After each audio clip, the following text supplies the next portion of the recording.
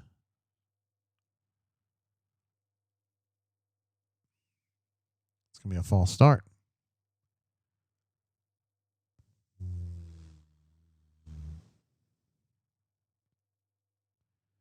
ACC Tiger just said, or ACCT Tiger says, God almighty, yeah, that was a mess, man. I mean, that's just absolutely clueless. What they didn't know what was going on there. All right, 2x1 with Cam as the backside. Still playing the hell out of Preston Howard here.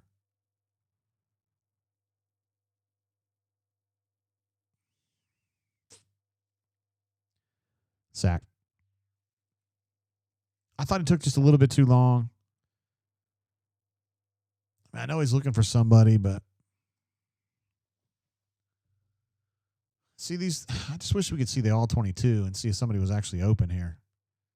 I know number 7 beat people to get in there and get that sack. I know that. What I don't know is was somebody open. But we'll have to worry about that for another day, I guess. I don't know if you guys ever watch the Amazon games that are on Thursday nights. I do, and I watch it from that alternate angle, you know. I think they call it like the Stats Cast or something like that. And they show the every play they show from the camera that's like above and behind the quarterback. It lets you see the coverage is so much easier. Talking about stretching out these outside runs.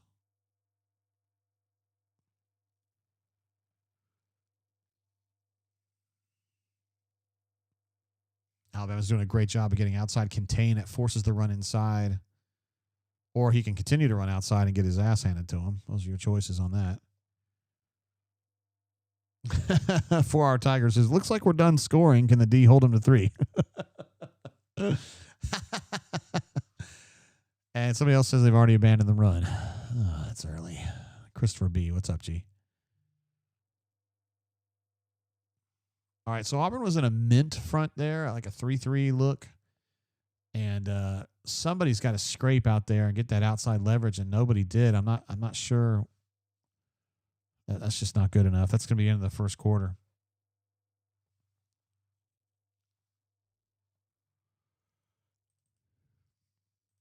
I feel like there's terrible outside contain on that play, and you know when you're playing that 3-man front, you've got to do something. Somebody's got to scrape. Caleb Harris kind of had his hands up like, yo. See, it looks like you got Elijah as the backer to that side.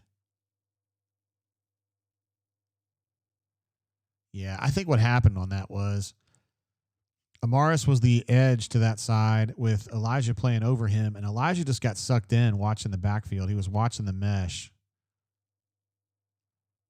And instead of floating outside, he floated inside, and he just fucked the play up. You got to know if you're an outside backer, if you're just a backer and you're in a 3-3 stack, you have to be very attentive to what's going on outside that edge. And when you don't do that, that's when you get gashed for 15 on a simple stretch play like that. Cleveland Brown updates us to say Alabama and Tennessee are tied now. Alabama was up. Now Tennessee is equalized. Tough game for me. I don't like Alabama, but I really don't like Tennessee either. I had to cheer for Ole Miss earlier today. I like the Ole Miss folks in general, but I really hate Georgia. Georgia's my number 1 team I hate. Tennessee's my number 2 team I hate. I guess Alabama would be the third. Eric E. says, who are we going to hire? I love those questions. I can't answer that, bro. I mean, I could, but I'm not going to. He's still the coach here, and it's kind of unseemly for someone like me to be saying that kind of stuff. With that said, Hoke and I have already worked this week on a Hugh is fired story. We got that ready to go. And we've got our hot board. We actually got the hot board 2.0. We put it together yesterday. So we've already updated our hot board once that we haven't published yet, but we're trying to keep on top of it and see what's going on. make sure that the moment that things go down, we've got full coverage within seconds at auburnsports.com. A great website, by the way. I know most of you guys are part of the community we have at Auburn Sports because I recognize you, but some of you may not be. That is our website, Auburn Sports. Our actual you type in auburnsports.com and it gets you there. It's part of the On3 network, and it's me, it's Brian, it's Caleb, it's Hogue, Jay Lee, Cole. Lots of dudes. Beppo says, who's on the hot board? We talked about it the other day, but I'd be happy to talk about it again. Names that you probably need to know, in my opinion. If you're asking me JG, who would JG hire? John Summerall would be on that list. Alex Golesh from South Florida would be on that list. Brent Key from Georgia Tech would be on that list. Because I think that Auburn needs a blue-collar coach that likes to punch people in the fucking face. Not personally, but, I think they like teams. Auburn needs a team and a coach who believes in a team that punches people in the face. I don't think this head coach that Auburn's got right now does enough of that. We don't know that. Reynolds asks, do we ever discover who speaks into Jackson's helmet? Is it Kent Austin maybe? My guess is that it's Hugh. But I still haven't asked that question. I only get like one, per week. Although I could have. I was talking to him about Damari the other day. So I was talking to him about the clapping, the timeout clapping. And I also talked about Damari. I didn't have time to do all that through. Beppo says, JG, have you already drafted a Freeze fired article? Absolutely. Finished it up yesterday. And that doesn't necessarily mean that JG is saying that Hugh's going to get fired. It just means that Jay and Justin are making 100% sure that if it does happen, that we've got a story ready to go, okay? Because I think it's definitely within the realm of possibility that if they lose this game, he's going to get fired. But now there's also, you kind of have to work through it like a flow chart, right? So if they lose this game, I think a lot of the folks that are just thirsty for Hugh to get fired, and I understand why you do that sometimes. It's going to be 3rd and 2 here. You got to wonder a little bit, because if John Cohen doesn't want Durkin to be the next head coach at Auburn, because I've been kind of advocating for fire Hugh and let Durkin have at least some games, to prove whether he can do it or not. I happen to like DJ. Some people don't. If Cohen wants to see DJ coach, he would, if Hugh loses this game, fire Hugh and then put DJ in. But if he doesn't really want to see DJ and he doesn't want to give DJ an opportunity to rally and win the job, so to speak, first down for Missouri there, then he wouldn't fire him. You would not want to give DJ that opportunity to get on a heater and hold on to the job. You see what I'm saying? Toomer's Corner makes a good point, though. Auburn should be 5-1. Yeah, you could definitely make that argument. I mean, I do think that some of these really weird officiating decisions have gone against Auburn in a big way this year. I think 5-1 is probably fair. I think that's probably where they are if they just get regular officiating instead of incredibly bad officiating. Xavier Atkins filled that hole with a quickness. First down run right there. It's going to be 2nd and 9. Yabo says we have to go to Vandy also. I thought LSU would win that game today, and they definitely didn't win that game. Vanderbilt was better pretty much the whole way through. It's amazing what a good quarterback does, huh, guys? Kind of wish that Auburn had one. And maybe they do in Deuce. Maybe just not quite ready yet. Look at Cassidy P using the word cadre. Unbelievable. I love this chat. Well, that's a really nice block from number 0.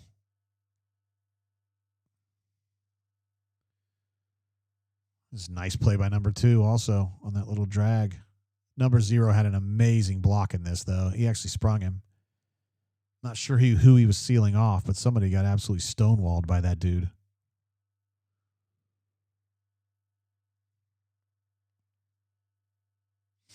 Let's see. Toomer's Corner says, Durkin did have a top 20 class at Maryland. I don't know if he is the long-term answer. I really don't care who gets the job. I want 9-3 to be the floor. Whoa, okay. Shot is trying to win a football. Just kind of get off the schneid and win an SEC game at this point, my man. How about 9-3? I mean, sheesh.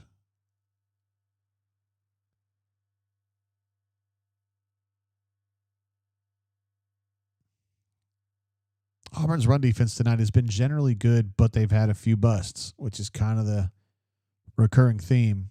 But generally, Auburn's run defense is pretty good. And it's been pretty good tonight. Xavier Atkins, number 17, is like an every down guy now. Look at that. Key Crawford lined up as an actual will side backer, or a weak money backer. Kind of cool. You don't see that all the time. He does have some variability to his game, being a buck, but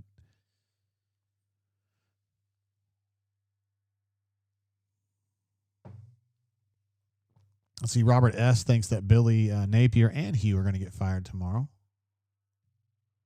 Boy, I thought that ball was coming out. Somebody got their paw on that ball. I'm not in love with this defensive possession here. I'm going to be honest with you. It seems like Missouri's just been able to get the key yardage at the key moments in this one. Oriole 0008. Remind us to smash the like button. I only have 39 likes right now. We have like several thousand million people in the chat, so we need to have better thumbs up. Is he talking on an actual walkie-talkie there? Damn, man. What was this, 1986? Josh's boy Champ is a trooper. Love his passion for the game. Champ is, man, he loves this game like nobody else, man. I'm telling you. Ahmad Hardy gets in there for the touchdown. God dang it. I'm not very satisfied with that, guys.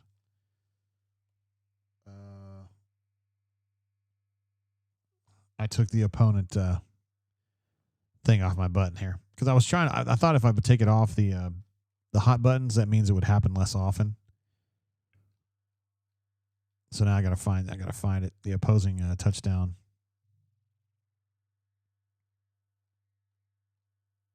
There it is. I'm sorry. I don't like your jerk-off name. I don't like your jerk-off face. I don't like your jerk-off behavior. And I don't like you. Jerk-off. Do I make myself clear? Point after goes through, and Missouri's up 10-7. Hate to say Rono 24 was on the money here because, well, he's a good dude, but I was really hoping that that opening drive from the Auburn Tigers would bring about excellence on both sides of the ball, and it really hasn't, has it? It really hasn't. Scott C. says, good night. He's probably seen enough. 9 plays, 65 yards, and 448. And they are currently 4 of 6 on third down. 4 of 6. Probably like to see that be a little bit better, wouldn't we? The Auburn Tigers are 2 of 4, by the way. Need to get that updated. On third down, I'm talking about. Let's see. That I was being told earlier, I think it was from you, Florence, saying that I was behind, and now you're saying I'm a full play ahead. So I don't know what's going on. I think Brent noted earlier that I had a little bit of a period where I was frozen, maybe just a short period of time, seconds, but that might have thrown things off. I don't know. Robert S. says bad defense tonight. Let me take a look at these general numbers here.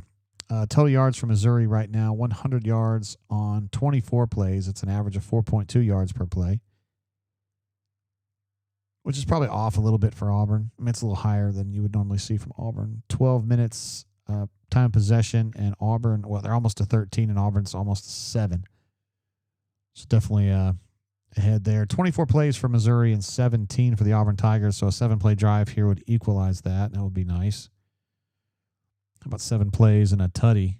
Prabula, 5 of 7 for 54. Really hasn't been much of a factor throwing the ball. Ahmad Hardy has 12 carries for 33. That's not too bad. They're averaging 2.7 yards per carry, which is probably right about average for Auburn. Auburn's run defense is pretty good. Josh says, damn, 24 plays is kind of crazy. I mean, yeah. I mean, 17 to me is just a little too low to be in the, what? I don't know where we're at. 12 minutes into the second, 12 minutes left. No, 10 minutes left in the second quarter. So you'd think Auburn would have a few more plays right now. But when you get picked off and you don't convert on third down, that's the kind of shit that happens, isn't it? Let's see. AU Mister, my man, what's up, bro? He says, do you think the team thinks they are badly coached and get discouraged? I don't think they think they're badly coached, but I do think they get discouraged, and I think part of it's because the head coach mopes and whines too much. Personally, but that's an opinion thing. I happen to like the Will Muschamp type attitude where, when you get pissed off, you want to beat somebody's ass and you call their officials a bunch of cucks and, that kind of thing. And Hugh doesn't do that. And it goes back to something we've been talking about with Hugh for a long, long time, which is that in light of what happened at Ole Miss, I think he became more religious, more devout, and I think he's a better man now, but I think he's less good as a coach. Should I know who this is that Cole is interviewing? I should. Ricky Stenhouse Jr., NASCAR driver. I haven't been watching much NASCAR lately. Used to watch it all the time. Robert S. says another SEC game, another loss. We're used to this. No big deal. Small Victory says, I miss Tubbs' brass balls. He loved being called a riverboat gambler. He wasn't necessarily the biggest riverboat gambler by any stretch. That was part of the joke. I think Missouri's got a player down there. He didn't take that many risks, but he definitely took more than some. Dan H. says, does Hugh make it until tomorrow as the head coach if we lose? I mean, I can't even guarantee you, Dan, that he's getting fired if they lose. I was talking about this earlier. It really, so to me, I think if Hugh loses this game, it's a fireable offense in light of everything else, not because of just losing this one game, but you think about how things are going, right? At that point, you've got a losing record. You're 0-4 in the league. I think it's probably time to let him go, but it depends on what Cohen thinks about DJ Durkin. If he wants to give Durkin an opportunity to kind of fight for the job, then you do go ahead and do it tomorrow, and then you give DJ the keys.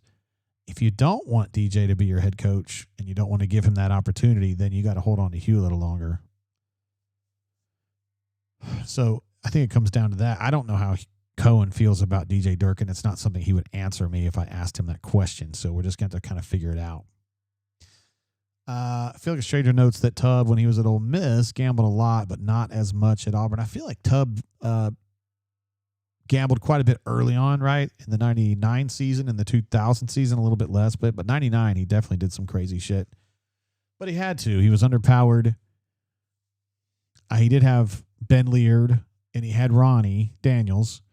But oh, Dan, you're welcome, bro. I know sometimes I can't tell if you're being, not you, but just folks in the chat, if they're being sarcastic or not. I just try to take them all as they come, AU Skip asked my opinion of Jimbo Fisher. I am 3 thumbs down on Jimbo Fisher.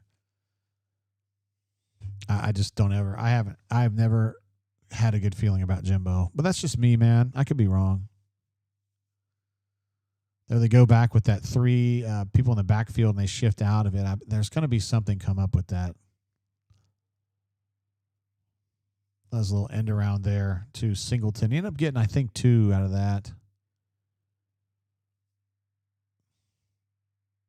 I do want to let folks know there has been an adjustment to the way that transfers work in a situation where the coach gets fired. It does not open immediately when the coach gets fired. It only opens 5 days after the new coach is announced. So there won't be a situation where if they fire Hugh, everybody disappears. That ain't happening. The transfer portal doesn't work that way now.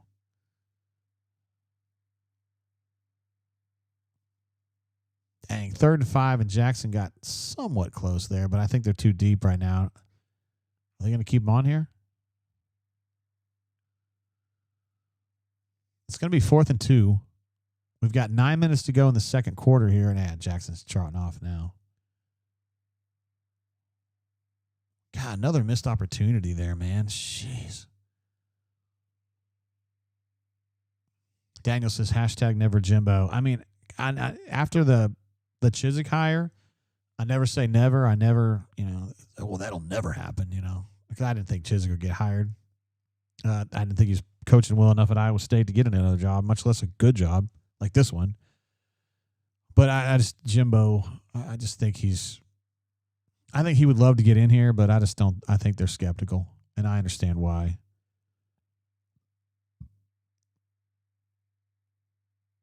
Let's see. JD says the game was over after the Coleman drop. AU Skip says Jackson is useless after mistake. Robert S is pushing for Ashton Daniels to get in there. Gunner 357 says, JG, do you think we see Daniels? I would advocate for it. I'm personally not yet at a situation right now where I would make that change in this game. And I've been a fan. I pushed for this in the A&M game. I said they got to play Ashton, and they didn't do it. I'd like to give him one more opportunity. But Chaotic ZX says, if Jimbo or Muschamp ain't getting hired, here's the head coach. I love Will more than anybody except Carol Muschamp, but it ain't happening. If Jimbo or Muschamp is hired, I'll start finding other things to do on Saturdays. Ouch. Got to go ahead and throw up another missed opportunity on third down. So Auburn's now 2 of 5 on third down, which is not going well. They're 4 of 6.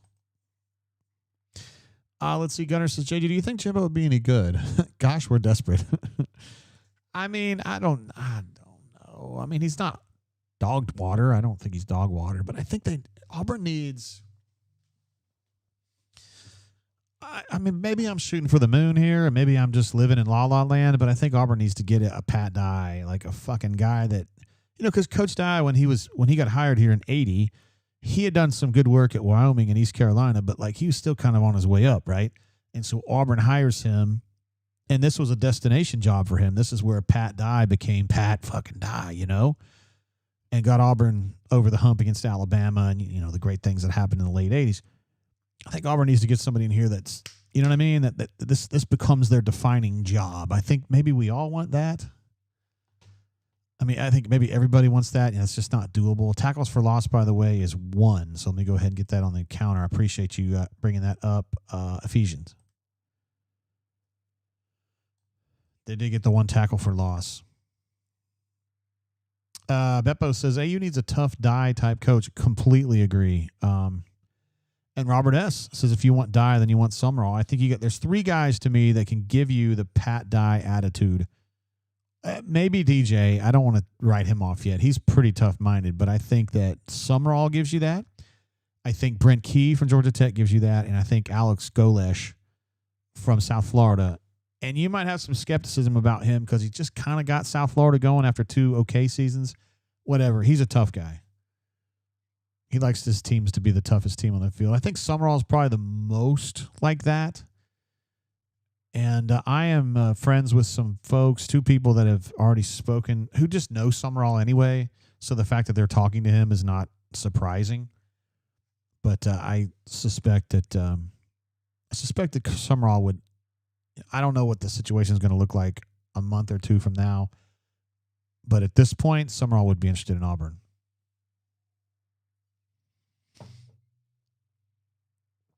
And I think he'd be a good fit culturally.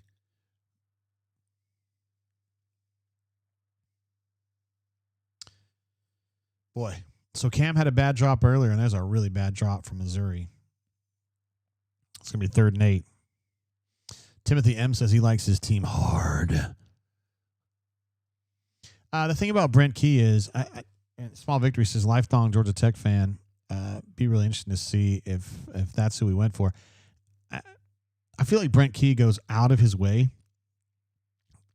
to tamp down any conversation about him going anywhere. So when Small Victory says, I don't think Brent would leave Georgia Tech, I think you're right. And there's people that would say, that is really stupid. Why would somebody at Georgia Tech not consider going to Auburn, right?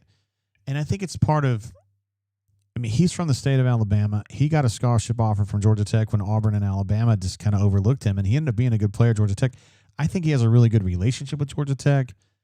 He graduated from Georgia Tech. He felt like they've always believed in him, and he would be disrespectful. It would be disrespectful for him to not believe in them, i.e., to flirt around on them and do all that kind of stuff. So I think you're right on that, Small Victories. I don't think he's leaving. And there's people that would say that's crazy, but that's how I feel about it. And I think to some people, man, that shit matters. Oh, nice defended play there by Jay Crawford to have the ball hit him on the helmet. Might as well. Hey, it works.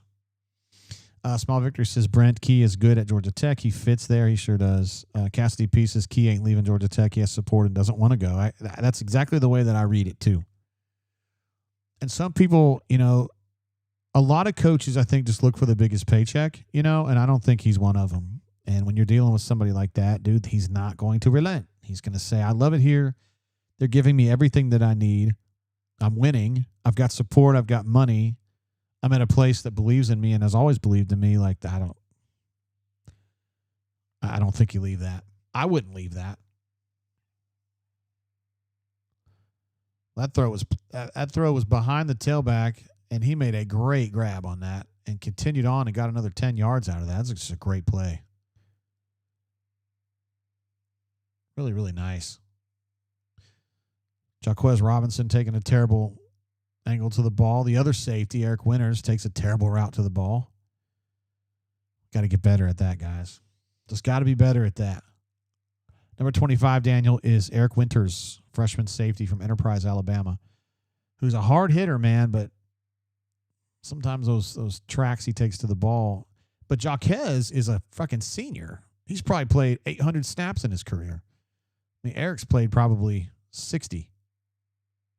So I would give him a little more latitude. SG, great question. Who does Jimmy Sexton want Auburn to hire? One of his clients would be the answer. I was joking with one of my friends, a guy who gives a lot of money to Auburn and is very involved in the recruiting process, about how much money is Lane going to actually make next year wherever he is. If he's at Ole Miss, if he's at Florida, wherever he is. Where's he going to make? I think he's going to make something like 11 or 12 million. This guy thought it might be even more than that. I mean, somebody's going to pay. Let's see what's going on. Big G says, answer one question. How much money do you have? How much money do you have for buying players that determines who you can get? That's a tough one to answer right there. SR71 says, JGT, don't the talks happen between the school and the agents so the prospective coaches have plausible deniability? Yes. Not even the agents. It's often people that just kind of speak on behalf of him, but not an agent. So it's like an unofficial person. Cleveland Brown thinks Lane Kiffin's going to get $13 million next year. He'd be happy to get that, I'm sure. And Tumor's Corner says we need someone that brings the must-champ intensity. I feel the same way, bro. I really, really wish it could be Will. I wish he had done something to make us think that he would be a really good head coach, but we just haven't seen it yet. And I love the guy. I think he's amazing. Jack K, by the way, someone asked last week, what is Will up to? I checked in and found out that he's like doing some like analyst work for Georgia. At this point, he's doing like advanced scouting. I don't know what he's making. I don't know if that matters, but that's what he's doing. That's just to kind of follow up on something that was asked last week. Jack K jumps in with a super chat. He says, is there a more underperforming unit in college football than the Auburn offense? I can't think of one given our talent. I just don't know enough.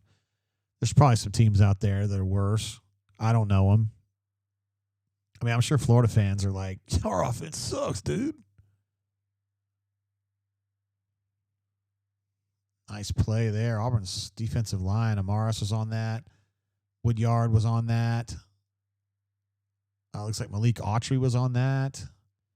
Chris Murray was in the area. Good stuff.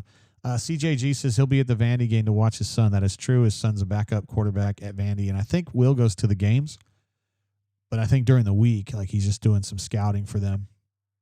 He's really tight with Hugh, with Kirby. He's always been tight with Kirby. Played at the same time that he did, and Bobo too was right there with him.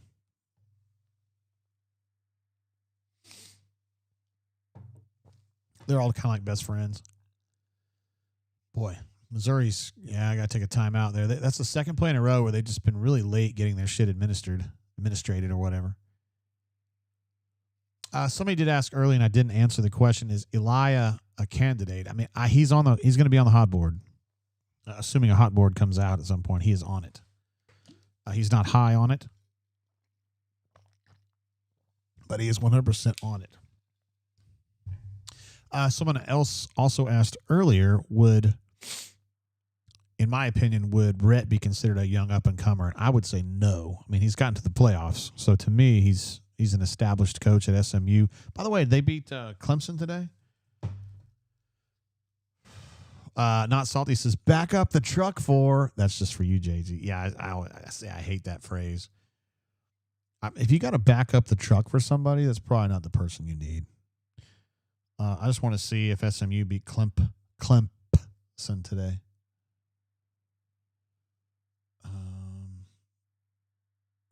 Are they not ranked? Oh, jeez. It's going to take me forever to figure this out. Oh, now I just made it worse. Conference, ACC. I've never looked at it in my life, but I'm going to do it right here. I pay no attention to that league. SMU beat Clemson 35-24. Oh, you hate to see it, man. Dabo 3-4. The Stangs are 5-2. Rob B says, so I guess Dabo will be gone by Monday. Haha, I got a soundbite for that, bro. And I ain't going to let some smart-ass kid get on this phone and create this stuff. So if you got a problem with it, I don't care, all right? There we go. There's a little something for you. Charlie likes the idea of Brent Key. I do too, but I don't think he's leaving Georgia Tech. I really don't. I really, really don't. There's people going to say he's crazy for not moving, for not considering other jobs, and I just don't think he's going to do it. John Summerall is gettable, though. He is definitely gettable. CJG says Vizina started, and I believe Vizina, he's from this state, isn't he? That name rings a bell. Something was going on. Anthony R says, what's good, JG? What are we thinking? Is Hugh out? We're just kind of keeping our minds open on that. We do have some stories ready to go in the event that something happens. I was talking about that earlier. But that doesn't necessarily mean that I think it's going to happen like this week or anything. You just got to be ready. Got to be ready. Gunnar says, give us some inside info. Who are the boosters interested in? I don't even want to talk about it because you guys get pissed off when I tell you. There's a disconnect between what the bunker, and it's been going on since when Hector was a pup, between who the bunker thinks it ought to be and who the boosters think it ought to be. They're very rarely the same person. And so if I tell you, and you get mad at me, Alabama up 16-7 on the hated Tennessee Vols. Nah. I don't want to talk to you about who the boosters are backing because you guys get mad at me. You guys always get mad about it. I feel like the bunker always has like a couple pie in the sky guys, which as of last week, it was Kurt Signetti. Oh, man, that was a great throw and a great catch there, man. A lot of pressure in his face.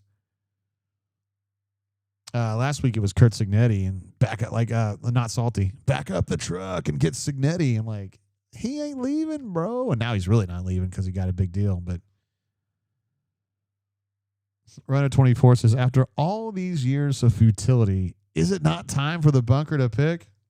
Sometimes it may be good, sometimes it may be shit.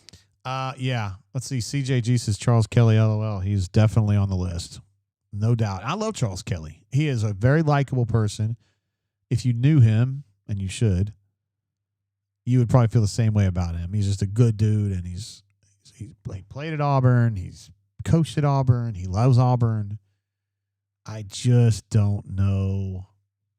You know what I mean? Like, he's in his first year as a head coach, and they're a little wobbly early on. They won another game last night, or the other night, I should say. So they're like 4-3. Are they 5-3? And I get lost a little bit.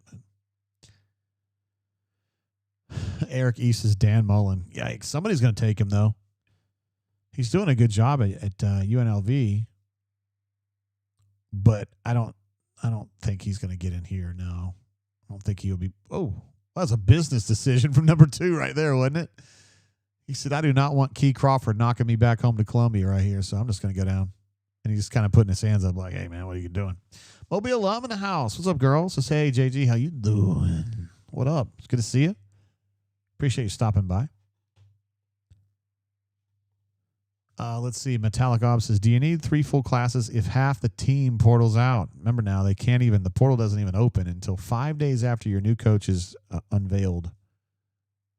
Anthony R says, who do you want to see coaching JG? I'll say this, man. I mean, it's not exactly rocket science, but I mentioned this earlier. I think that they should try to get Auburn should be trying to get the next Pat Dye, the next coach that's kind of on the up and coming, and who would consider Auburn a destination job and can get here and make it their own, you know?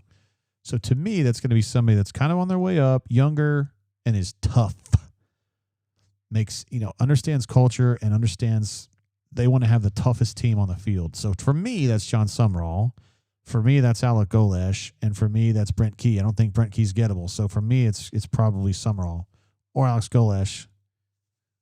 I still don't know exactly how I feel about Golesh, but I know how I feel about Summerall, and I think that guy's really, really good. And I think he could do like some Pat Dye. Yes, sir.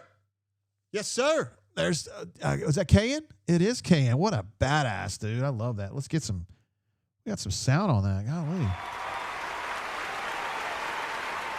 Boom shakalaka! I hit that twice. Boom shakalaka! Man, that was a great play by Kayan right there. To stick with that play and go ahead and snatch it and then tiptoe out so you get the ball in bounds. Nice job. And we were talking earlier about it. Got to create a turnover here, and there it is.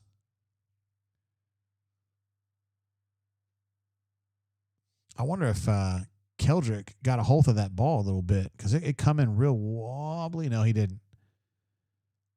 Ball was really wobbly. And Kayan was there for he was going to get the PBU either way, but I think he got the pick right there. Great play.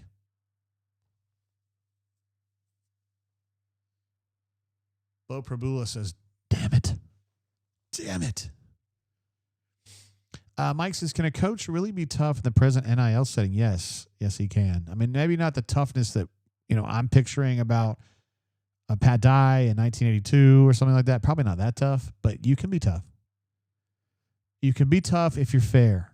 And as Rodney Garner used to say, you can be tough on him if you love him up too. And I always thought that Rodney was right on that. As long as the kids know that you care about them and you're in their corner, I think you can coach them hard and talk to them hard and be very straightforward with them about stuff. Got the 2-minute timeout here, guys.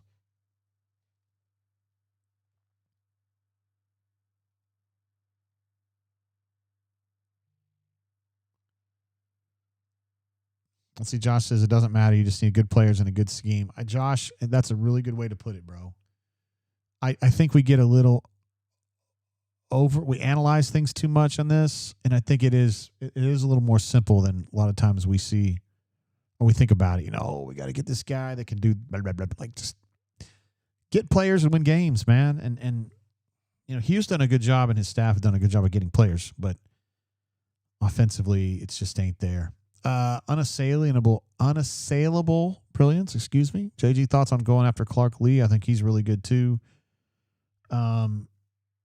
And I would never say that a Vanderbilt coach isn't gettable, but I have a little skepticism about Clark Lee, and it's that, prior to Diego Pavia being this quarterback, I mean, he was making progress, but nobody was scared of Vanderbilt. They are now, but like, how much of that is Pavia? How much of that is Eli Stowers? You know what I mean? Like,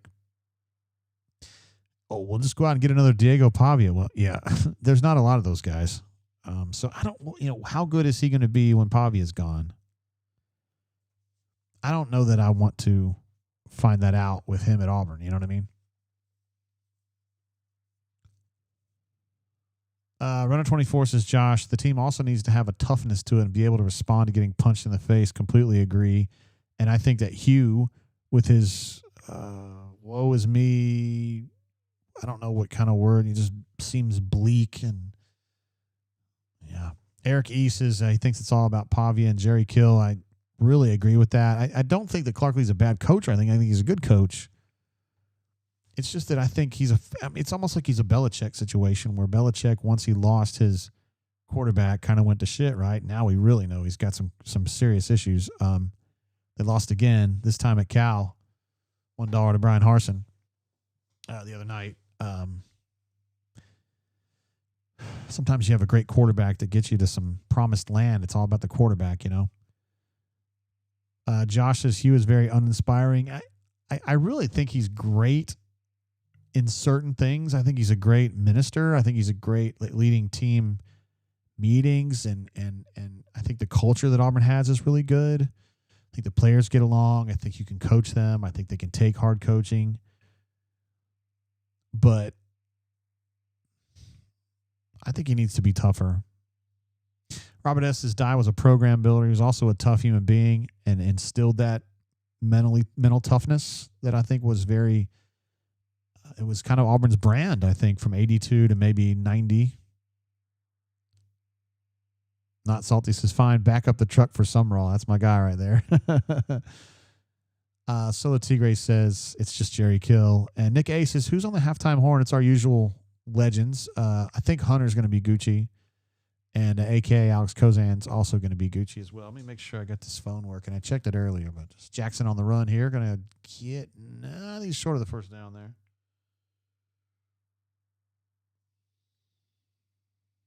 Make sure the phone's working right now. Nope, it didn't right there, but it will.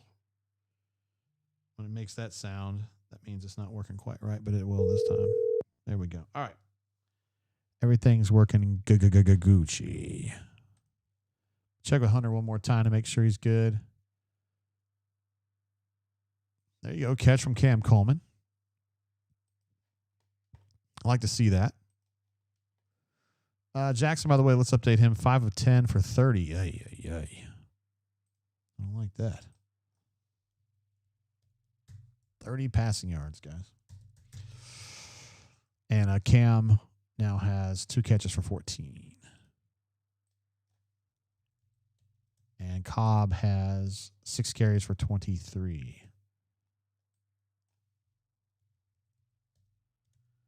And Jackson has rushed 6 times for 16.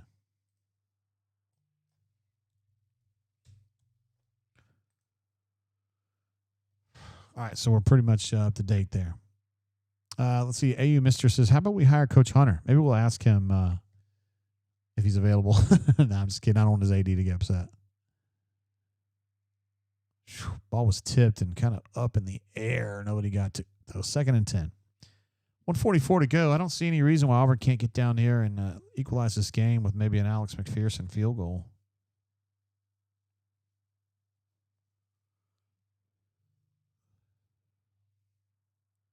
Let's see. Our Big Cat says, I'd rather, I guess, go with DJ and then put all the money into staff and players. Interesting. That is certainly one way to approach it. I'd be surprised if this isn't open. That was a nice catch by Cam right there. So what Auburn did was they tricked him right there. They did a wide stack, and then they in that set they almost always run, or every time I've seen it before, they run a screen, like a quick screen, and then there they both immediately went out for deep routes, and I'm sure that took Missouri by surprise there. So I thought somebody was going to be open. It ended up being like a 40-yard play. That was great. Gets Auburn into the red zone here on the 14, 1st and 10 on the 14. Continue to run the football. Jeremiah's trying to get some yardage. Doesn't have much help there. Got about 2, maybe 1. GW, I have no idea who Joey McGuire is. I haven't heard the name. Not one person at Auburn has mentioned that name to me at all. Is this where you talk about like the special teams coordinator at Utah State that's doing a great job? Is that what you're doing?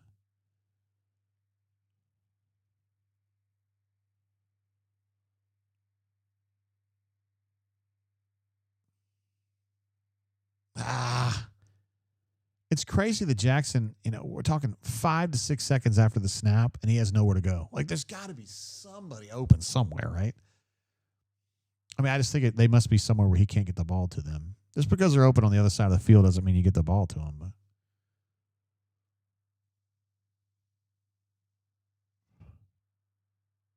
Oh, GW says, Joey McGuire's the head coach at Texas Tech. Dude, they have more money than anybody. Beppo, I would say Summerall, Charles Kelly, and Drink would probably be the top 3 right now. Although you guys are looking at this game going, who gives a shit about Eli Drinkwitz? Don't go and look at his record in the last 30 games versus Auburn's record in the last 30 games. Don't do it. Because you're not going to like it. All right, let's get Cam updated. 3 catches for 60 now.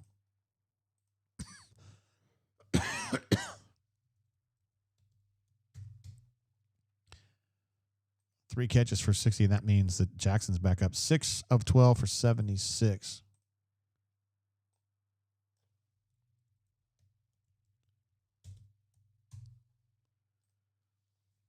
All right, there we go.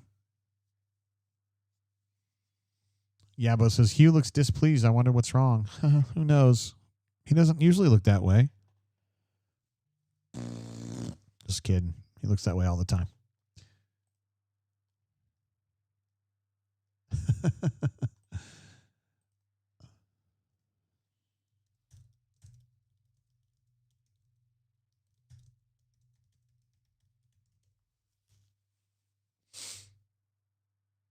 Anthony R., it's just too far in the weeds for me, G. He's asking, who would Charles Kelly bring with him as OC? I mean, just can't.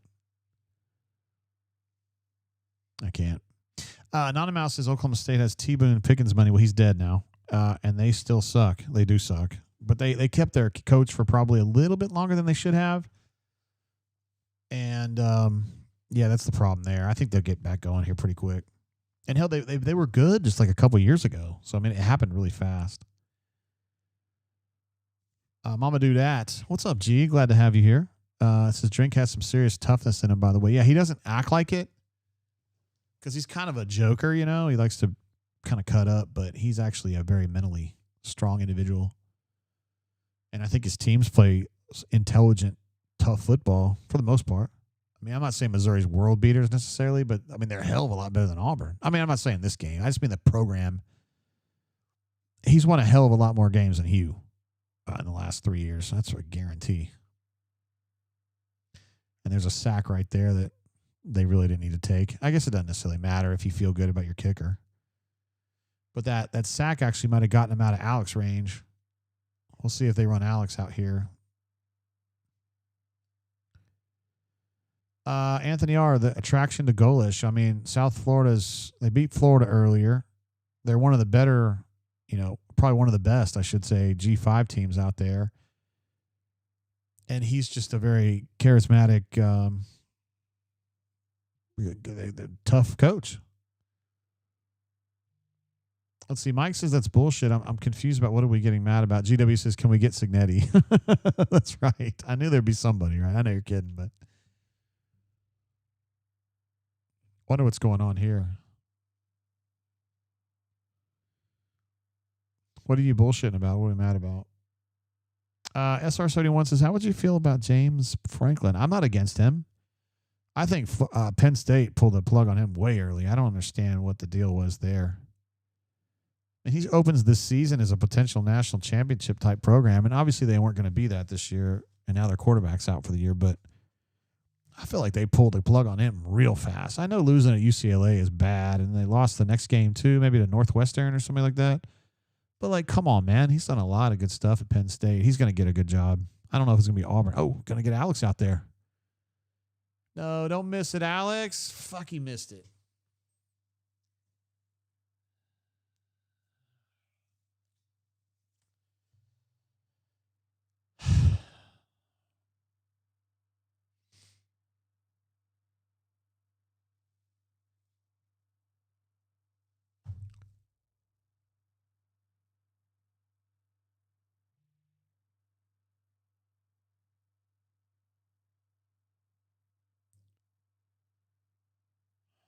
Man, it's tough when Alex misses a kick. He doesn't miss shit.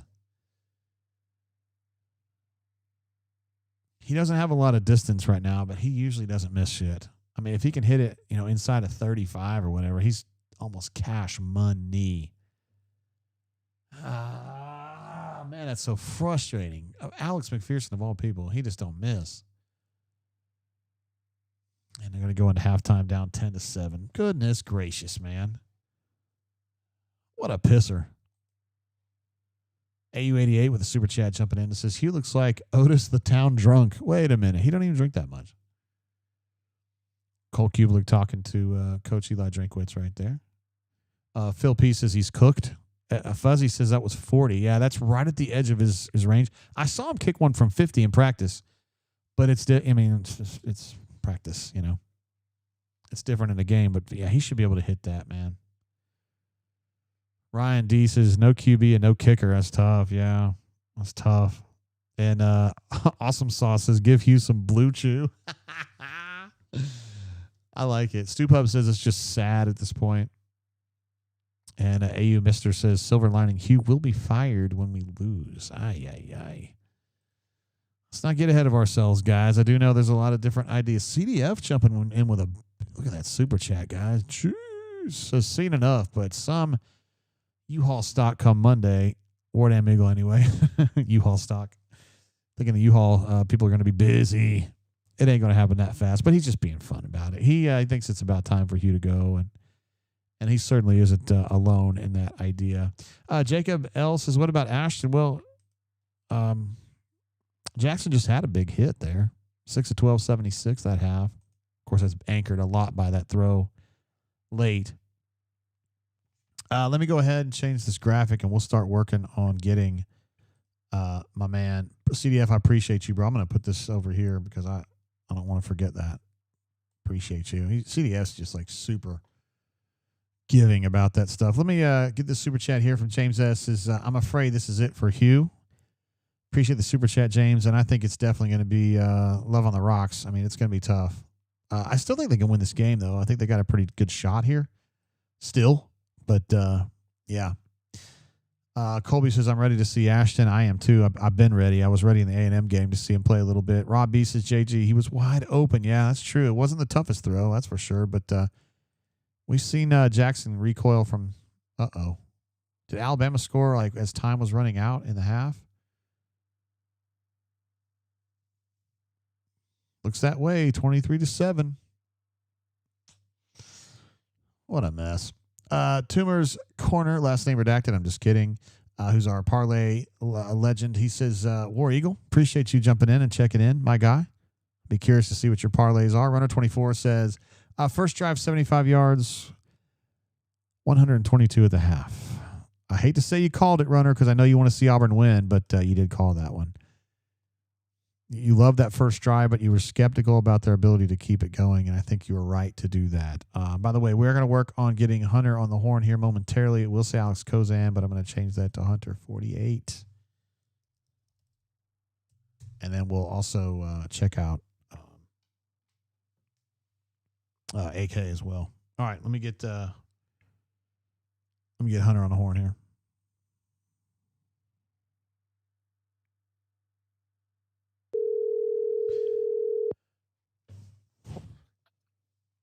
JG. What's up, Coach Hunter? Hey, man. You got a minute? Yeah, bro. Let's talk. What's sticking out to you so far? I think this offense is probably not sticking out to you so far. Oh, man.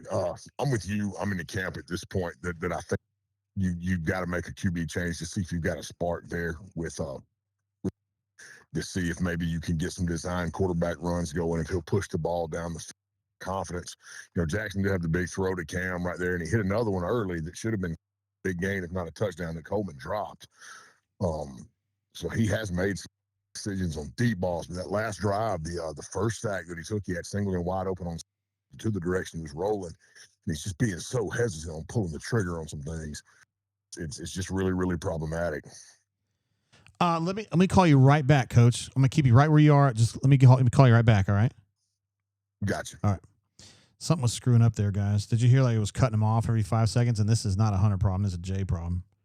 So let me restart that, and then we will call him right back. Calling right now. All right. Did you run out of minutes on your phone card, man? It's getting there, bro. He was still looked a little hesitant on throwing the ball. He got one deep throw to Perry that actually ended up being a DPI, and then he got the throw to Cam there late. But other than that, it's just been kind of short range throws, right? Yeah, well, I mean, like I said, he hit that one other shot up the sideline that should have been a touchdown. That he dropped. Well, I think it was the second or the third game. But he's very hesitant on the quick stuff. So he's had Singleton open a lot, and outside towards the sideline, and hadn't put it on him. And I don't know if that first pick rattled just PTSD to the point now in his career that he's beyond repair, and that's. I hate to hear that, man. Well, I mean, I know. I mean, I've watched him practice over there. I've watched his high school tape. I mean, he's the talent he's got in the world, but it's not translating into production on the field. Not at all. Defensively, what are you seeing so far? I mean, I feel like run defense has been pretty good.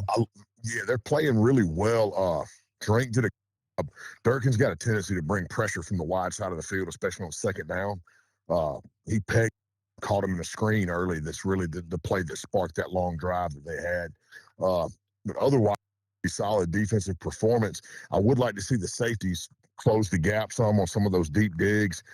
Some of those routes that are hitting in that right behind the linebackers. You know, the safeties are pushing to 15 to 17 yards, and they need to be a little more aggressive when they see that second receiver, that inside read, break in and be more aggressive and come down and match those routes and close those windows. Yeah, it seems like a lot of times they're giving up these little, I guess, seam routes that are just right between those zones underneath. Is that kind of what you're talking about a little bit? Yeah, I mean, the going goes, you know, over the Mike linebacker and under the safety and the deep curls and the dig coming from the outsider 11 yards. They're getting their depth, they're getting their eyes in the right place, but they're not triggering downhill when those routes break. When the route breaks, not when the ball's thrown. This is kind of out of nowhere, though. You're a very high-intensity coach. Everybody knows that about you, and I know that's an important part of your culture at the place where you coach. Do you know of coaches out there that are really good that aren't like that are just like really quiet and maybe aren't? There are some, man. There are some guys that are really, really cerebral, you know, and even those really cerebral guys, they maintain kind of a positive, stoic presence on the sideline, you know, and Freeze's body language it ain't there, man. Like, it ain't there.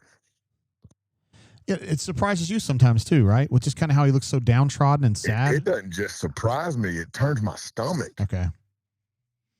Just being honest, you know, I respected it. I respect all the coaches, man, but the team is gonna feed off you and go and come as you from an energy standpoint. And when you look either disgusted or panicked or like you don't know what to do next or golly geez, why? Then that's how they're gonna feel. That's how they're gonna respond. I think that's really important, and I guess he doesn't feel that way because he doesn't do the things. He doesn't have that high intensity attitude about him at all. You know, at all. Like I want to see that guy that makes me believe, you know, that he'll breathe his last breath right there. Yeah, for sure. So. Do you think they're going to win this game? I mean, if you had to guess, no, I don't. You think Missouri will end up winning this one? Don't.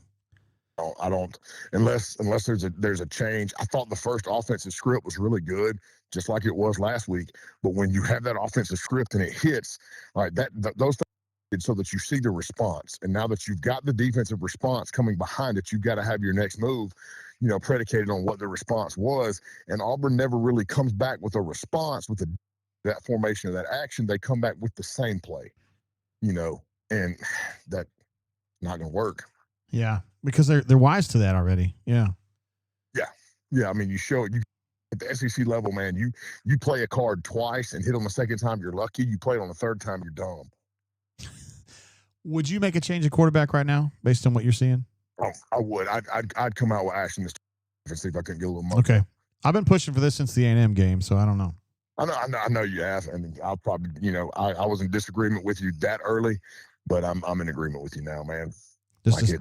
You're not getting any return on your big time investment, and your team is stagnant. Don't sit there and swim in stagnant water. Yeah, try something else. Mm. Coach Hunter, you're an absolute legend. Thanks for jumping on with us, G, and giving us some insight from the coaching perspective. Always, man. Hope we get to see something good. All right, brother. We'll see you. See you. Bye. There he goes. He kept cutting off, and this is not a Hunter problem. I'm just going to restart this phone. It's a brand new phone, and we just restart it from scratch, and hopefully it'll get itself worked out by the time we get AK on the horn, so it doesn't quit on him. But good stuff there. He is definitely in favor of a quarterback change. I think I am as well. I think some of you guys feel the same way. And he doesn't like the hesitancy he's seeing from Jackson at this point. And I also thought that he had some interesting things to say about, you know, the way that a team feeds on the coach's attitude and approach, I guess. And I see that, but he puts it into words eloquently. And he's somebody that, you know, a lot of you guys probably don't know him as a coach. You know him as a caller and as someone on the board. But he's a high-intensity guy. He's a defensive coordinator. He played linebacker at Troy State. He's a defensive coordinator coming up. And as a head coach now, I mean, he's the kind of guy that's got a towel in his back pocket because he's sweating. He's just so into the game and hollering and stuff. So he obviously is of the opinion that, you know, a head coach has got to be, you know, chest forward and you know, be bringing that energy. I completely think that's – I mean, I can't hardly imagine a football coach being something other than that. Tommy wasn't necessarily, you know, super like that, but he had an intensity about him. And Chizik wasn't necessarily that way, and Gus was, more cerebral, I guess, but he still was like kind of gave it hell, He wouldn't cuss or anything, but he'd tell folks what he thought about it. Let me see if this is back working now. No, it's not yet. It's going to take a minute. I just thought it would be so easy just to get this phone and everything would be going. It's a brand new phone and we know what's working and blah, blah, blah. Make sure it's hooked in here. I love being able to troubleshoot this stuff when I'm live on the air. It's so much fun. Let's connect. We'll connect. Still not hearing the phone ring, though. That's what sucks. Still don't hear it. See if we can hear my dad on the voicemail. So, hey, Jay, it's Dad. Nope, can't hear him. Well, guys, we may not get to AK. As frustrating as that is, I don't understand. This should always work 100% of the time.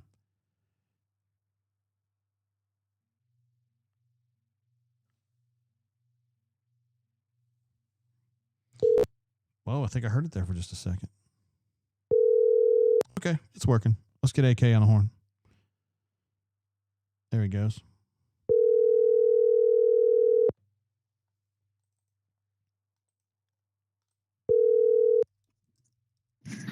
Hello. Hey, what up, AK? How you doing? I'm doing all right. I feel like we're watching the game of offense and football being set back here. This is some pretty boring football to watch here between Auburn and Missouri, but we're in the middle of it. How about Kay and Lee with a damn play though? That was an amazing play. What an interception! One of the best interceptions I've seen in a while. That's I don't know with NIL if they still get the $100 handshakes downtown after the game, but he'll get some handshakes from that if they still do it. Hell yeah. I like that. Can you make any sense of these offensive troubles, man? I mean, are there recurring themes you're seeing here that could be fixable? Don't like, given the personnel, I don't like the slow pace and tempo.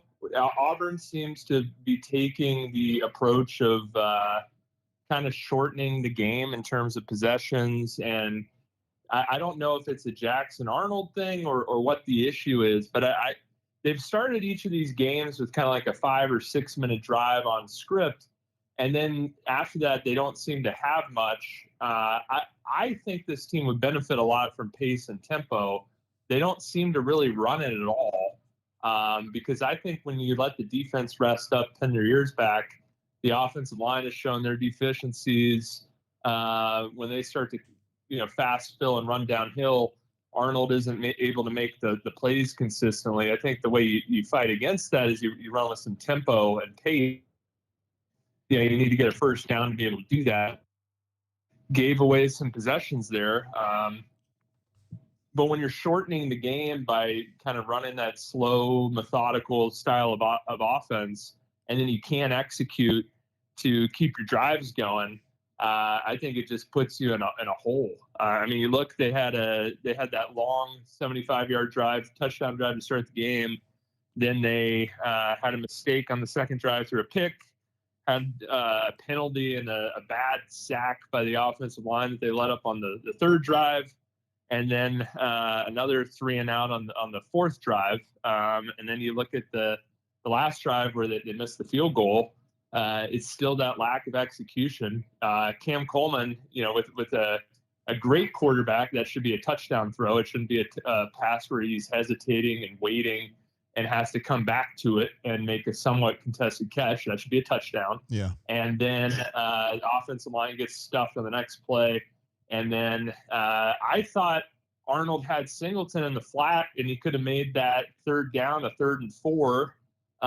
Instead, he loses 2 yards, and you go from 2nd and 10 to 3rd and 12.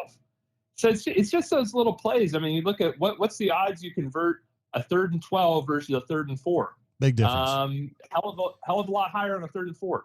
Yeah, that's absolutely. That's just a common sense football that I don't see Auburn taking advantage of. I'm a little concerned this second half. if the offense has a couple more 3-and-outs, Missouri's been having some long drives. I think they're going to keep leaning on this defense. And I haven't seen the defense have to go through kind of consistent 10-play drives time after time after time. It seems like that would flip towards Missouri's hand. I don't know what the backup quarterback situation is here, but I'd probably see what you got and try to go with a little tempo, show some things you haven't shown, because Hugh Freeze appears to be out of plays after they get off. The script was good today. The script was good against Georgia, and once they get off that, everything kind of started sliding a little bit. That's the thing. Hey, is there anything in the run game that you see that it could be remedied, like blocking wise? You think they're doing all right?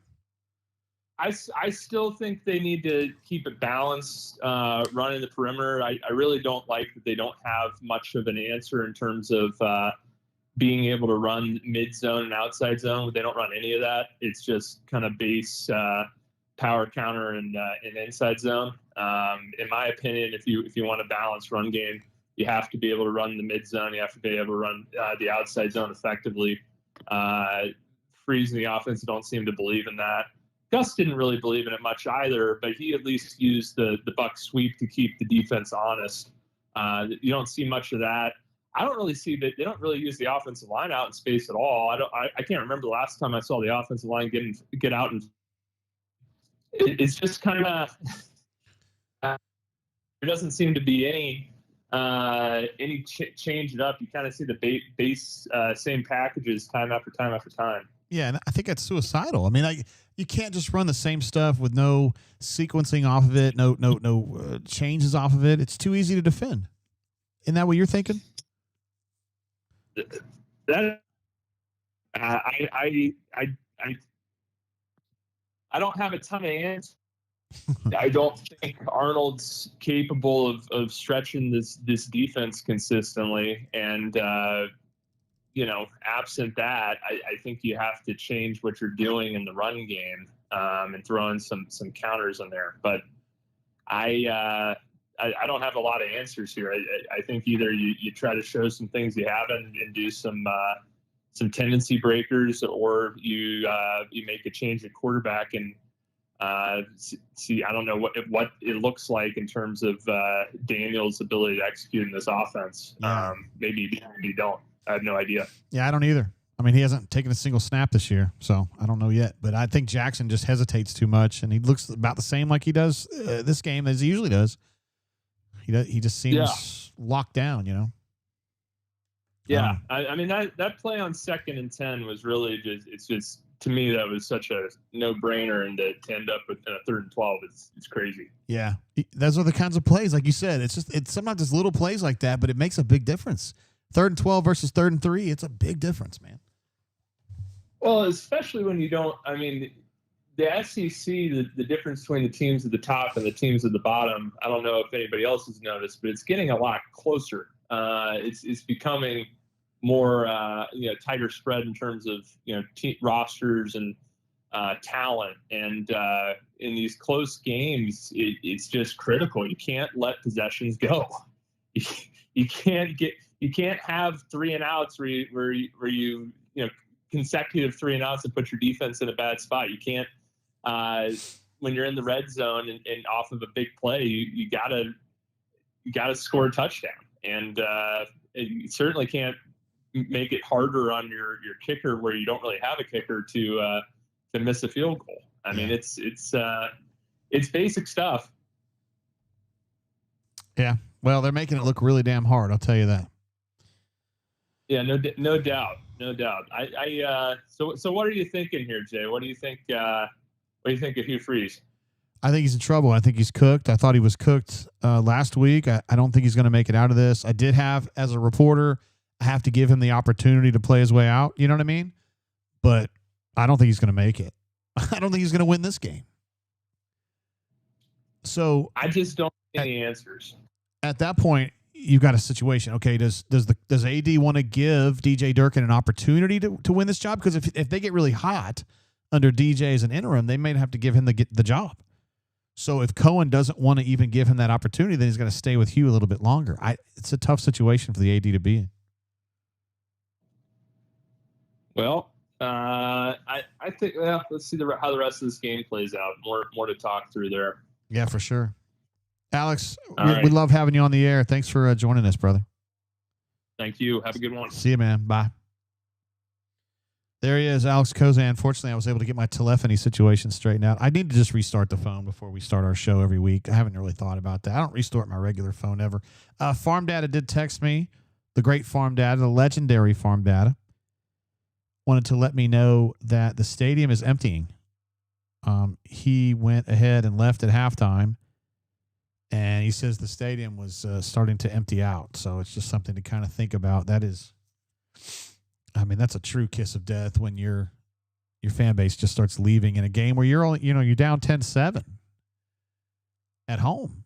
Like there's no, it's just crazy. Robert S. says, Freeze the dead man walking. I'm not sure I'm ready to go there yet, but I don't know. Maybe as a reporter, man, I have to kind of give him opportunity to play out and before I start giving him too much hell. But I do think he's cooked. I don't think he's going to get out of this. But I never want anyone to think that I'd be cheering against Auburn. I don't. I know a lot of the people that coach at Auburn, obviously, the people that help Auburn be great. And they care, and they're good folks, and I want to see them happy. I want that, which means Auburn wins and they're happy. I like to see that. That's important to me. I spend all my time covering Auburn. I don't really care too much about anybody else, and so I like to see Auburn winning. So I don't want you guys to ever think that, but I do think Hugh's cooked. I just don't. I don't, for the reasons that we talked about on the show in the last 10 minutes. I don't think that he projects the kind of toughness that Auburn needs. I don't think he projects the confidence that these players need. Just my opinion. We did have some super chats that came through while we were on the air. Runner 24 jumped in. I did mention this one. First drive, 75 yards, 122 at the half. Cleveland Brown also jumped in with a super chat to say, thank you for saying that, Hunter. Freeze ain't in it like he should be. He sees the writing on the wall. Hunter was just saying that he's absolutely shocked by the body language that Hugh shows. Kay and Lee continuing to play really hard, though. He's been really good. And Alex was right to point out that catch, the interception that Kay and Lee had was really amazing. Because, he did two things in that. He had the PBU and the great interception. So that was good stuff there. Let's see. Dan H says 100% agree, JG. Loser mentality projected by Hugh. It has been that way since he started. Listen, man, I was saying that the first year he was here, and a lot of you guys were too. It wasn't like JG was on some place and you guys were like, no, he looks great. I was just like, I think I remember asking him that first year, like, are you always so sullen? Like, he was kind of new to me. I didn't watch him coach very much. I watch Auburn. And before he got here, I didn't pay that much attention to him. I knew who he was and stuff, but I didn't watch a whole game coached by him. I was shocked that he just whined so much and just looked so, downtrodden and sad, like melancholy almost. And it just seems like his team kind of does that too. Robert said, Forrest D says, Jay, you think he was gone by tomorrow if he drops the game tonight? Again, that's a really difficult thing to answer because I think it has to do with, you would say, okay, well, if this team sucks and they lose this game or whatever, 3-4, 0-4, you got to go. There's another part to that equation, which is, I'm sorry I keep bringing this up, but I think people keep asking this question. I don't know how Cohen feels about giving DJ that interim opportunity, right? Because if things turn around quickly and Auburn starts winning a lot of games, you almost have to give the job to DJ at that point. And if Cohen really doesn't want to give the job to DJ, then I think it would be a mistake to give him that opportunity. Now, maybe he takes over as interim and they suck, and then it's real easy. But you're opening the door for DJ to kind of play his way into that job. And I think that's the fair thing to do. Nice sack right there. That's what I'm talking about. Xavier Atkins.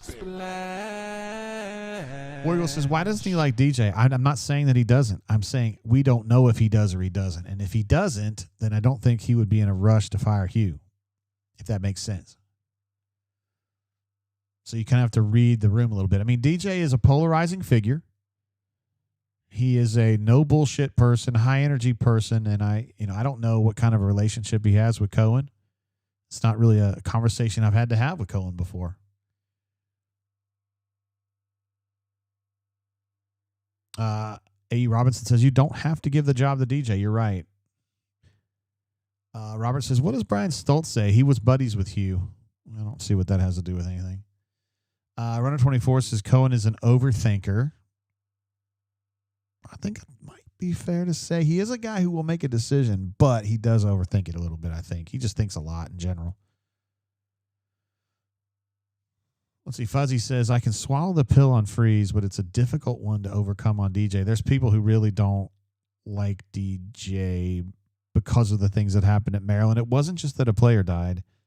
It was that he also had, because he got the job back. The player dying was bad and it was a tragedy, but he was going to get the job back.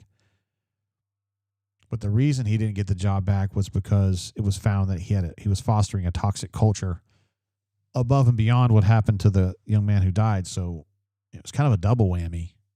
Now, that was a long time ago, and people deserve an opportunity to get better, and everything I can tell is he is better. So I don't really have an opinion on this, but if we're all kind of thinking John Sumrall, and we're thinking Alex Golesh, and we're thinking Brent Key, and whoever the fuck else you guys want to talk about, none of that comes to fruition if DJ's the interim and they go 4-1. You know what I mean? Fuzzy says no change of quarterback. They're just going to continue pushing through. Robert B says 10-15 as the head coach at Maryland. But remember, I know Maryland's a little bit better now. When he was getting over there, they really weren't very good. I'm not trying to make excuses for him. I'm just saying I think he had some work to do at Maryland to get it going in the right direction. Ephesians says, is it possible that someone else gets the interim? I don't think so. I mean, you're talking about a guy who's been a head coach, and he's a coordinator. I mean, the only other coordinator would be D Nix, and that would be a tough situation for D Nix to be in if the head coach is gone, because that's his guy. So I think that's pretty much a slam dunk there. The folks who are in the stadium say that Hugh is trotting out Jackson Arnold again. I'm not necessarily surprised. But I think rational folks at this point would be wondering what the hell. Bego says, what's up, JG? Late to the party. Good to have you here, Bego. Appreciate you coming back by. Slava Boyko, who had a great chat last week, said Maryland beat Hugh's ass. Yeah, a little bit after that, though. Dan H says UK tied with Texas in the 4th. Are we sure that we beat UK? Now, Kentucky's playing at home tonight. They're a little different at home than they are going to be in Jordan-Hare. Although they won in Jordan-Hare, I think, in 2009 in a game that I thought Auburn would win. In a cold night, by the way. Guy Fork says, crime dog. I don't understand. Why would you bypass DJ to give the head coaching job to crime dog? That doesn't make any sense to me. Bo asks, can Marcus Davis call plays? Look at all the people you're going to have to go back through. Okay, so Hugh's gone. Then I guess D Nix can't do it, and you won't let Kent do it. So now you're down to Marcus? Tell me about this. You think 3 people are going to resign? Julia says, why wouldn't he want to give the job to DJ? I just described this, but I'll be happy to go through it again. So DJ had a player die on him when he was at Maryland, and then he got the job back after that, and then they fired him because he was fostering, in their judgment, a toxic culture at Maryland. So that was very much a black mark on him. And he had to work his way back. He did it at Texas A&M. He did it at Ole Miss, I believe. And he was definitely at Texas A&M and then Auburn. And there's a lot of people that are turned off by that, Julia. I don't know. You may not be, and that's cool. I'm not saying you're right or you're wrong. I'm just saying there's some people that would be turned off by it. But I'm also a big believer that you give people other, second chances. And he certainly paid his dues, or paid his penance, I should say. And that was a long time ago.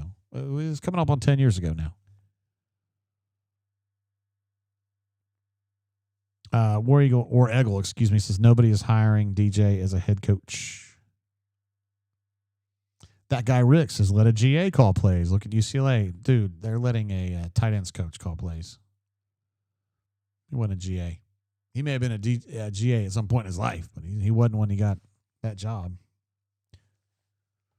Let's see. Robert S. says, keep DJ as defensive coordinator with the next coach. That's kind of that's up to the next coach. They usually bring in their own guys, though.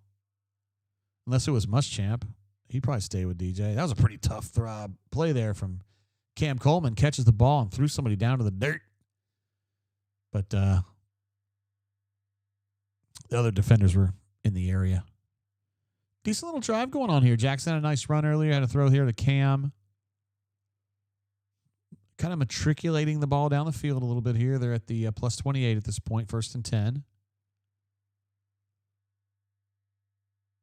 Now that is a Stan White special right there, the smoke draw, which we haven't seen much of this season. I like that play a lot, but in that case, it only got 2 yards. I'd like to see that run a little bit more tonight. Oh, no, Connor Lew's down, holding his left knee. Oh, man. That's a tough one there. War Eagle also asked, what's wrong with the middle of the field? Every pass is outside the hash. The only answer I can give you on that is that, Hugh, in theory, I haven't had this conversation with Hugh about it, but in theory, he's going to make the throws that his quarterback enjoys the most, right? Because you want your quarterback to be as comfortable as possible. And maybe those are the throws that he feels most comfortable with. Whereas when he's throwing inside, he's worried about getting the ball tipped or getting picked by a robber concept or whatever. There's Cale Ellis getting ready. Throwing some snaps back to Jackson Arnold because Lou's going to have to come out at least for a little bit here. Hopefully it's just something, he got spooked by getting hit in the knee or something like that. Maybe he's going to be okay. Let's see if he can walk. Travis J jumps in with a super chat. Appreciate you, bro. One of our great chatters on here says, JG, rerouting my NIL funds, OTV, and support to you. My man, let's give him an applause for that one. Okay, so some good news here. Connor's walking off the field. Doesn't appear to be in terrible shape. Watching the replay right now to see what happened to him. Okay. So he kind of got rolled up a little bit. The good news is that he's got, they put thick braces on all of those guys, and so they almost can't tear their knee ligaments that direction. I mean, he's walking pretty good, guys. I think he might come back in this game. For now, Cale Ellis is going to have to be the guy to take some snaps, though.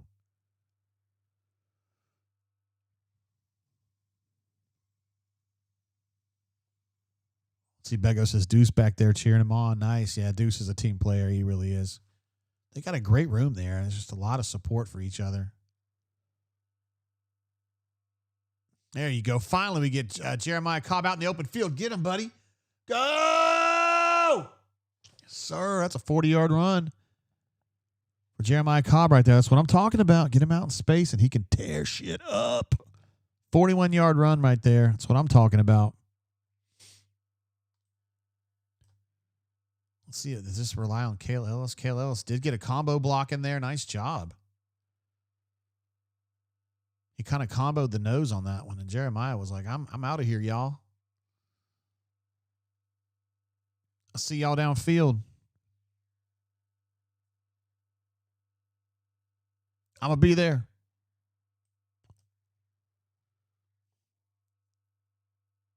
Well, that play was fucked. Had orbit motion from Eric Singleton. It was just too slow to develop. I want to get these numbers updated for Jeremiah to show his 41-yard gain. He's at 9 carries for 66 now.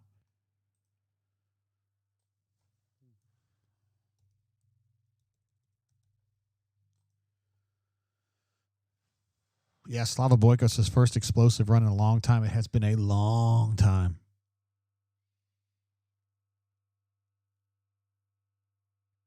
You love to see it, though. A lot of pressure coming in right now. Jackson in a lot of trouble. Still gets the ball off to Perry Thompson for a snag. Nice. Perry had to make a real adjustment there, and that was a nice job.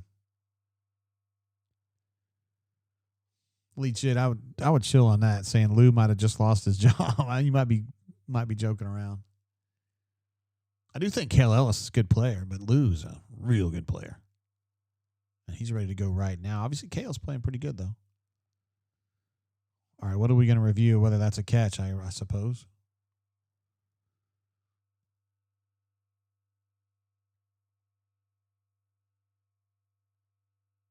That's a tough one for me to see.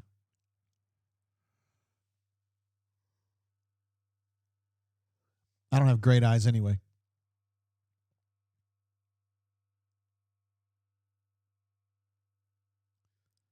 I'm saying they're going to say that puts him out of bounds, but I'm not sure on that. Donnie, who is not out of his element, says, might be time to start our 17-year-old center. Interesting. I don't think anything's wrong with Connor Lew now. He's one of the highest graded players on the team week after week, so I don't think anything like that needs to be done.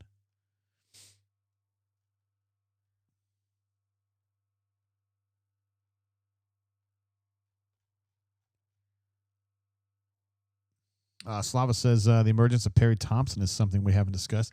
I mean, yes, he's been playing better with this opportunity with Horatio out. And I think he'll be out a little bit longer, so there's more time for Perry to play. But, I mean, he wasn't as good as he should have been when he got here on campus a couple years ago now, or at least a full year ago. And to his credit, he worked on becoming a more fully featured wide receiver, and he's better now. And so I'm glad he's getting these opportunities to play and show what he is. It's exactly what these kids are supposed to be doing. Robert S. says we started Reese as an 18-year-old. Absolutely. Reese Dismukes started the whole way through 4 years as a starter. But he's a special case, man. He really had something special about him, Reese did. Reese was, first of all, a very tough individual. And if you know Reese, you know he's kind of full of shit when you talk to him. And I mean that in the best way. I love talking to Reese. But, like, he also... I feel like there's kind of a thing with Reese where he tries to make you not realize how smart he is. But he was a very intuitive football player from the minute he got on campus. He understood the checks. He understood what everything was trying to be, everything they were trying to do on offense. It really helps you when you're playing center to understand the offense truly. Man, Jackson's really playing hard. Trying to get that ball over to Perry on a 3rd and 4. It's just tough. Robert S. says he was a killer, talking about Reese Dismukes. And Robert S. says, I'm surprised Reese didn't have a long NFL career. I don't know that he was. I guess the dig on him was he just wasn't quite physical enough. Like, I don't know. I was surprised too. I mean, he won the Remington Award as the best college center. I thought he would have been able to do some stuff. Alex McPherson lining up again, and God.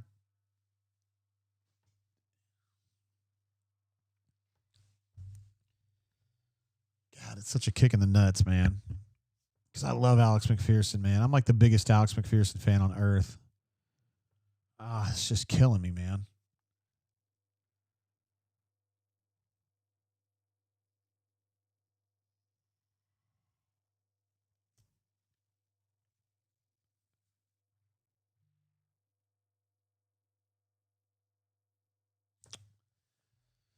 Well, Poppy Clan says, remind us of the Dismukes and Reuben Foster incident. How about we not go back through that? No, we're not going back through that. That was years ago, buddy. I'm the Devil says no other team would field a player with one intestine. I don't know what to say to that. Timothy M says, we are cursed, y'all. I have to start thinking about that. I have to start considering that as a reality because some of that stuff really is going on. Robert S. says, JG, we were just snake bit. That's the bottom line. I think it's more complicated than that, but in addition to the offensive problems and the head coach problems, I think you are dealing with snake bit a little bit. Small Victories asked the real question, is there another Carlson? Like, hey, Daniel, please hurry up and get some offspring out, and so we can get a kicker here in 18 years. Please, God, we need it. Beppo says, what happened with Dismukes and Foster? Let's just put it this way. They had a disagreement, okay, during the recruitment of Reuben. Also, Justin C. jumps in with a super chat. He's a stud. He's been here for a long time with us. You can't make it up. What did I say after the interception? I forgot what you said, bro.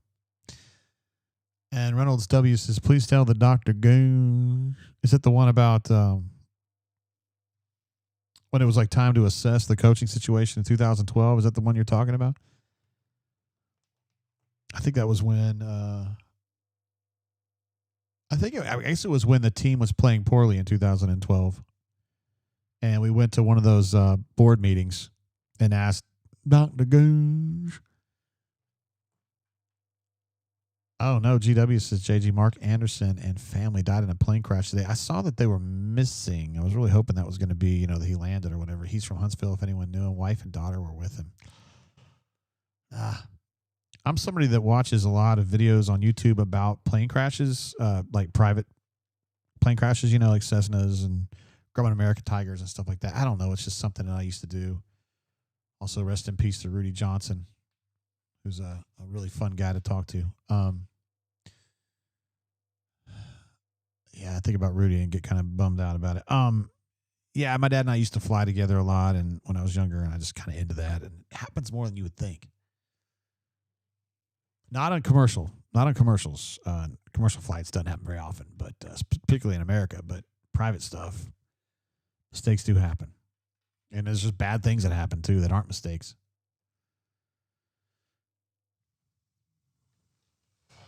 Let's see. Ob34 said, "Live next." I guess what you're trying to say is you live next to them. There's Cole Kubick, Alex Lincoln, Rudy Johnson, Kendall over there. Damon Duvall, Ben Leard. Some legends in that shot right there. That's probably 99. No, it'd be 2000 because Rudy didn't get here till 2000.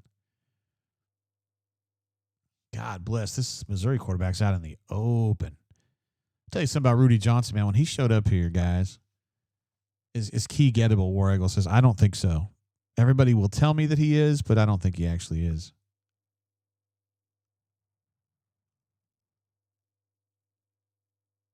When Rudy showed up here from junior college, guys, he didn't have a penny to his name. When he literally showed up to campus, he had like a little bag. I mean, like a gym bag like you had in 8th grade. And the coach that kind of shook his hand and welcomed him here said, all right, where's your bags at? And Rudy goes, what bags are you talking about? You mean this one? And he goes, no, the bags where all your stuff is. And he goes, I don't have any.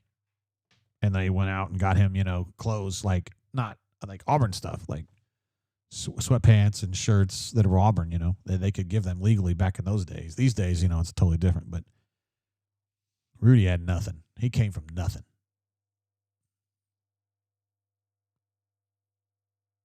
And he was a hard-ass worker. Anyway, guys, I get talking about stories. That's kind of what I do. Ryan says Rudy Johnson equals calves for days. He spelled it wrong. It's CALFS is how we spell it on the bunker, but you're actually right if it was regular English. Small Victory said had to get jeans made special for him because his thighs were so damn big. And Colby says time for boo birds. Does that mean you heard boo birds, or you think it's just time for them to actually start booing? Remember, we had Stidham from Texas on our board was talking about how he's going to organize a boo fest where everybody could just boo, kind of like perpetual adoration, but like inverse.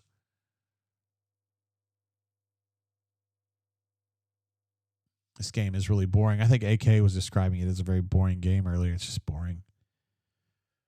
UVids asking a question we talked about a bunch tonight. Does Freeze get fired if he loses tonight? I mean, I don't know the answer to that question. I don't know. I don't know what Cohen thinks about DJ Durkin. I think that's a big part of the equation. If he likes DJ Durkin, little green dog blitz right there from Xavier to force that check down throw. I don't know how Cohen feels about DJ. Robert says Freeze won't get fired. I don't think he'd get fired tonight regardless. I don't think he gets fired tonight. Could be tomorrow. Could be Monday. I don't know. But, they still might win this game. I don't know. Solo Tigger says Rudy's first game was Wyoming on a Thursday night. It was my first real game at Jordan-Hare. First ever Eagle Flight pregame. And an absolute beast mode run from Rudy to put it away was a great day. Yeah, like literally a 70-yard run, maybe 50 yards. I don't know. And I'll swear to you that every player for Wyoming had a hand on him at some point during that run. And Rudy still scored. And Mike Tirico was calling that. Back in those days, Mike Tirico would call games, and he was like, Rudy Johnson, Rudy Johnson, Rudy Johnson. one of the damnedest plays you'll ever see. If you guys haven't seen it, you need to go look it up. His run against Wyoming for the touchdown. It was amazing. Unfortunately, when you go look it up, it looks like it's from 1920 because it's in like super low def. You know what I mean?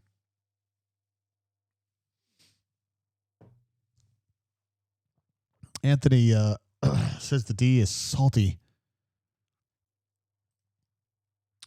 Yeah, let's see. Missouri's got 209 yards on 48 plays, so that's 4.4 yards per play. Auburn's actually averaging 5.2 yards per play. That's pretty good. Let me update some of these other numbers here. The third downs, 3 of 8 for the Auburn Tigers, 7 of 12 for them.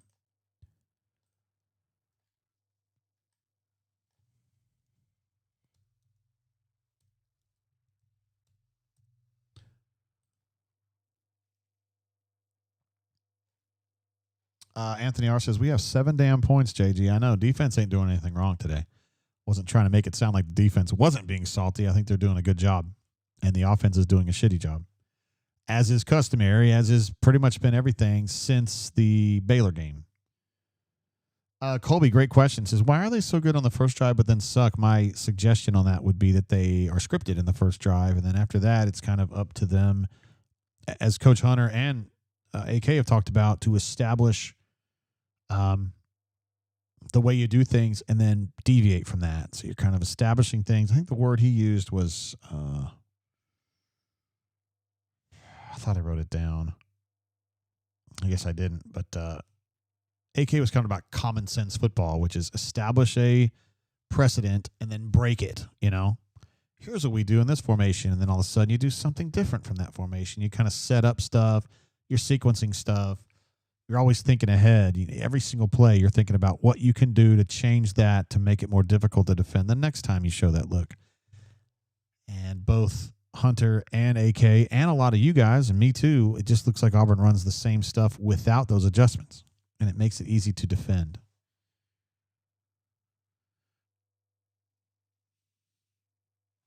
Terrence says, JG, Auburn can't adjust to the adjustments in short. I think there's a lot of that too.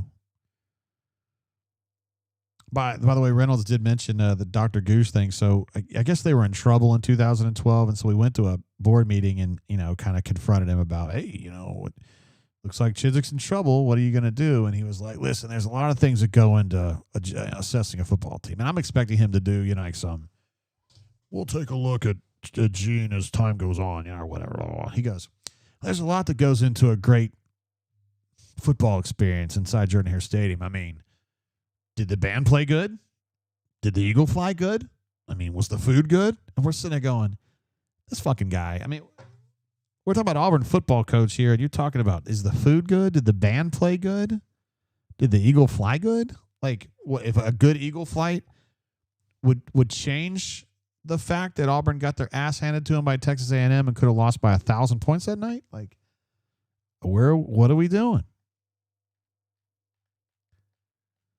I don't know. I mean, I'm sure Dr. Goose is a very bright man. In fact, I know he's a bright man, but that wasn't his greatest moment, I don't think.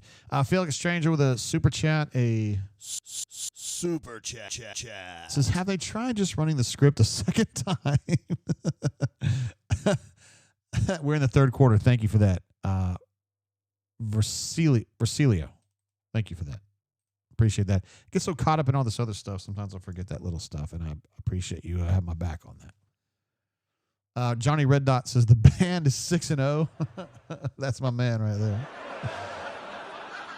I mean, what about the food? And we're not even taking into account the War Eagle Plus discounts of 17 cents on a hot dog, 13 cents on a Diet Coke. And maybe if you get some nachos with jalapenos, you can get a little extra money off for your jalapenos. That was Justin Jones. Getting the carry right there. So he is the second tailback in the rotation tonight, which I find interesting.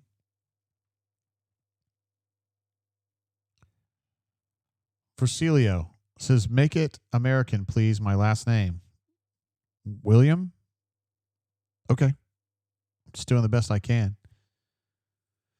Robert S. says he was at the 2012 Texas A&M game. I'm sorry to hear that. I was too. I went in the hospital the next day. That's not a joke. Says our tickets were in the nosebleed section, and we ended up down at the front row at the 59. The 59-yard line, huh? Uh-oh, it's going to be a late hit. Yes, sir. It's the best way for Auburn to get some yards is a penalty. Oh, number 7 from Missouri was talking some shit. Looked like he was yelling at Ashton Daniels. I don't know who he was yelling at. Pointing at him, too.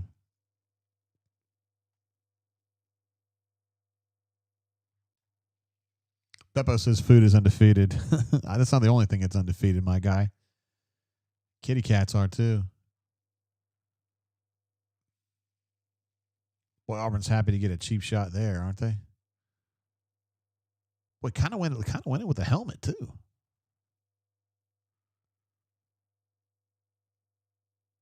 That wasn't very nice. Missouri fans want to kick his ass now. Like, these guys can't piss a drop, and you're just giving him 15? What are we doing? J.O. Pat says, make Auburn great again. I'm not even sure I remember how to do that, J.O. Pat.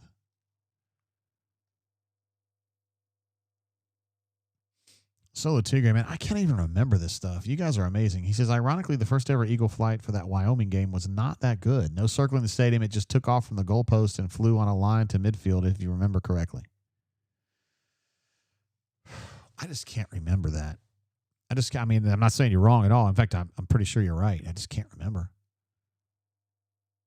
Hey, that was a good quick read there and a check down throw to Perry. I like that. That was actually good stuff by Jackson right there.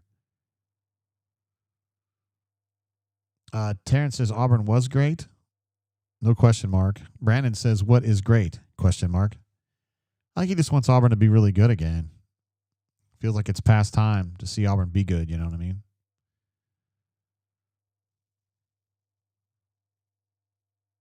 Boy, Jackson threw into some tight coverage there. Was able to get the pass completed to Cam. Cam's had some nice catches. He had a couple drops early on, and we were giving him hell, rightfully so. But he's been better. He's been better.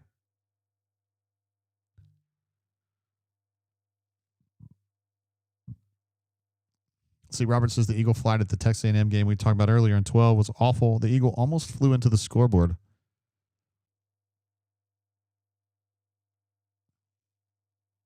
There you go. Jeremiah out in the open field yet again. Gets down to the 5. It's going to be first and goal at the 5. This is a good drive developing here. You're right on the money, Slava Boyko. Don't want to jinx it here. But Auburn's current drive is 9 plays, 81 yards, excuse me. And they've done it pretty quickly. It's been only 3 minutes on the clock.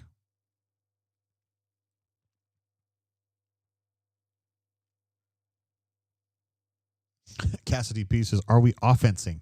A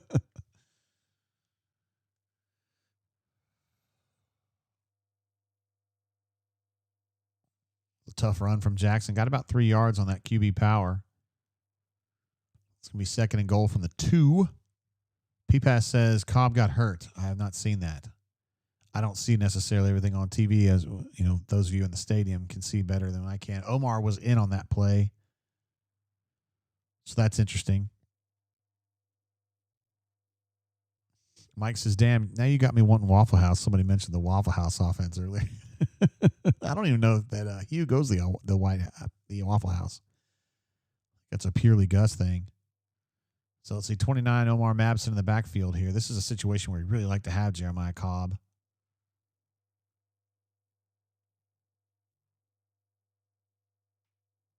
Oh, Jackson had himself a spot to run in there, but he just got tripped up a little bit on the cutback. Third and goal from the 1 is what we're looking at here. A.U. Jackson says, JD, do you think we're in field goal range? No. I don't think there's a field goal range at this point, guys. There it is. Touchdown for Omar Mabson. The more you fuck around, the more you're going to find out. Yes, sir.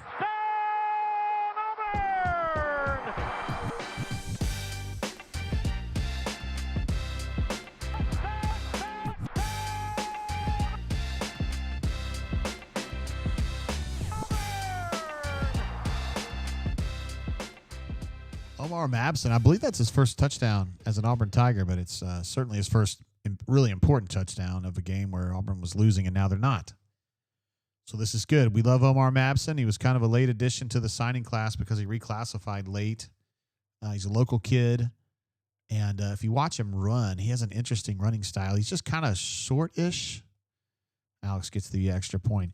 He's kind of short-ish and he kind of stout-ish.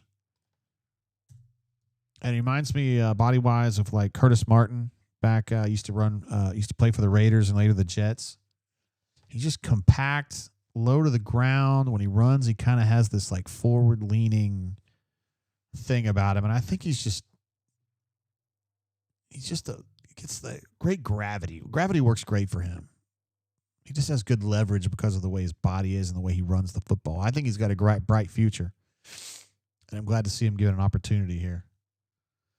Mike says, have we mentioned that Omar should still be in high school? That is correct. He reclassified and got here a little earlier. And I think Auburn was pretty damn fired up to get him here, honestly. Runner 24 says a little bit of Michael Dyer. I don't like to bring him up too much, but yeah, Dyer was like that too.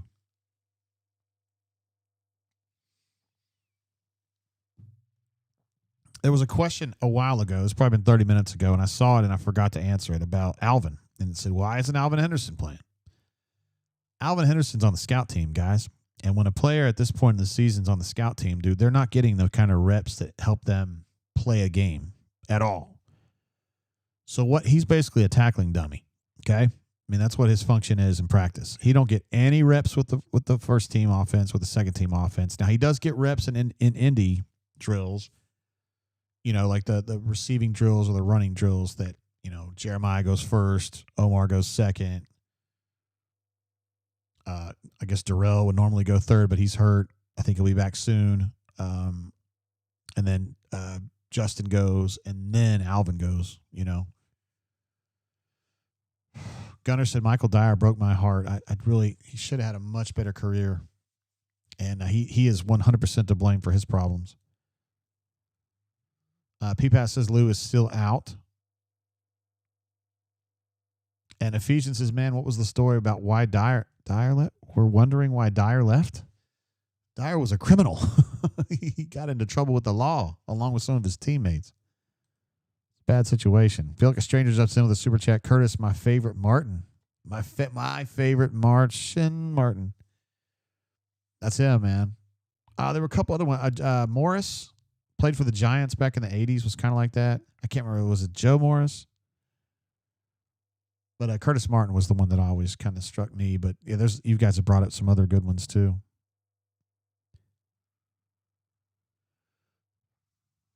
Let's see. Daniel D says Hugh will F this up. And War Eggle mentions that Alabama is running away from Tennessee in that game. How about that? All right. Hoke says that the radio said Lou is out for the rest of the game. Interesting. I don't like that. Breaking the law. I like that SR-71 Blackbird.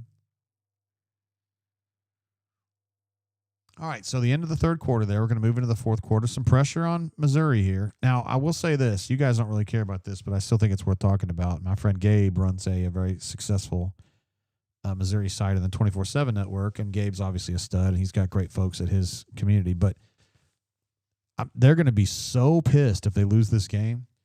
I mean, they're going to be so mad.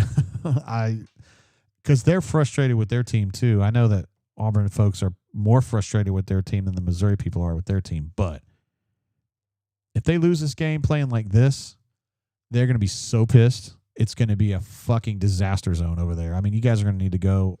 Gabe doesn't write for our network. So if you're going to the Missouri site in our network on 3, it's going to be a little different. But I think that it's going to be, it's not going to be his actual folks. You know what I'm saying?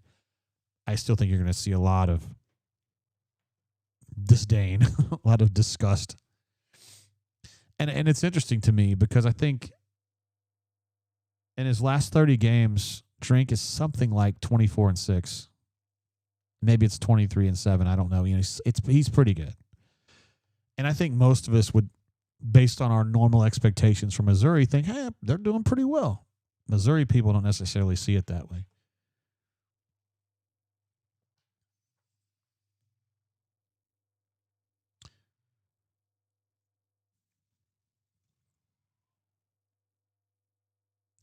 Let's see. Someone was asking about Lattimore earlier. I wish I could have picked that up.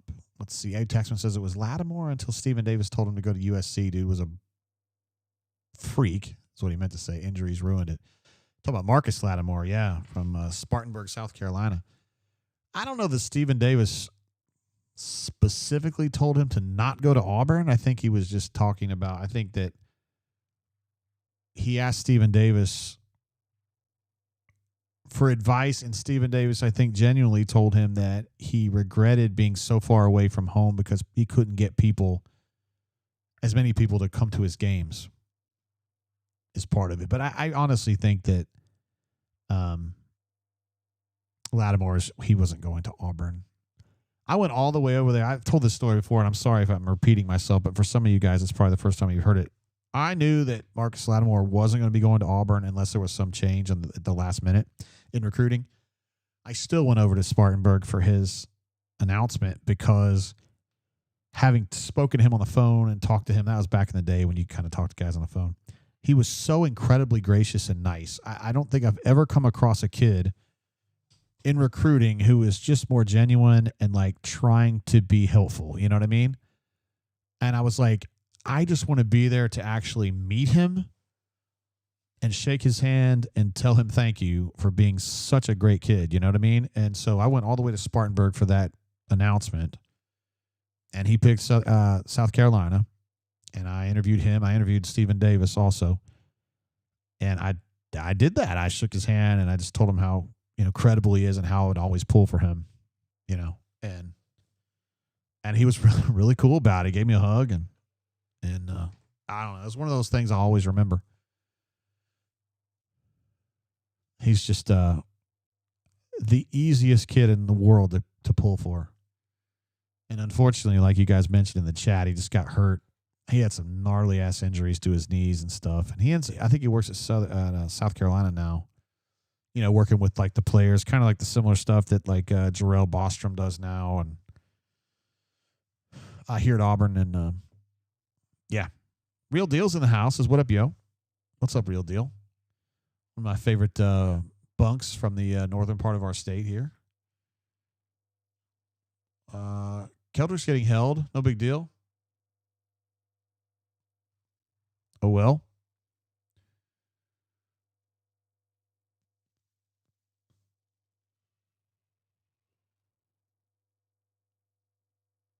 Yeah, Ephesians says Lattimore deserved more than the injuries he had. Dude was a legend. He sure was, man. I just... And Dan saw the hold, too. I don't understand what happened that. Slava Boyko says Lattimore's injury cost him at least $30 million. I know. It's terrible.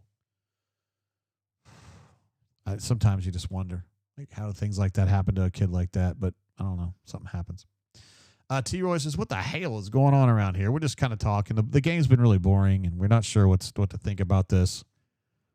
T-Roy, I'd say like probably 70% of us are pulling for Auburn to lose because they want Hugh gone so bad, and there's another 30% of us that always want to see Auburn win.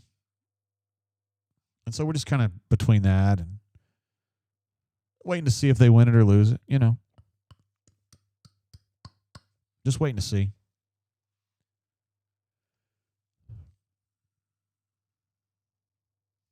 He did go out of bounds. So I think that our big cat is right. It's going to be an illegal touching. That's what I think is going to happen here. He's out of bounds. He's out of bounds again. He's out of bounds again. He took 3 steps out of bounds, and he was not forced out. Took 4 steps out of bounds. So he took another one out of bounds right before he caught the ball. Trying to figure out what Jay Crawford was doing there. Spicy P says, this is literally a free timeout. It actually is. That's right. T-Roy Tiger does note that the Troy Trojans, absolutely whooped up on ULM today. So that was a big win for them. Playing some better football now. I was kind of concerned about them last season, but they're playing better now. Gunner 357 says Duke Williams was a fighter. He sure was. He's a very talented football player, though. Cleveland Brown says, no cap. I mute the Auburn game just to listen to you when you're just behind what I see. The drain is where it's at, Cleveland. Appreciate you, bro. I am staying hydrated. Got my Awala here. It's about half gone. That is the right call. Incomplete pass due to him being out of bounds. Real deal. At least he's being honest. He says, I'm just here for the drama, hoping for a win for the boys, but pulling for a coaching change. JG is as good as advertised. Appreciate you, G. Hope you're doing good. Actually, I know you're doing good because I see you and your girl and your kids on Facebook. Look like you guys are living the dream, man. Beppo thinks that Duke Williams was a fighter, too. He was a hell of a football player, though, but he was out there. Oh, my goodness. No, Kensley. Oh, it should have been a pick. 3rd and 10. Kensley got both hands on a ball and couldn't pull it in.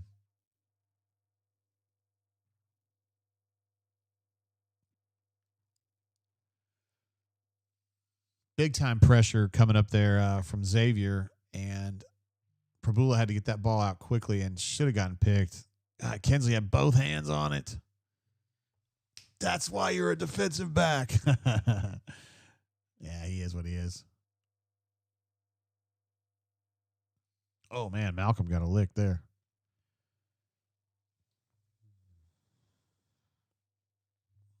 Rob says he just was not fast enough for the NFL. Talking about Duke, I reckon. He is a very physical player. Remember that game he had against, I think he had a big-time catch at the game at Kansas State, I should say. He was just such a mess in college, but I think you're right. In the NFL, he hung on for a little while with the Buffalo Bills back before they got really good. But let's see, Slava Boyko said the play calling was quicker last drive and it made a difference. Let's see if they go back to it. Just kind of talking about the tempo. If that's true, that would be something that Alex Kozan was asking for. Gunner wants to know what happened to Jaquez Robinson. I don't really have an answer to that.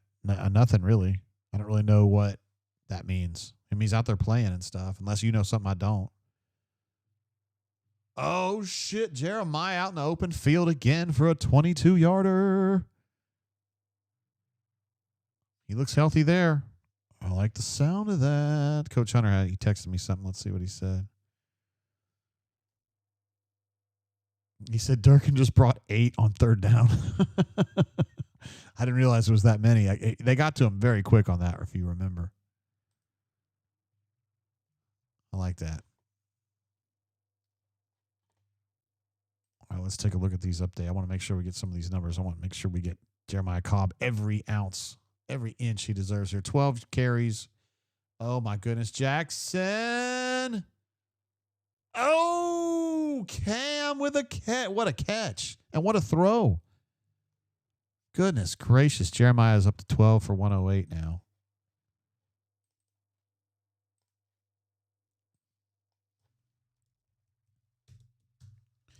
And Cameron Coleman is up to 6 catches for 108.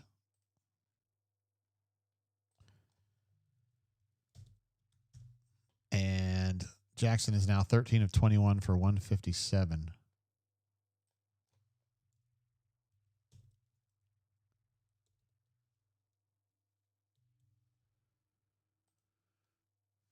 Whoa, that pass was really dangerous, but he got it over there to Singleton.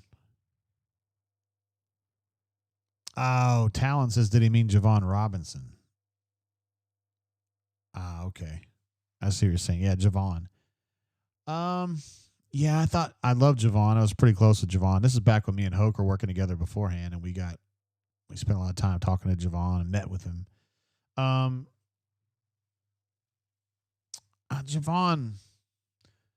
Javon's a complicated individual, or he was at the time, and I think it just kind of it just slowed him down.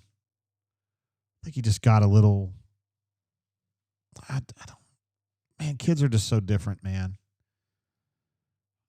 And they just mature at different speeds, and they understand the world at different ways at different times in their life, and I just don't think mentally he was where he needed to be a star player. But he was a really good player. Let's see. Justin C. says that Manson, he meant Mabson. I'm sorry, he corrected right there. I may have turned us around. Forrest Deese is Javon Robinson. Remember him as an extremely hard-nosed player. He ran hard. Slava says he had a bad brain. That's kind of true. I mean, I don't mean that. I mean he was dumb. It just mean like I just didn't think he had his head on straight in a way that. Man, when you're a college football player, well, like we got to pull on that one.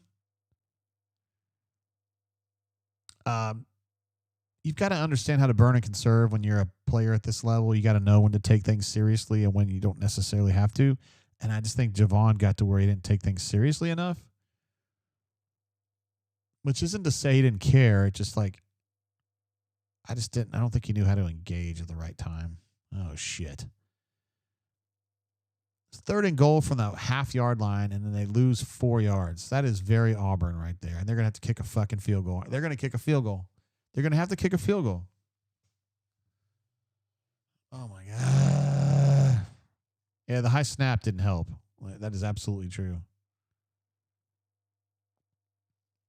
Yeah, the high snap definitely was a part of that. But I think those old boys were going to get him anyway.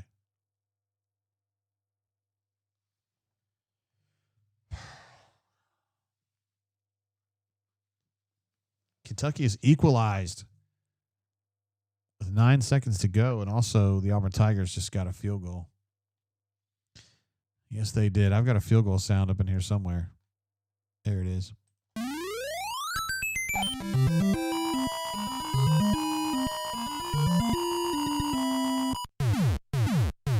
All right.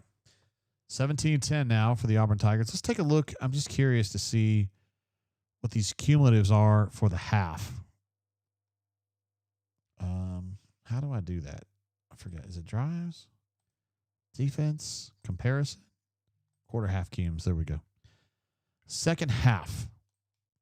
The Auburn Tigers have 10 points and they have 0. Auburn Tigers have 204 yards. They have 52. Auburn has run 26 plays to 15 for the Missouri Tigers. So Auburn's averaging 7.8 yards per play this half. And Missouri's at 3.5 yards per play this half. Auburn was at 4.4, so they're up probably 75% this half yards per play, and they're down about 20%. So this has been a much better half. Obviously, Jeremiah Cobb's broken free for 3 long runs. You also got the long throw to Cam. So there's been some good things going on offensively here this half, no doubt about it. Pablito jumps in with a super chat. So remember in the pick'em when BMAC claimed Mizzou was well coached and that it would show, you ask him about that. Ooh, Pablito's already got the receipts for a game that isn't even over yet. Goodness gracious. Matt H says, so we're a second half team now. Mike also speaking some truth when he says, I have a problem with being in the gun on the 1 yard line. I agree completely, dude. And I understand if you want to be a shotgun team, I'm great with that. But at the 1, let's get under center. Let's get, let's play some old school football and get the ball in here, right? I'm with you guys on that. I'm totally with you guys on that. 100%. Yeah, Ephesians, I was just working through that a little bit. Again, total stats. It's 326 yards for the Auburn Tigers, 207 for them. Oh, my God. 326 for Auburn, 207 for Mizzou. We talked about how it was broken down in the half. I mean, this half, it's 204 for Auburn and 52 for Missouri.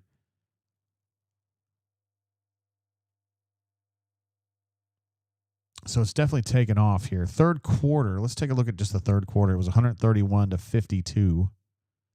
And just in the fourth quarter, I mean, it's a little misleading, obviously, but 73 yards for Auburn and 0 for them. And their drive, they had a drive that was just finishing out when the quarter changed, and they got stonewalled on third down. So, this is going to be their first real drive of the quarter, so that number's a little bit misleading. But Auburn's played a much better second half. I mean, we have to give them credit for that. Let me get some of these numbers updated. Jeremiah's at 14 for 108.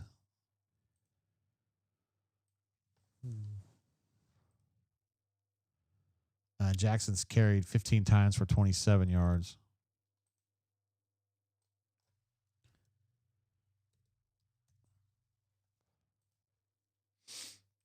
And then passing, he's 13 of 21 for 165. Wait. God, they change the stats on me sometimes. I'm just going right off the stat broadcast stuff.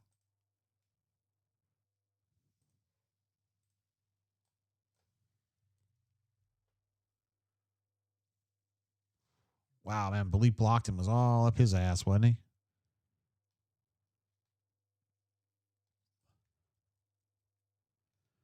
Cam's six catch for 108, like I mentioned, and Jeremiah 108. Each of those guys have 108 yards. Nice. Third downs, I have not updated super lately. Auburn is 5 of 11. They're 7 of 13.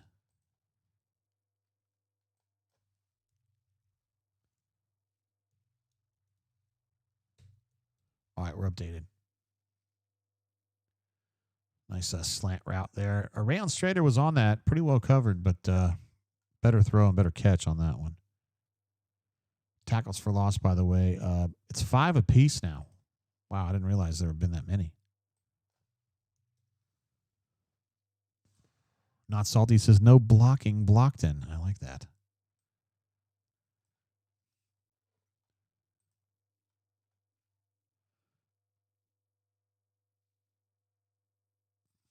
Boy, he's got a lot of time to throw that ball. Oh, my God, I thought it was picked.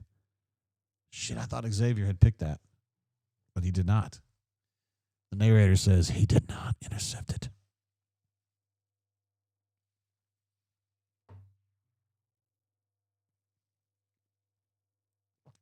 I don't know why I thought Xavier had picked that off. He didn't come close to picking that off.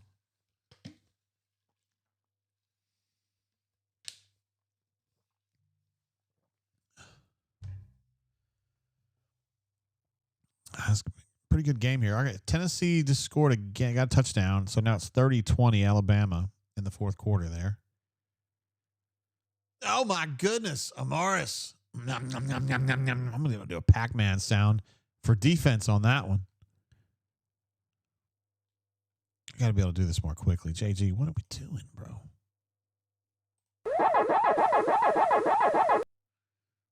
Just gobbling him up, man. Boom. That's like a mesh charge right there. Glad they didn't give him a penalty for hovering over that guy. At least he didn't say anything, right? Running 24 asking what I'm drinking. I've been drinking this old granddad 7-year. I've been really sipping I haven't been drinking a lot, honestly. I don't know. I just haven't been drinking much, period, lately. Probably drink half of what I used to drink, which wasn't that much anyway. Like Fridays, I don't drink too much now. Saturdays, drink less. I don't know. Just kind of got tired of drinking a little bit. I'll probably pick it back up later, but guys, I don't know, man. Auburn's I might win this game. That'd be pretty sweet.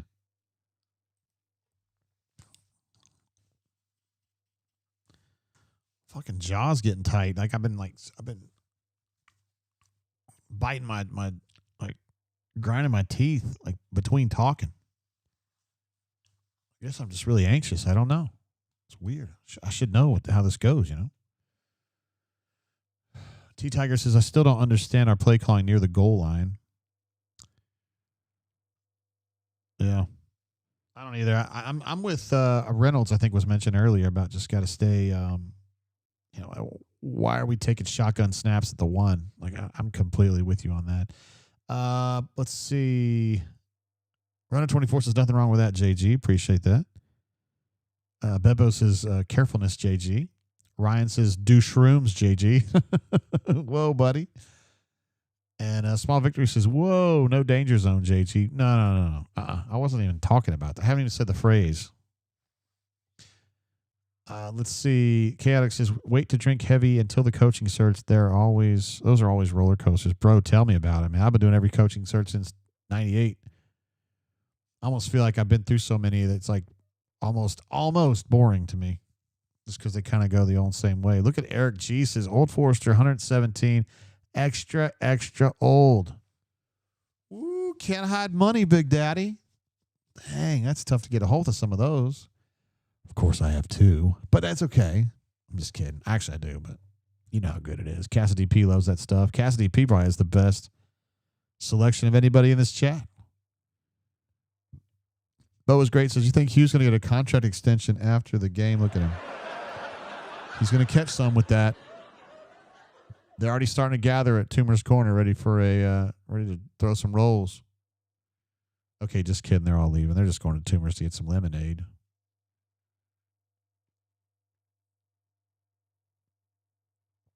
Eli looks like he's a little bit down on his luck here. Although to be fair, they're in decent shape right here. Neil says, where does the Auburn D rank overall in the country? Top 5? No. I don't know if you're being facetious or not. They're probably like top 30, though. I would guess. Cassidy Beast is number 1 in my heart. Forrest D, I kind of disagree with how you phrased this. Hold on, I got to watch this play real quick. He says that Terry Bowden firing in 1998 was strange how it went down. Knew it might happen, but unexpected midweek. It was midweek. It was a Wednesday, I think. But I don't think he got fired. You can argue that he did. I think the truthiest thing you can say is that he resigned under fire, and he knew it was coming. So instead of getting fired, he quit or resigned, however you want to look at it. But it was midweek. Poppy Clan says, since 98, Jay, did Tubbs really make the Pine Box? Dude, I can't tell you how many times I've joked with Tommy about the Pine Box bullshit. He 100% said that. Almo Tigergrad says Malik Blockton is out with a shoulder injury. That's not good.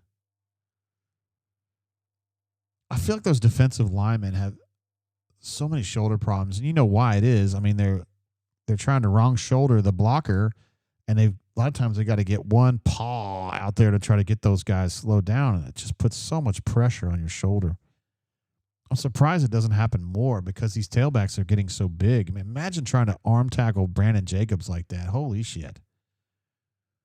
And even the guys who aren't built like Brandon Jacobs, which is pretty much everybody, like they're just so much stronger. You think about Omar Mabson and Ahmad Hardy that's playing for Missouri right now. They're just so thick and strong in their legs. They'll just drive through your arm tackles. Yeah. Okay, so we got 8 minutes to go. Auburn is up a touchdown. Auburn can put this game away really with a long touchdown drive right here. Now, is that going to happen? I don't know. That'd be pretty sweet.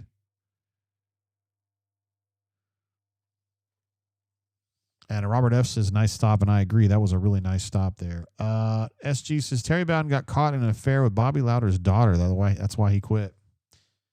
Hey, man, you're on your own there. I'm not getting involved in that, whether that's true or not. That's outside my purview. My argument would be that that's not why he got fired, but you're welcome to think that or say that. Robbie says, Brandon Jacobs was a monster. Boy, he sure was, man. Among the crazy, like the biggest freaks, physical freaks I've ever met at Auburn. Just insane. How good of an athlete he was. I still would argue that Greg Robinson was more of a freak in my opinion. But Brandon Jacobs would be top 5. He was something else, man.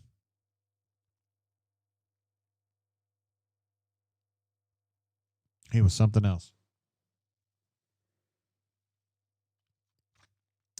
Parker M says to think we missed 2 field goals, one of which was just absolutely got to hit it. The other one was right at the edge of his range. Oh, nice tackle there from number 1 or 7 against number 1, regardless. Robert S. says jet sweep, please, Simmons.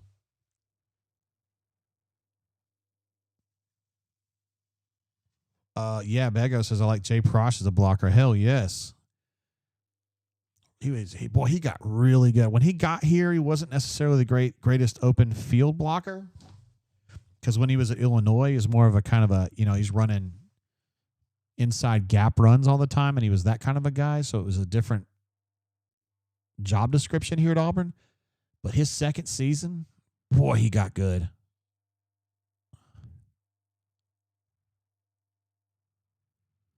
Another sack, another tackle for loss for Missouri. Let me go ahead and add that to the total here. That's a lot, man. I think in the Oklahoma game, wasn't it 14?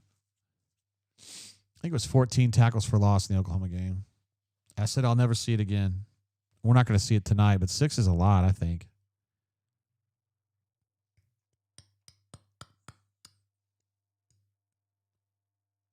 About a powerlifting champ, Bego. I can't remember that specifically. He sure seemed like a badass. He's probably talking about Jay Prosh. Brandon Johnson was definitely not the greatest athlete that I covered at Auburn, probably in the bottom half, but man, you talk about just an absolute menace on the field. I don't know as though I've ever seen somebody that would hit a man harder than Brandon Johnson. Good God.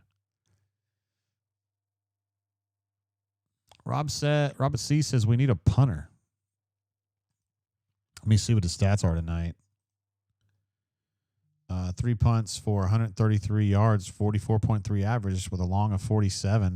That's normal. 45 is about normal, isn't it? He's just a hair below that. Sounds like he's doing okay. I don't know.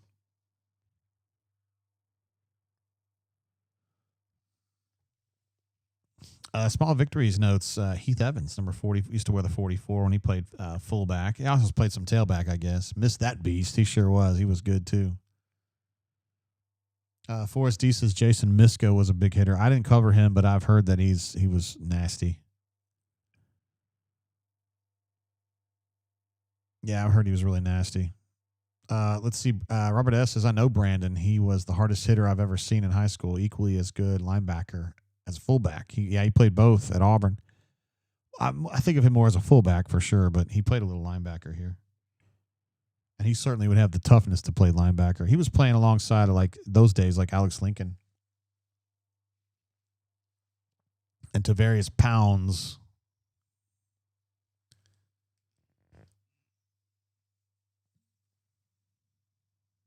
Solo Tigre says, we do have a punter. His name's Malcolm.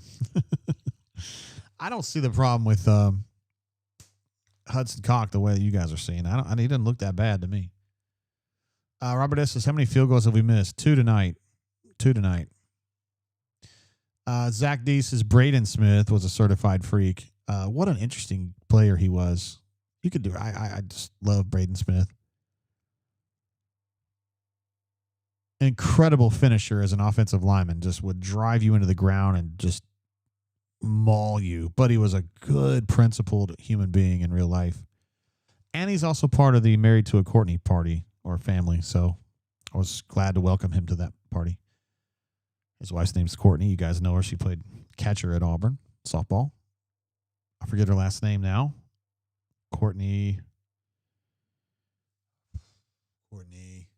Smith. No, I'm just kidding. Her name before she got married. Stuff just gets away from me sometimes, guys. It's terrible. I even know her dad. His name's Richard. Oh, well. I'll figure it out one of these days. Back to action here. Oh, Missouri with another costly drop. Not that I'm Matt Shea. Thank you. Thank you, Zach. Courtney Shea is exactly right. Beppo says Braden Smith was a dang grizzly bear. He was, man. He was. Remember, I thought the world of him when, he was dating Courtney Shea when he was here, and you could see him because back in those days I covered all the softball games, and you could see him sitting right behind home plate just watching her play. That's what I'm talking about, man. She was worth it too. Courtney Shea's. She's a high-quality individual, comes from a good family, and some of the stuff that she did when things were getting nasty behind the scenes, yeah, it's going to be pass interference. Some of the stuff she was doing behind the scenes when things were getting nasty on the softball tip, she did some work just trying to get people on the same page. And that team ended up being awesome, too, and a big part of it was Courtney being able to be like a mitigator.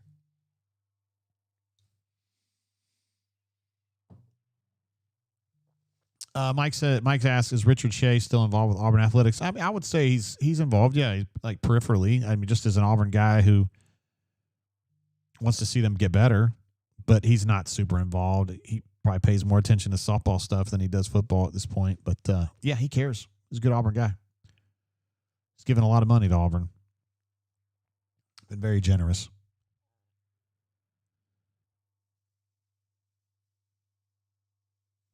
Poppy Clan says, drink looks so calm and collected. Take notes, Hugh. I like that.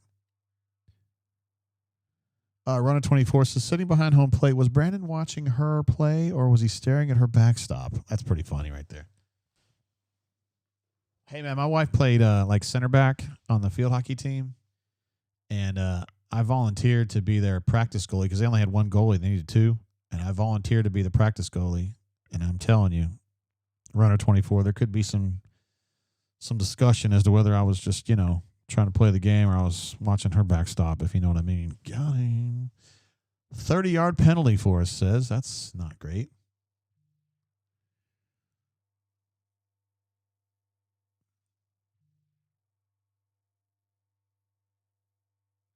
Boy, that referee's having a hell of a time getting that flag up, isn't he? He got it up on the third one. Let's see. Okra says, and the choke begins. Warrigal0008 says, Hugh's attitude is dog water. Boy, Chris Murray was giving it hell right there, wasn't he? And somebody else come around the other end and really pushed Prabula to make a very hasty throw there.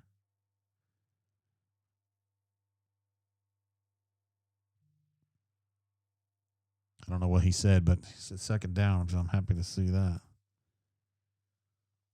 Is that going to be intentional grounding? It looked that way to me. Was he out of the tackle box? All right, so it was Chris Murray and then Keldrick, I guess. No, it was Woodyard. Regardless, 2nd and 10. I'm surprised that wasn't grounding.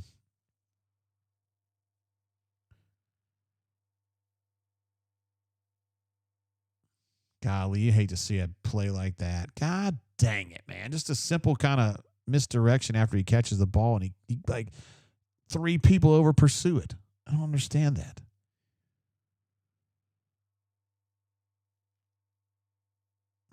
Josh Woos is danger zone, but I don't think he means this for the Auburn Tigers. I think he means this for Missouri getting themselves in a better position to win this game. That's just too many defenders near him that don't have their hands on him. You know what I mean? It's like 4 guys that don't have their hands on him that are within a yard of him.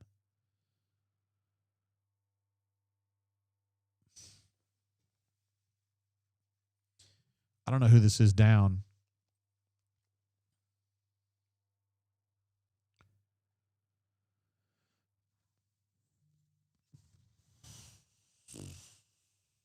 Let's see. Cleveland Brown jumps in with another super chat. He's been with us all night. Says Sankey has to be paying the Zebra crew. Cleveland not a fan of that. It's going to be Caleb Harris who's down right now. Not a fan of some of these choices here. We've gotten this far into the game where we're not too worried about the officials, but some interesting decisions here in this particular drive.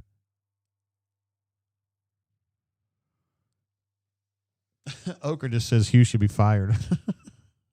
I mean, you don't have to give reasons, but you could. What about this game is making you think he needs to be fired right now, though? Soggy Nachos is here with us. What's up, bro? Glad to have you here. Great name, by the way. Love it. All right, 1st and goal from the, 4-3? Held tight right there. They got about half a yard on that bad boy. I think Caleb was back in the game right there.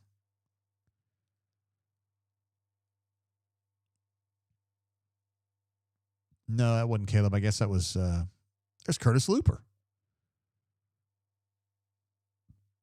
Now a Mizzou assistant. I guess that was the linebacker from Clanton. DeMarcus.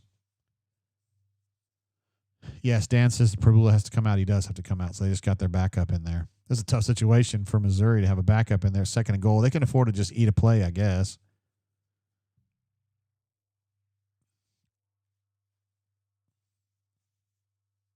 Daniel D says, are you sure you want Durkin as head coach? I like that. Oh. Yeah, well, the ball can't cause the fumble.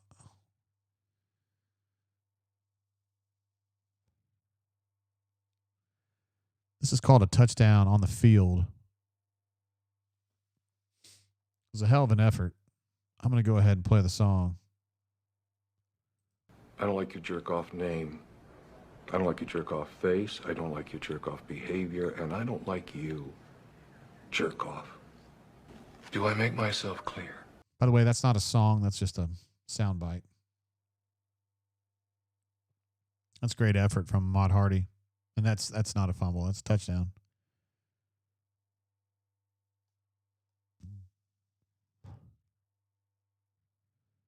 Yeah, War Eagle. That's exactly right. It's amazing how quick they're able to call a touchdown in certain situations, right? They don't do this for the Auburn Tigers very often.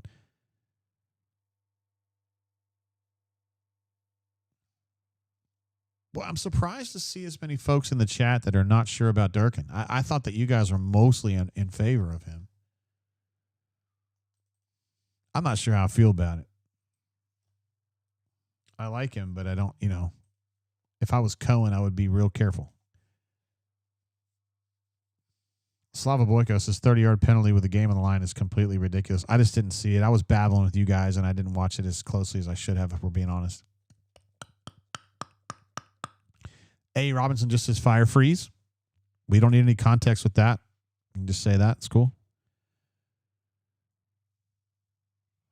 Dan says Durkin's fourth quarter D has sucked. I feel like that he's more likely to have busts in the fourth quarter. It does seem that way. Mike says Troopa Loopa, the good old days. Yes, sir. Thig Pen. Real Deal says, are you sure about Durkin? I'm not sure what that means. Terrence says JG likes Durkin, but he doesn't like Durkin. LOL. I know I like Durkin personally. I don't know that I like him I don't know that I would want to give him the opportunity to be the interim. If you,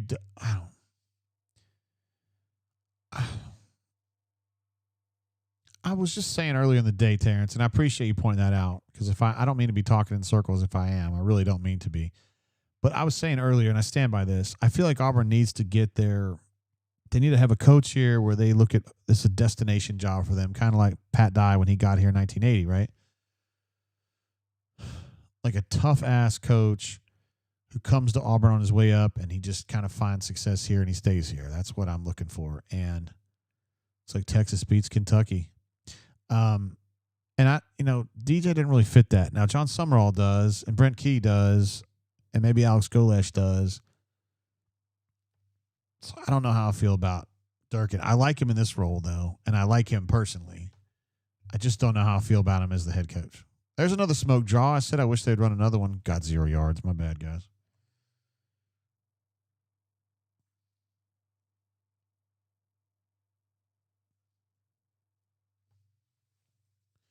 Mike says Durkin is a serviceable DC who knows enough to survive not head coach material. I think there's people. I think that's a fair stand. I think I'm just not sure on him, but I do like him. Beppo says Summerall. Also, Idra likes Summerall as well. Thank you for spelling his name correctly. That's how I know you guys are smart. Robert S. is Summerall all the way. Also spelled correctly. Nice job.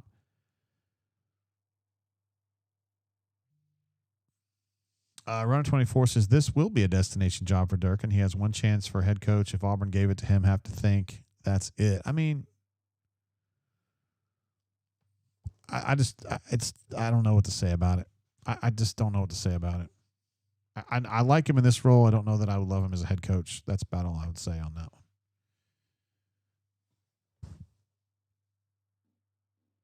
one. Oh, he got a ball out to Perry in the open field. It's a hell of a throw, too. His body was turned the wrong direction kind of when he threw that ball. He kind of threw it like Rafael Furcal style, like facing the wrong direction. It was kind of a flip, but man, he got it there. No, I guess he wasn't as turned as I thought he was, but it still wasn't an easy throw. And Perry just kind of ran it down and got another 15, 20 yards out of it. That was a nice play.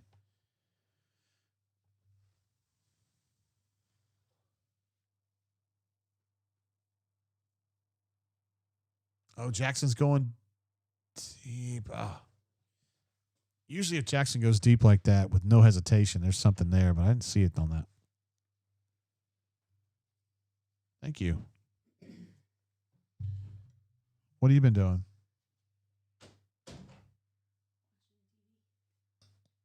watching Real Housewives of Dubuque? Yep. What'd you say? Okay.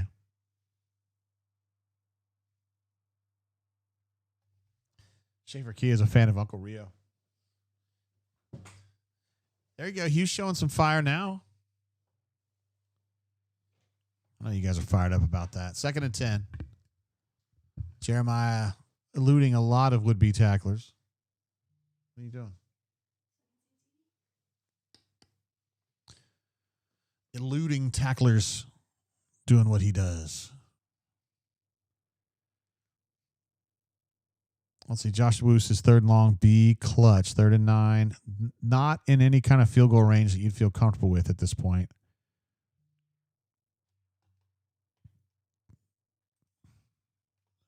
They're on the Mizzou 44. I don't love the looks of that. Jeremiah Wright coming out with looks like a left shoulder.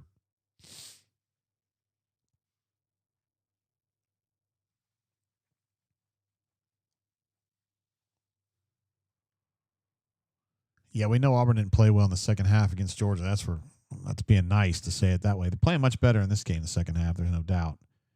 Missouri's a step down from Georgia, though. Not that matters. At this point, Auburn just needs a W.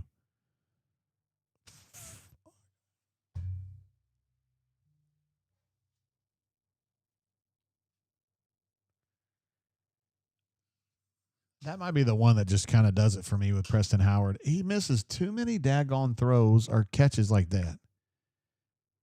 I mean, there was a big miss last week that I blame fully on Jackson Arnold, but that one is not on Jackson. That has got to be caught.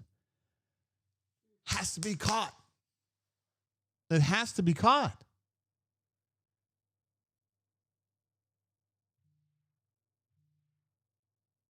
That ball is just fucking has to be caught.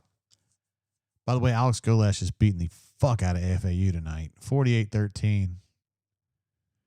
Coach at South Florida doing a hell of a job. Now Auburn's going to have to punt the ball. This is such a disaster. I don't know if they're going to pay for this, but man, if they do, Preston Howard is... Come on, bro. Nick A is being nice and says 15-inch cheeks. That's being nice. Good golly. Apparently some folks in the stadium chanting refs, you suck after the non-PI call there in the last drive.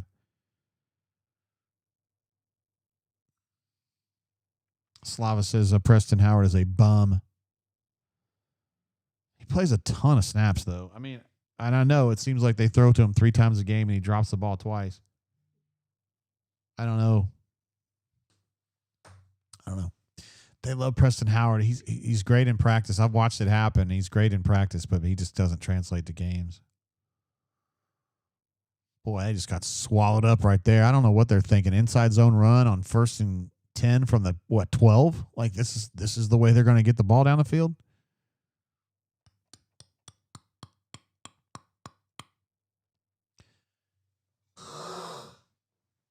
Excuse me. Throat kind of bothered me there.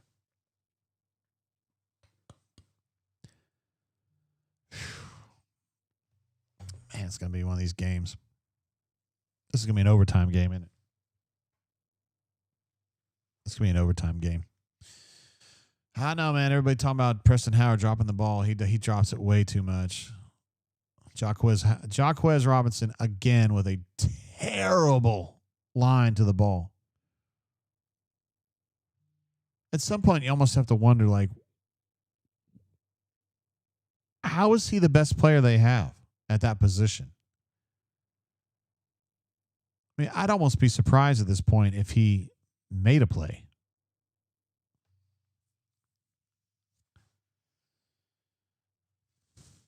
Runner 24 says, we're at the point of great at practice is irrelevant 6 games in. Bro, I don't know what to tell you. I watch him play and practice, and I'm like, this kid's amazing. But I remember, I know, I watch him.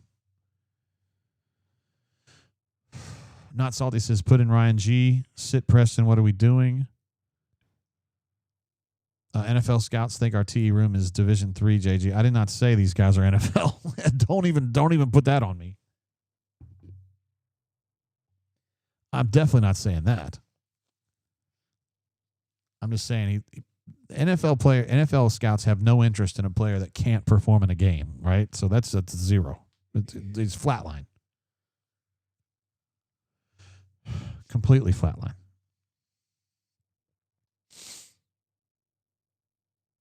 SG says Peyton Thorne, spelled incorrectly, was great at practice, LOL. I mean, I don't know what to tell you.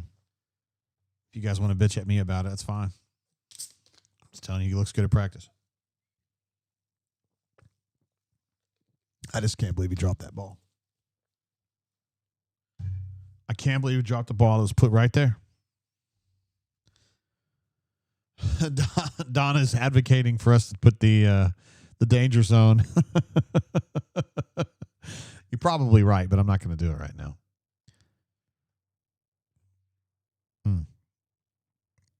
Stu Pup says it's not just coaching, it's roster management too. This ain't a good roster. I think it's a good roster. Not a great roster, but it's good. There's some real good players at the top, but way too many bad players at many spots. Yeah. There's some spots where it needs to be better. I would agree with that. And I think tight end's one of them, which is weird because tight end's been good for a while. Slava Boyko says, JG, overtime game. All they need is a field goal. What are they going to kick, an 80-yarder? Like, they got a little ways to go here. Ben, out of nowhere, says, it's time for Auburn to file a lawsuit against the SEC, get all electronic communications between the refs and league office. It's a conspiracy. Daniel P., I've answered this question several times. He says, is Freeze gone this week if we drop it, Jay? I don't know. It's more complicated than that because it has something to do with, do you want to give DJ an actual opportunity to be the interim? Is that important? Is he someone that John Cohen would actually consider for the job, et cetera, et cetera? Third downs, by the way, 7 of 14 and 6 of 14.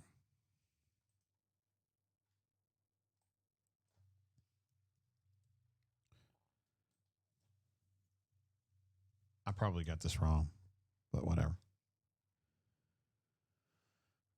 Let's see. Forrest D. I disagree with this. He says most Auburn fans hated Bo Nix. Now he starts for the Denver Broncos. I don't think most Auburn fans hated him.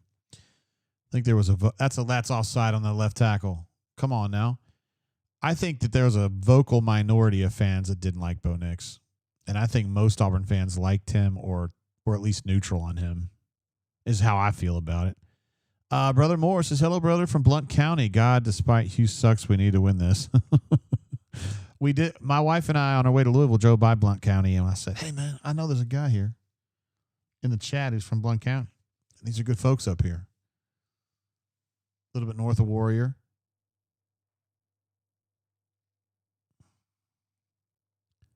I can't believe Cam Coleman plays for the other team, too. It's crazy. Is there something wrong with the end zone camera? Because it has these little lines on it. Do you see that stuff? It looks like they're shooting through a screen or something, but I don't think they're actually shooting through a screen. I don't know what's going on with that camera. They need to get that fixed. Oh, Sly Smith. I don't know if he was green dogging or what he was doing there. If he was spying, I don't know what was going on, but he made a nice play there. First time we've called his name tonight. Farm Data said loud minority hated Nix. I think that's fair. Yeah, that's what that's how I saw it. Definitely not a widespread. I think most Auburn folks liked Bo Nix. He played his ass off and he was pretty successful. His dad, I don't know if you know this, Courtney. I know you're not big on Auburn history, but his dad played at Auburn. Yeah, his name's Pat Nix. And he went by Patrick sometimes when he was the quarterback here. And so it's kind of an all in the family kind of thing. And his mom, you're not gonna believe this, but his mom was a cheerleader here. Yeah, Patrick was the quarterback, and he dated a hot cheerleader. You're gonna be surprised to hear that. I was talking earlier about how I was a practice goalie for the field hockey team, so I could play behind you. It may have been the first time. It wasn't the last time. A. Robinson says, I like Bo Picks. Fuzzy says, JG, how long of a delay are you on? I'm intentionally on a 0 delay. Now, I can't tell you exactly. Yeah, I'm live on my cable box here.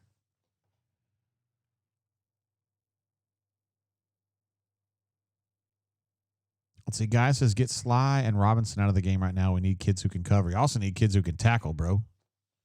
2nd and 9. 1 minute to go.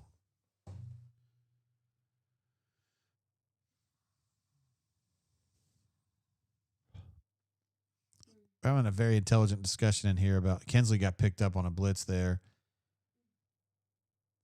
All right, so Jaquez was in the right place there and made a tackle. But then he threw the ball to the ref and completely missed it. So, whatever. Small Victory says, wait, what? Bo Nix's dad played for Auburn? Ryan Williams was only 17? I know, these are things that we didn't know.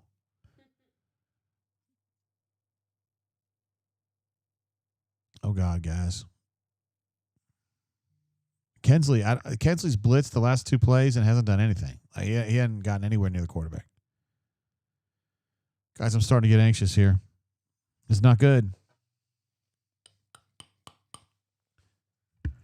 Notre Dame gets the win over USC. I guess Lincoln Riley, maybe he's not the greatest coach ever, huh? 47 seconds. They're on the 40 right now. I don't know shit about their field goal kicker. I think the field goal kicker was injured on the report this week, though.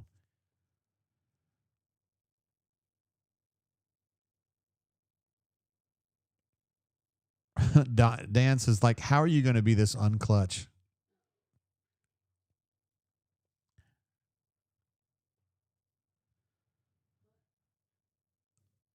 So it's a first down. They're going to stop the clock to get the chain set, and then they're going to pick it back up here in a second. I don't know that. Is this going to be against the hated Missouri Tigers? Or you think it's going to be? There's going to be a personal foul on that tackle. I'm not sure what he said, but I don't think there was a penalty on that.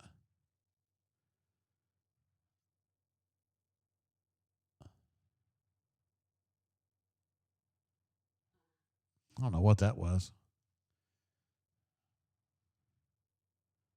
Jeez, guys, I don't like this. Oh, Key gets in there and knocks him hard. If you believe the ESPN stats, they're still a good 10 yards away from the longest made field goal by whoever their kicker is. That was a big sack, Parker. You're absolutely right. Big sack. Edge. And Dan says, I can't believe he didn't get a flag on that. I'm also surprised. That seemed a little extra to me. But, hey, man, I'm good with that decision. Key Crawford with a great look. See how he shaped his body to get around that block and get over there and get the sack. It's nice. Isn't it hard to believe this guy had 0 sacks last season? And he's probably got 7 this year. Slava says I'm way behind. I mean, I don't know what to tell you, bro. I'm hitting the live button and I'm completely live on my box. So that's the way we're going to have to go with it. Sorry, guys. Dan says, I'll take it too, JG. Mega Tiger jumps in with a super chat. Just say Mega here. Just want to say, win, lose, or draw, I am on Team Hugh. I'll hang up and listen. What? Is that true, Mega? I mean, I support you. But that is definitely a hot take there that's not going to be taken well by the populace. War Eagle says, you're synced up with me, JG. All right, sweet. Oh, they're going to try a pass, weren't they? They're going to try a halfback pass. And then the ball went out of bounds because they threw it backward. So they just lost more yards. If you throw the ball backwards, you lose that yardage. Dan just gives it an LMAO.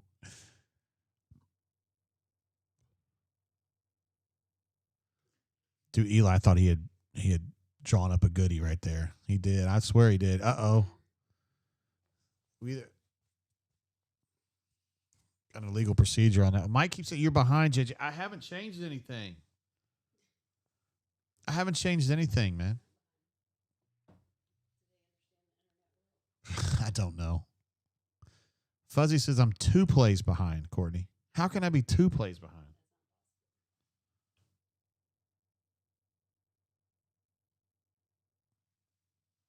I just changed channels and came back.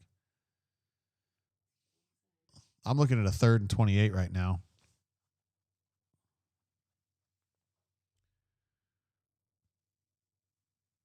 Boy, Auburn had a lot of pressure on him. Oh, that might be offensive pass interference. Are they calling it a pick? Oh, they're calling that a pick. I honestly thought that was OPI. But if he caught it, hell with that. That completely ends the drive right there. It's a nice play. I didn't think he was going to be able to catch that ball. I need to see a different angle on this.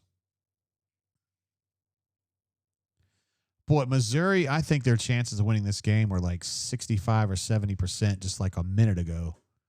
And they just absolutely shit the bed. Now, I don't think that Auburn's really in a position to do much here.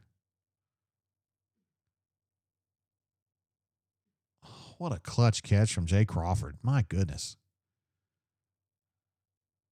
My friend Scott Duvall, I could see him peeking his head through there, getting a look at that. Missouri fans saying, this sucks. It's bullshit. Carter B says 1,000% OPI. Did they even throw the flag on that? I mean, was it a decline situation? I mean, it had to be OPI, right? Slava, I don't. Can you just tell me like 15 more times about how you think I'm behind? Like, if you keep saying it, then it's going to make me less behind. I don't really know what you're trying to do here. All right, so we're going overtime on my TV and a lot of other people's TVs too.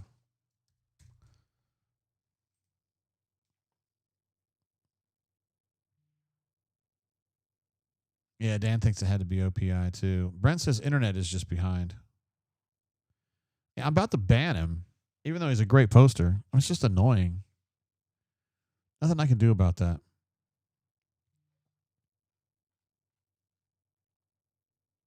Yeah, Dan says, Jay, thinks you're behind. Not sure if you've caught that yet. Yeah, and Bo Nix, I don't know if you guys know this, but his dad played at Auburn.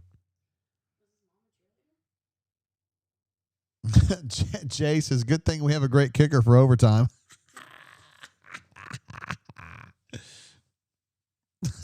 That's really funny, man.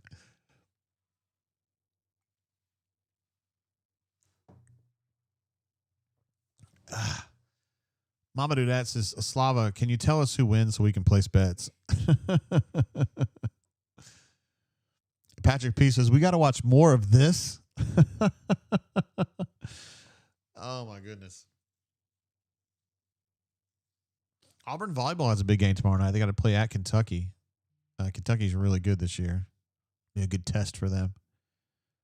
Probably will lose, but we'll just see how well they play tomorrow.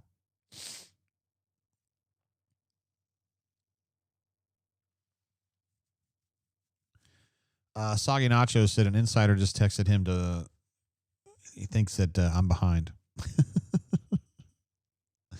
Parker says, JG, people don't realize that even if you aren't behind, YouTube stream has a delay. Yeah, I think that anecdotal evidence suggests that the stream is like maybe 20 seconds behind.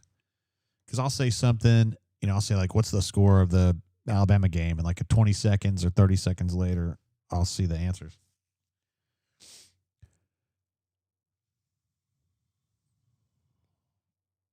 Let's see. Scott says, haven't lost in overtime this year, so this will be new. Real Deal says, what? I guess you're asking me what my game prediction was. I thought Auburn was going to win this game 27-14 is what I thought Auburn was going to do. So that's what I'm looking at here. Robert S. says, can we just take a tie and have a moral win? Wasn't there like a high jumping competition in the Olympics where they like tied and they both agreed to just take a gold medal each? Like, that was pretty cool. I don't know if it's worth a gold medal tonight, though. And Hugh still giving Jay Crawford some kudos for that interception, which was an amazing pick. Truly one of the best. AU Taxman says, JG's so far behind, he just reported on the moon landing, guys. An amazing quote. One step for man, one giant leap for mankind. Let's see, Mamadou. I was joking earlier, but I was actually right. He said, I'm in Singapore for a work streaming, Andy, and that channel is ahead, but nothing JG can do like fast forward, so give it a rest, people. Ha. Hey, man, don't chew gum and spit it out in public there, bro. I hate to see you get caned.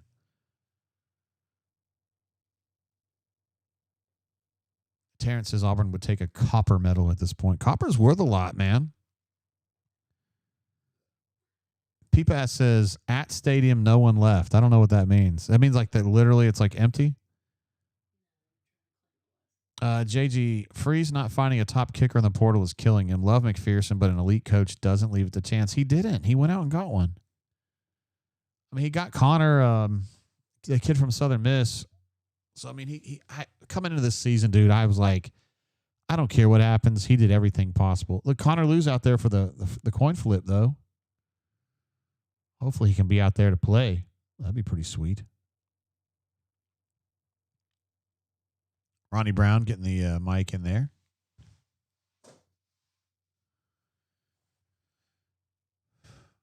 Going to overtime, man.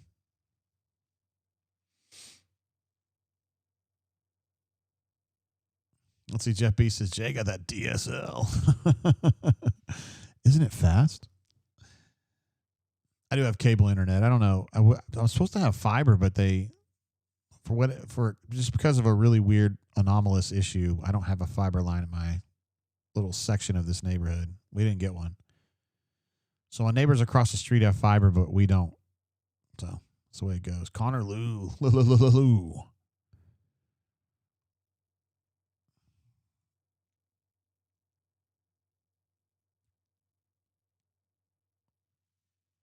Yeah, Robert's reminding us that if Preston doesn't drop that play on, what was it, third or fourth down, this is a different game. This is the last time Auburn and Missouri went to overtime, and that dude somehow fumbled the ball right before he hit the goal line. And I forgot that I have a ticket from that.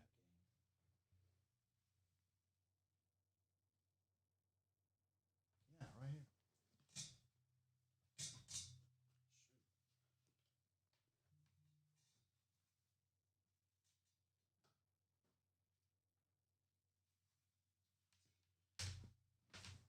Even paid the extra money to have it in whatever this is, plexiglass, whatever. This is the Auburn, Missouri game from September 24th, 2022. Section 69, row 5, seat 19. See, we know. We remember it was 14-17. Let's see if they can even put something together that's even better than that classic. Acrylic. Thank you, Scotty P. That's probably the right word. Plexiglass. Yeah. Let's see. Big G says Arkansas is up 14 in the second quarter. You're so far behind, Jay. That was like 6 hours ago. They're so creative. Brother Moore says Auburn has played hard tonight. Love the effort. There's Alex McPherson getting ready for a field goal attempt. Just in case you'd like to see Auburn score a tutty or take a sack. Can also do that. And if they keep going backward, the kicker won't even be able to hit the field goal. Fuzzy says, I don't love this for us. Pablito jumps in with a super chat here. His second of the show. He says, we need to connect with Philip Marshall on if Durkin's new house is still under construction after this monumental win.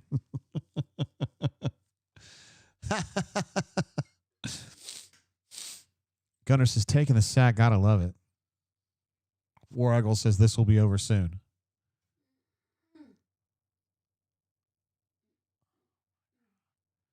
Guys, this is not good. I guess this is going to have to be Connor. This ain't going to be Alex McPherson. They're not going to put Alex McPherson out there, are they?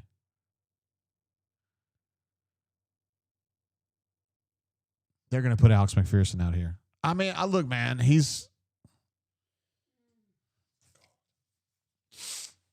I can't believe they're doing this. It's a 50 fucking yard field goal. Okay, I saw him hit 2 of these in practice the other day, but practice is different than playing in a game. No, he didn't. He didn't get it there, man. He's like fucking 7 yards short. Maybe more, maybe 8. Is it a missed field goal if he doesn't even get it there? Like, this is a coaching mistake right here. I do. That's a coaching mistake. The ball landed like halfway into the end zone.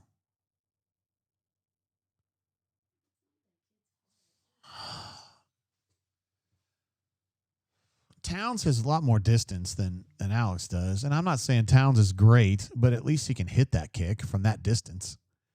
That's just absolute. I don't think Alex can kick that from that far.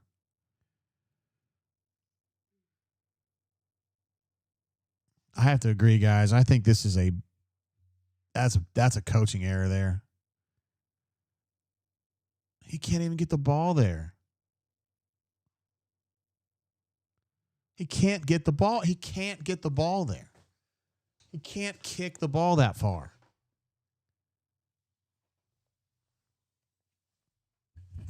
Towns' leg is like 30% stronger, maybe more than Alex's.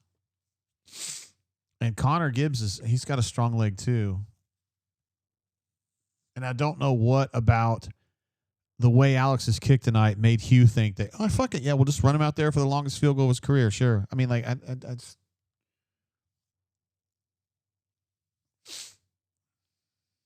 just can't even get it. Ahmad Hardy. It's going to be 3rd and 5-ish. Daniel says, who is Swag, baby? Let's see. Terrence says, JG, every one of Auburn's last offensive possessions in the last 4 games have been their worst. That's interesting. Josh says, so a field goal wins. Absolutely.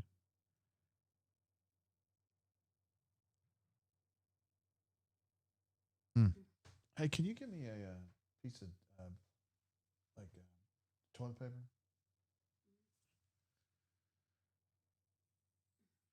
Boy, he was trying to get that ball out. Keldrick was.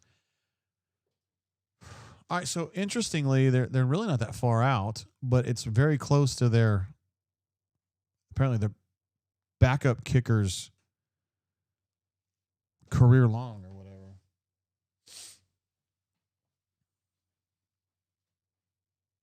Thank you.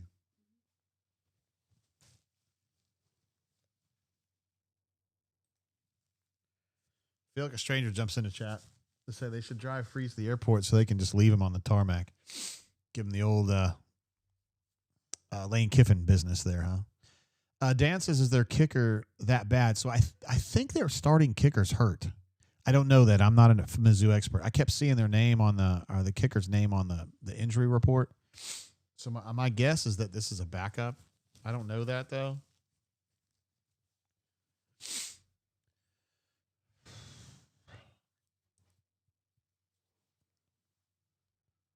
Let's see, Daniel says, I hate it when I don't wipe well. I have to follow up an hour later, too, Jay. Yeah, I got some in my nose. It's messed up, man. Trying to get that straightened out. Rob C says, how were the funnel cakes? Hey, how did the band sound at halftime, man? That's what's really important to me. Oh, they played some Frank Sinatra tunes? That's pretty cool. 38-yard attempt here, guys. Holy shit.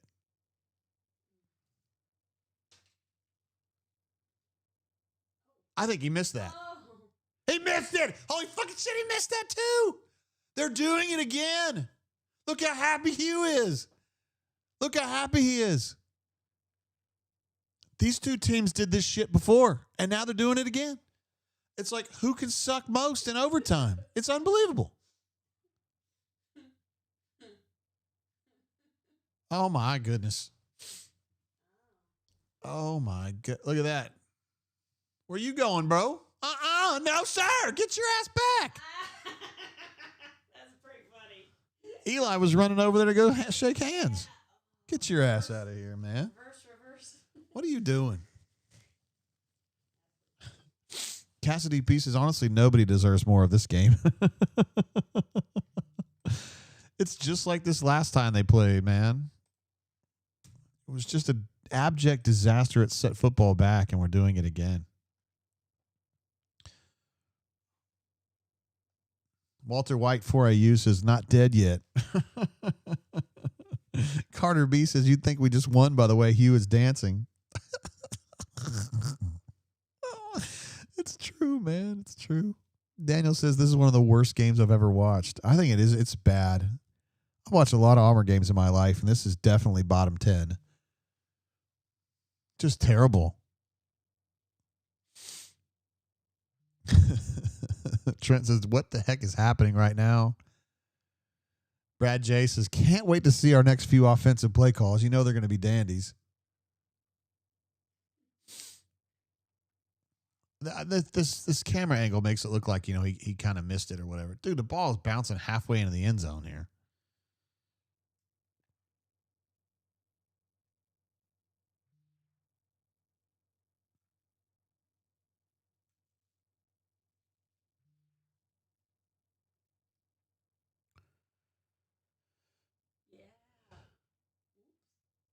Man, Eli running out there thinking he'd won the game is kind of crazy, too. He didn't get any signals. I wouldn't assume shit. Oh, Jay Crawford says, no, sir. You're not getting away from me, homie. Yeah, Chris W says 3-2. This is very much like a 3-2 game, even though they've scored some points. It's just impotence, like offensive impotence. Defense played pretty good on both ends, honestly. Offense, neither one's really done much for me. And Ahmad Hardy is not doing much, which you got to give Auburn's defense credit on that. He's a damn good player. They've been running the football great. They ain't running it great tonight.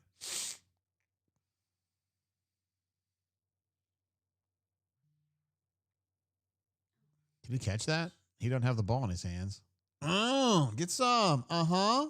I guess they're trying to pick on Jay Crawford right now after he picked him off, and I don't think it's working out great for them. That guy Rick says, I forgot about the 2023 Cal game. Good God. Why did you have to bring that back up? That was the game where I was like, they're going to really throw this ball to fucking Fairweather? And then he caught it, and I was like, holy shit. I'm going to take it, but jeez Louise. Slava says, offense has been okay. I mean, yeah, better in the second half.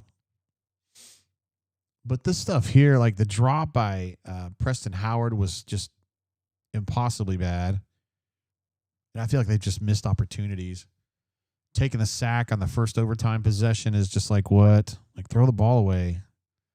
Can't go backwards when your kicker weighs 110 pounds or whatever. I mean, come on, bro. Daniel says, I love our defense so much. It makes me dislike Hugh even more.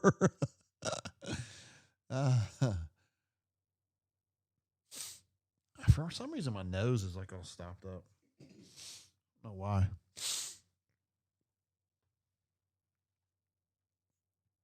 Let's see. I'm the Devil says Connor Gibbs made a 59-yarder last year.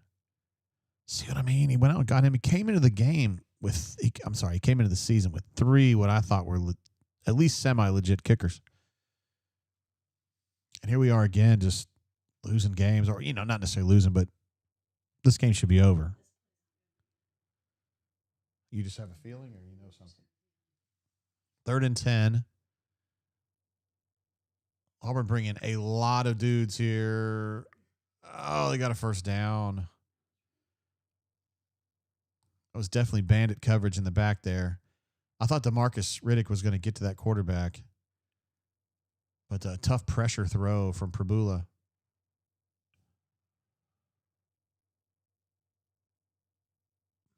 Just the slightest cut block by number 20 was able to kind of give him enough time to get that ball out.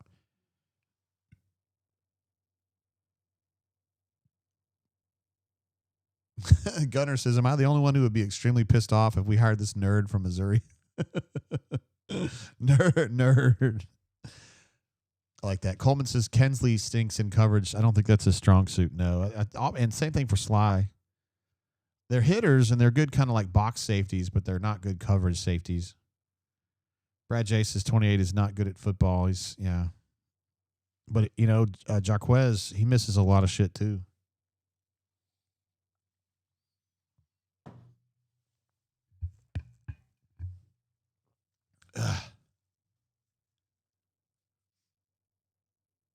Oh man, that's a brutal run right there. 2nd and 4, and just to let him get the first down. So now it's 1st and goal from the 1. And they're almost certainly going to score a touchdown now. Auburn's defense looking a little tired. I wonder how many plays they've defended tonight. Let's take a look. Bobby Jameson, Travis down. Total plays, 82 for Missouri, 67 for the Auburn Tigers, so a 15-play delta there. Total yards is 355 to 342, so pretty close on that end. And the distribution is very similar. They're both weighted more heavily toward the pass game. Excuse me. They only have 90 rushing yards, Missouri, and they're a team that rushes the ball. That's definitely something they take pride in, but they haven't done shit tonight. By the way, tackles for loss is up to 7, but it's 8 for Auburn. Auburn has 8 TFLs tonight, but we still got to track this one. Hugh, I can't remember. I think you can go 2 OTs now and kick, but you can't. Not on the third one. You got to go for it, I think. 3rd down. Auburn is 6 of 15.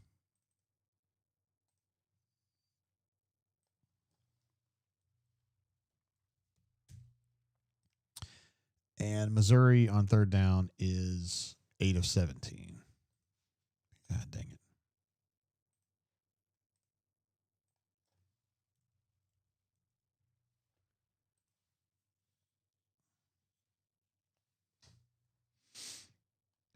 Man, this is crazy. Colby says Hugh gone. One Fly says it's been real Hugh. Poppy Clan says, do TFLs include sacks? They do. Sacks are part of a TFL, yeah. They're one and the same, although every sack is a TFL, but not every TFL is a sack. One Fly says the Freeze era is over.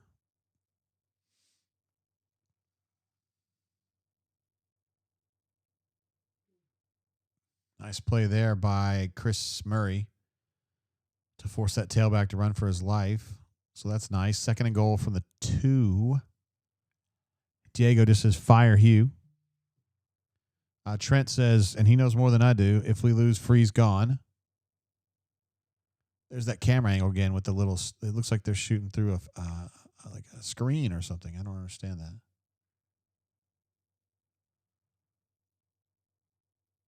Not Salty says Hughes era is in like a lion, out like a lamb. They're on the 3, by the way. This would be a great goal line stand, though, if they could get it. Quarterback power, and he's in for the tutty. Not great. I don't like your jerk-off name. I don't like your jerk-off face. I don't like your jerk-off behavior. And I don't like you. Jerk-off. Do I make myself clear? Goodness gracioses.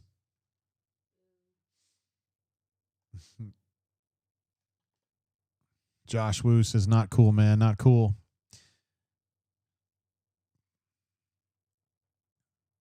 So I guess they do have to go for 2. I didn't realize that.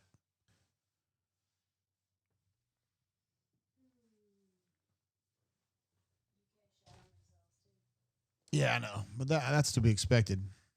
I guess you could argue that it's to be expected for the Auburn Tigers as well. Oh! Sly Smith with a, that's one way to defend a ball. Have it hit you in the back. At least you got to be in the right place, right? Oh, Justin, no, I don't know about that. He says, if Hugh is gone, who realistically wants the Auburn job? No, there's a lot of people that would. Auburn's a good job. I know Hugh's not making much of it right now, but it's a good job. There's money here. There's support here. You're in the SEC. You've got a winning heritage. I know it's been a few years, but Auburn's won some stuff. This is a good job. It ain't Georgia. It ain't Alabama. It ain't Tennessee, but it's a good job. It's a really good job. A lot of recruiting areas around you. A lot of money. The fans are second to none, in my opinion. The support here is great. So, no, I think it's a good job. Schaefer Kia says, we're so close. Yeah, Poppy sees those lines in the end zone camera. I think it's both cameras, too, because I was thinking about the one to the right, but the last one I think was to the left. I don't know. That was a dangerous-ass play right there. Jeez Louise. Yeah, Walter White says the fans show up no matter what. I feel like Auburn fans are super, super resilient. I know there's some folks that, get on the bunker and do all that kind of stuff, but I think your average Auburn fans, they show up and pull for the team all the time.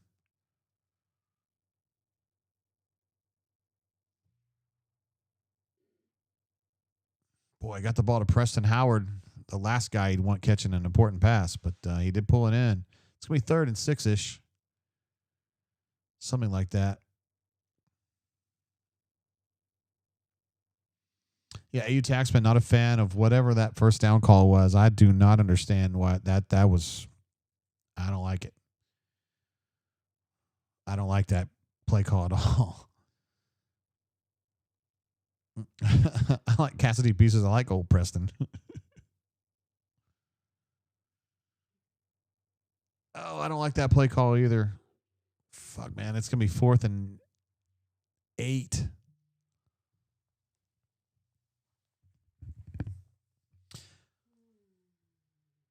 Forrest is trying to argue that Auburn's as good a job as Tennessee or Georgia right now. It's just not. I mean, we could talk about what the all-time records are, and it's just not at this moment. No, I don't think so. Because you're going to have to kind of get the momentum going back. And I think it's totally doable. It's just someone's got to have to do that work. All right, 4th and 8. This is it.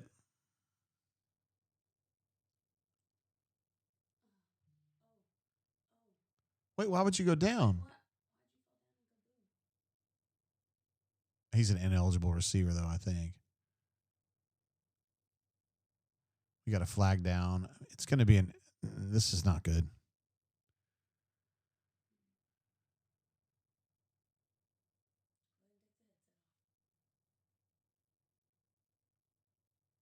Yeah, ineligible receiver or illegal touching. Game's over.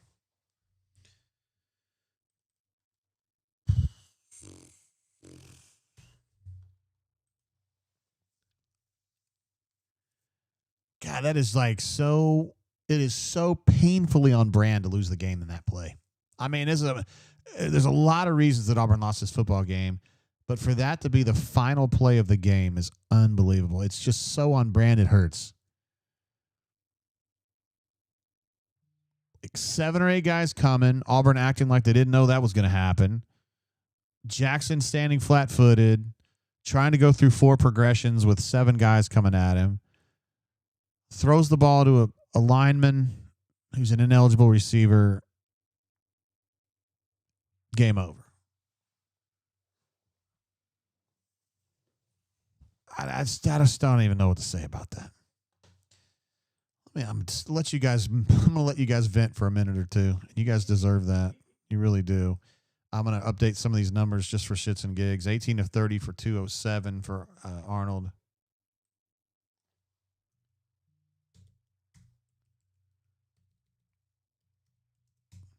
Good golly, Miss Molly. Jeremiah finishes with 19 carries for 111. Had to really, really pump to get those yards, though. He had a couple big runs, but in general. Just throw the play sheet down, bro. It don't matter. Look how happy Eli is. He's like, yes, I beat the worst team in the league. Look at me. I'm so good. Nerd. Cam finishes with 6 catches for 108, which is where we had him at. Jackson's rushing night finished 17 carries for 14 yards, man. Come on, bro.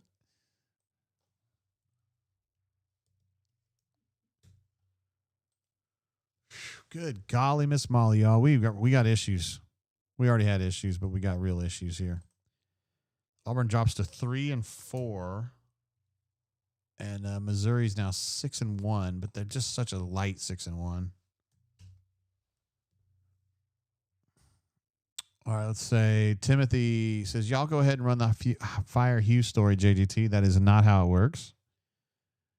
That is not how it works. Let's see. Cleveland says, Hugh Freeze, he ain't it. Thank you, bro. Appreciate the super chat. You've actually had several tonight, and I thank you for that. I don't know. The play calls. Yeah, EPW is a nice series to end the game. Yeah. Some great innovative play calling there, eh? Just kidding. James S. jumps in with a super chat to say it's time, ... Slava Boyko says Auburn has no business being this bad with the money being spent. That's a fair statement. Soggy Nacho said, Jay, how that article coming? You guys do not understand how these articles work.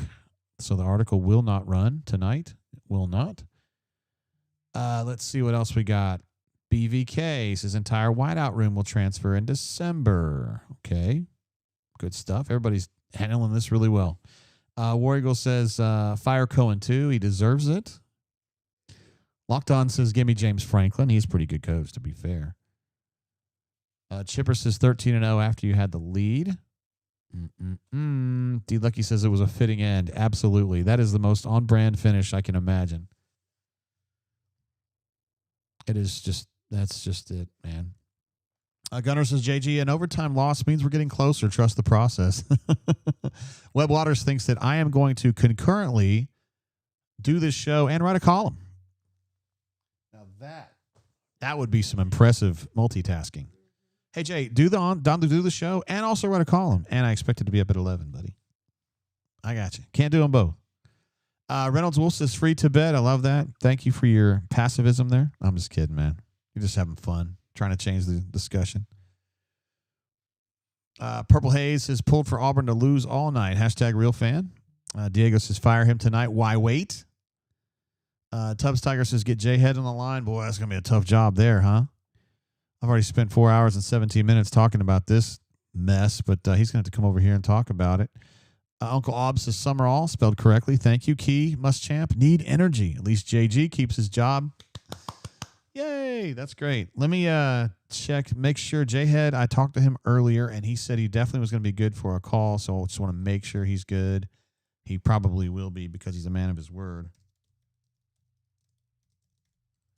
And then we will call him and make sure the phone, we did restart it earlier, so we think it'll be nice and friendly for us. Come on, bro. What are we doing here? I'll make sure it rings when I try right here. All right, it will work. I know it will work. All right. J-Head says he's good to go, so let's do it.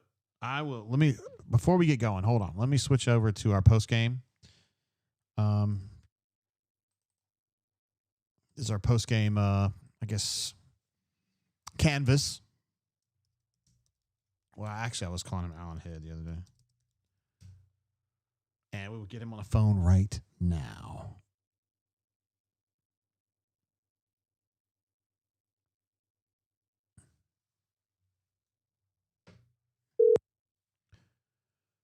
JGT, what's up, brother? What is going on, my guy? Well, there was that, huh? Yeah. The last play was just so on brand, it hurts, man. It does. I mean, it is what it is at this point, Jay. I mean, I think that pretty much seals it for Hugh at Auburn. I don't know, it's not going to happen tonight, obviously. And I don't know that it may even happen tomorrow. It may linger on for another couple of weeks, but that was one that I felt like he had to have. He had to get one of these front four. And then we're just kind of playing out the string now at this point, because it would be hard to imagine him going into Vanderbilt and getting a victory. And it would be hard to imagine an Iron Bowl going any other way besides an Alabama victory. And I think it's just timing at this point. And it's unfortunate. I don't think anybody wanted that, well, let me take that back. I think there are plenty of people that wanted that. Yeah. It's not working. And I'm sure Grind is, tearing me up in the chat right now, and rightfully so. We had a exchange last week, and he has a right to celebrate. So good for him. What was he saying, that like Hugh was toast and he wouldn't win anything else? Yeah, he basically said it was over last week, that I was, not necessarily keeping it real. And my point was, I didn't know that at that point. I didn't have that. My information was he was going to get through Missouri. You know what I mean? But it is what it is. Look, man, people have a right to be, to celebrate whatever outcome they want. That's okay. I'm a big boy. If I didn't want to get criticized, then I wouldn't do, I wouldn't do the show and I wouldn't come on with you tonight. Sometimes you got to come in there and, and take your medicine, and he's got a right to celebrate on that point. But again, I think this is, we can talk about the game, but I think more than anything, this is just kind of the swan song for Hugh. And that was more or less, again, I don't know if it'll be tomorrow or even next week, but that was kind of the final nail in the coffin, in my opinion. Yeah. I mean, you just can't lose that game. And I guarantee he's going to go in the press conference and say, well, we missed some kicks. And he's going to have a lot of excuses, but there's a reason he didn't have a kicker, because his kicker sucked. I mean, yeah, well, and that's a tough situation for Alex. He was in a tough spot all night. He can't hit a 50-yard field goal. I know. And what I don't understand is why they didn't try the kid from Southern Miss. He's got a strong enough leg. He's not as accurate as Alex, but don't put a kid that's been through what Alex has been through in that kind of a position. And look, maybe Hugh thought he was his best option. I don't know. I'm not at practice. I can't tell you what they think on that front, but I think from that distance, that's just hard to kind of understand the decision making there. Yeah, agree completely. I think he's in trouble. I mean, obviously, and I've been talking about this the whole night, is that I think he's got to go. I think he's cooked. But if you have concerns, if you're John Cohen and you have concerns about DJ being, like turning an interim opportunity into a head coaching opportunity here, if you don't want him to be the head coach at Auburn, then you can't fire Hugh right now, right? No, look, if that is a concern for you, and I don't have exact information on that right now. I'm trying to kind of figure out and wade through how they feel about DJ. But I'm with you that it doesn't make much sense to let Hugh go now, because you do create momentum for a candidate that you may or may not want to consider as your long-term head coach. Yes. And I think we know that this Auburn fan base will 100% rally behind a candidate that reels off a bunch of victories. I mean, we saw it with Carnell the last time, right? Yeah. And this is not me necessarily trying to, say anything to diss Carnell in any way. I mean, he stepped in at the right time and he won football games, but Carnell was not ready at that point in his career to be the head football coach at Auburn. No. Okay. Now Hugh has proved that he is not ready either. Okay. So it's a fair statement to say maybe he would have been a better option than Hugh, but I don't believe that to be the case. And I think if Carnell were ready to be a head coach, he would be head coach someplace else. And right now I think he's still kind of trying to wade through what's going to be next for him in his career. I still don't think they're going to fire him tonight. I don't care what the chat says. That's just not what they're going to do, I don't think. No, it never works that fast, Jay. At a minimum, it'll probably happen tomorrow late afternoon, or it'll carry. Again, my concern is the same as yours, is that I don't know that they're prepared to necessarily hand it off to DJ at this point. Yeah. There's some and people if they're not prepared to. There's people in the chat that are like, well, what's wrong with DJ? And I mean, the things that happened at Maryland, I don't think it's necessarily that the kid died, and that is a tragedy, obviously. I'm not trying to make light of that, but he got the job back after that. They actually fired him for having a toxic culture there, or fostering a toxic culture. Well, and I'll be honest, I think that's long behind him, and I think DJ is a very good football coach. But I think this has more to do with what the situation we just described. And I get that, I get that the bunker and the people in the chat in the corner just want all this to be over, right? But sometimes I think as an athletic director, you're trying to, play a little bit of chess here. And if you don't believe DJ is going to be your next head coach, you just don't do that just yet. You let Hugh wear it and continue to lose until it's completely over, until there's zero question about what's going to happen moving forward. And then maybe you make a move at the second bye week to give yourself enough time to, and you can run your coaching search behind the scenes. You don't necessarily have to be out in front. And I'm sure MWD is like losing his mind right now to hear me say that. And I love MWD, I do. He wants, he wants you gone tomorrow. They want blood. Wants to move on. And they want blood. They want blood, man. And I get it. I don't blame them. And I'm sure I'm getting torn up for providing probably a counter viewpoint than what most people want to hear. But I am trying to be honest in the fact that I don't know that that's going to happen just yet. I do think that there's a likelihood that this could continue to play out for another couple weeks. But again, guys, I don't think Hugh's going to be here next year. I mean, I would almost feel 99.9% sure that he's not going to be here next year. Right. It's just the math is not going to work out for him. You know what I mean? Like you needed this one tonight, because anything less than 8-4 this year was going to be tough, especially without a signature win. You're looking at best case 7-5, and I think more likely probably 6-6, or maybe even 5 or 7. 5 and 7 is on the table at this point.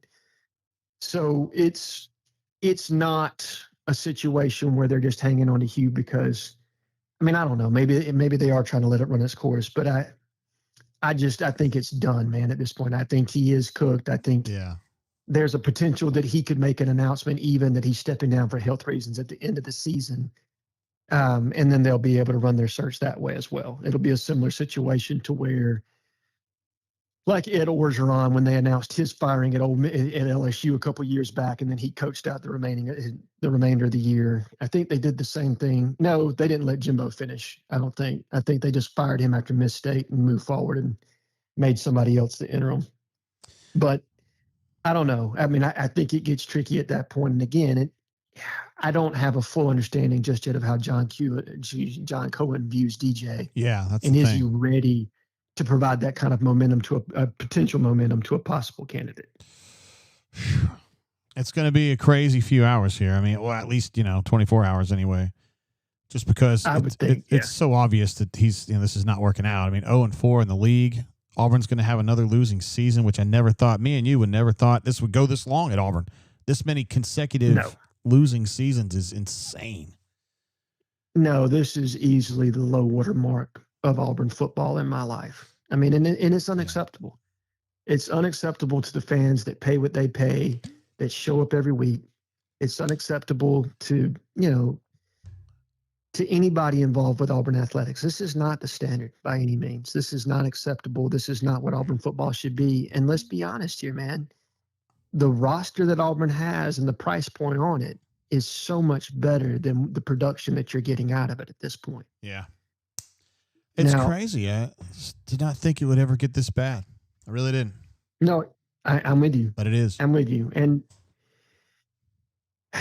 it's right. It is. It is that bad right now. And I think you just have to look at it and say, all right, it's time to clean the slate and move forward, except this time with a younger coach that's willing to utilize a front office and have a front office that understands the modern game, and a head coach that will allow that front office to pick their quarterback and not be stubborn about the guy you're trying to jam into your system. Yeah.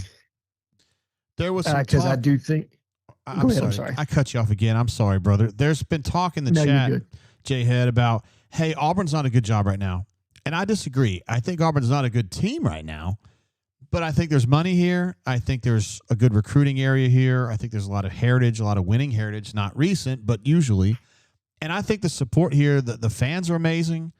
The new football facility is terrific. Again, they got a lot of money. I think the right coach comes in here can get shit going real fast. I really believe that. I don't think Auburn sucks as a program. They're playing like ass right now, but I don't think it's a sick program. This could be fixed. Here's the difference. There are going to be a lot of coaches. If Auburn comes open, when and if Auburn comes open, and it's more when than if, okay? But you have to put the if on there because it's not open at this minute, right? There will be a line of coaches that are interested. Now, it may not be the name everybody wants, right? But there are a ton of coaches that see the money that Hugh Freeze has been given, okay?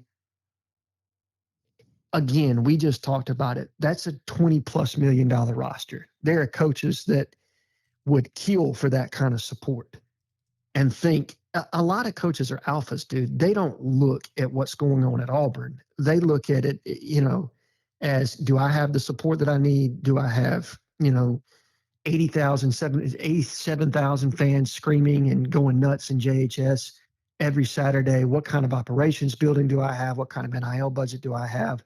What kind of coaching staff can I hire? And all of those things are doable. Auburn is the type of program that can win a national championship. It's done it. And coaches recognize that. Now, does that mean that Lane Kiffin's coming to Auburn? No, it doesn't. In fact, I don't think he's going to leave Ole Miss, if I'm being completely honest. I think I've been pretty firm on that standpoint. But that doesn't mean that there aren't multiple other coaches out there, maybe even one that was playing in Jordan here tonight, that wouldn't be very interested in that job. Mm-hmm. Okay? So I would just tell everybody to relax, to not worry, that there are going to be quality candidates that are interested in Auburn. Auburn is a very attractive job. I can tell you for a fact some of the people that I've heard that are interested are top end candidates, right? Like they're top tier people that other teams in the SEC would love to hire. So again, while it may not be Nick Saban walking through that door, or it might not be Lane Kiffin walking through that door, there are quality coaches that can come in and do a really good job at Auburn, and significantly better than what they're seeing right now. Because again, Auburn is better than the product that it's received at this point. 100%. And it's just a shame that it's gotten to this point. And, I say this and people jump all over me, and I don't think they quite understand what I'm saying. I hate kind of pushing like Hugh's got to go thing, not because of Hugh. Hugh's going to be fine, right? He's going to be fine. He's got $16 million coming to him, plus the 16 that he's already made. Okay. It's the staffers in that building, the guys that are making $50K a year, that it's their dream to be at Auburn, and they're about to go down with him, right? Like, that's the thing you hate. You hate it for the families, the people that move their kids here, that are, in a really good spot. It's just, it changes things for them. And that's where my concern is. And that's why I hate pulling for somebody to get fired. But at this point, it's just, it is what it is. It's done.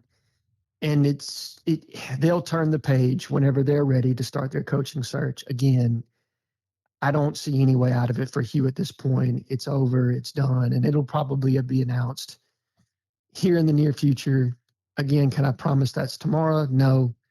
I think there's an opportunity for the string to play out here, but for all intents and purposes, it's just that. It's letting the string play out. And then I do think, and this may make people upset, there will be some grace given to Hugh on how this is announced, given the cancer, given everything that's going on. I don't think this is going to be a situation where they're going to allow it to turn nasty. I think they will try to let Hugh make the announcement if possible. I do believe that. I do believe it's more likely that he would make an announcement of stepping down than it would be Auburn coming out saying Hugh Freeze is being fired. So we'll see how that plays out. Maybe I'm way wrong on that, Jay, but that's gut feel combined with some of the things I've heard. Yeah. Me and you are both just very slow to anger, I guess would be the word.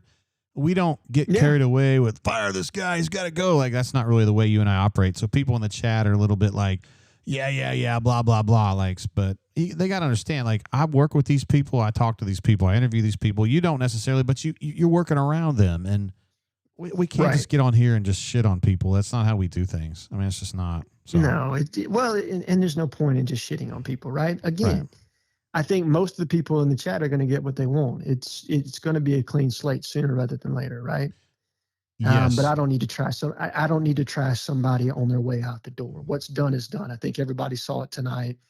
This was kind of the last stand. I mean, in fact, Hugh kind of had some angels in the outfield type stuff working for him there for a little bit, with the missed field goal and everything else. You know what I mean? Yeah. So, but again, he needed this one tonight. Didn't get it.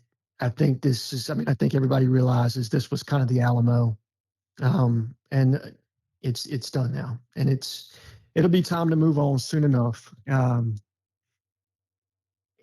Dude, I also hate it for the kids in that locker room. The defense played their fucking guts out, man. I mean, they really did. I'm sorry to drop the F-bomb on your show, bro. I just, I don't know any other way to put it. It just, you hate it for them. You really do. You hate it for those kids that really did play. Yeah, I mean, 23 points in double overtime. That should be the offense should be way ahead of that. The offense should score 30 or 35 points. That's what I'm telling you. That's what should happen. I didn't necessarily come to the game thinking it was going to happen. I thought they're going to win this game 27-14. But because I got a lot of faith in this defense. But geez Louise, it's just like the harder they play, the lower the offensive goes. Yeah. No, I mean, look. All right. Again, it's very clear what the issue is with the team, right? Yeah, the head coach is a puss. It's very clear. Yeah, it's very clear what the issue is. Yeah. Okay. And I'm going to try to be a little respectful on that front, but it's not. It's not. There's no question that the offense is the issue with this team right now. Yeah. I mean, there's zero question. I mean, look, if you want to throw special teams out there too, that's fine. I just don't like taking shots at Alex. It's just, with a kid that's been through what he's been through. I know. We all love Alex. I got a hard time doing that. Yeah. But running him out there to kick a 50-yarder, dude, that's on the head coach, man. He can't hit that kick. I agree. That's 100% on the head coach. Again, you've got other kickers you could have tried. Yeah. I know. You don't trust You could have put somebody else through that. Well, and apparently not. He doesn't trust If he did, if there was any thought about trusting them, they would have rolled somebody else out there. Yeah. But listen, J-Head, it was I was asking a lot to have you come on as the first caller tonight because people they're rabid, they want blood, and look, I don't blame them. Okay, I get it. This is a fan base that's starved for a winner. It has not worked out. They absolutely deserve a winner, and they're getting anything but that right now. And so I don't blame them for being upset. I don't blame them for probably blasting me for not being more aggressive in some of my commentary. I'm not upset at them at all for that. And I don't think anybody should be. But at the same time, I think I have a responsibility to try to be as transparent as I can and to also be a little bit methodical on how this is going to play out and not just shit all over everybody in the process. Can't do that. Alan, you're a legend. Thank you for spending some time with us tonight. I always love having you on the air. And hope you have a great night, bro. Thank you. Love you too, man. Talk to you later, Jay. See you, bro. Bye. See you, man. There he goes.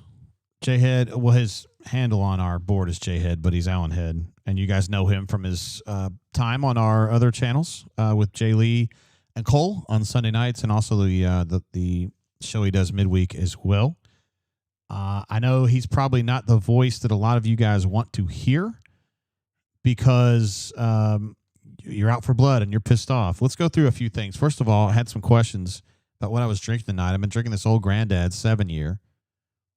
I think it's probably prescient in the sense that it's cheap and overrated, like some other folks that we might be watching on the TV earlier tonight. Listen, I think he's cooked. I told you guys that. I have told you guys in the past that. I said that after the game last week, I thought he was cooked. I didn't think he was going to be able to dig out of it. Now I'm positive he can't dig out of it. He's 0-4. They're 3-4. I hate the body language. I hate the way that he walks around like a sad sack all the time. You guys are sick of it too. He looks like a defeated man. He looks like a tired man. And I think that's it. I mean, I don't know what else to say. Now, once the decision is made that he's not the guy anymore, you don't necessarily fire him right away. But once you make that decision, then you're moving on to the more important business, which is figuring out who the next person's going to be. Now, we've got a whole lot of people in the stream right now that weren't with us all afternoon or all night as we were kind of working our way through this messy-ass game. And I want to say a couple of things. First of all, here's the argument. I want you guys to know I think he's cooked and I think it's over, okay? I think he's not going to be the coach here next year. He hasn't done a good enough job. He's been great in some ways, but he's been just unbearably bad in other ways. His game management sucks. His play calling's terrible. His body language is ass. I think as a coach, he's not good. I think as a program manager, as a minister of culture, so to speak, I think he does a terrific job. There's been people in the chat that say his culture sucks. It does not suck. With that said, it's not a culture of winning because they ain't winning. And they're not doing the things they got to do to win the fucking game. Okay, they don't do that. By the way, it is 11:12 in the Central Time Zone. Our friends in the Eastern Time Zone are already into Sunday, so I may get a little salty with the language. I want to talk a little bit about this honestly with you guys. Now then, He's being a puss. I've said this before. I know I've got some folks on the stream that probably haven't watched our show before. The situation at Ole Miss, he comes out of that, goes to Liberty, blah, blah, blah. He's really worked on being a better person, and I think he is a better person now than he was 10 years ago, 8 years ago, et cetera, but I think he's a worse coach, and I don't think he is tough enough to be a head coach in the SEC in this era, okay? So there's all kinds of reasons why he ain't going to be the head coach next year, and to me, that's the biggest one, is that he's a puss, and he's not tough enough to get the job done, and he doesn't exude toughness for his players. And then that's how you end up in situations where you can't overcome some bullshit shenanigans at OU. You can't overcome all they had to do was just play a little bit better against Texas A&M. Couldn't do it. Couldn't respond after the BS. Didn't score a touchdown, even though they scored the touchdown situation against Georgia where it was so weak in the second half. And then in this game right here, they don't finish the game. They should have won this game, but they didn't. And it happens over and over again because I don't think the coach shows the toughness, exudes the toughness that it takes to win games in the SEC these days. Alex Kozan, who was a former Auburn offensive lineman who was on at halftime, was talking about how he feels like the margin between being a winner in the SEC and a loser in the SEC is smaller than it's ever been. And when you take that into account, that means every little fuck up is a big problem. And you've got to have a team that is well drilled and is confident and believes they can get the job done every single time. It doesn't happen because the head coach does not exude that personality. So he's got to go. I think we all probably agree with that. EPW wants to know if BMAT's coming on. Those guys are working right now. It's a home game, so everybody's doing their thing, chasing recruits, chasing players, doing all that kind of thing. We will have BMAT on 100%. And we will also kind of work our way through as we usually do. However, there's some things I really want to say. Now, just because he's cooked and just because you make a decision that he's not going to be your coach next year does not necessarily mean you fire him right now. And hear me out on this.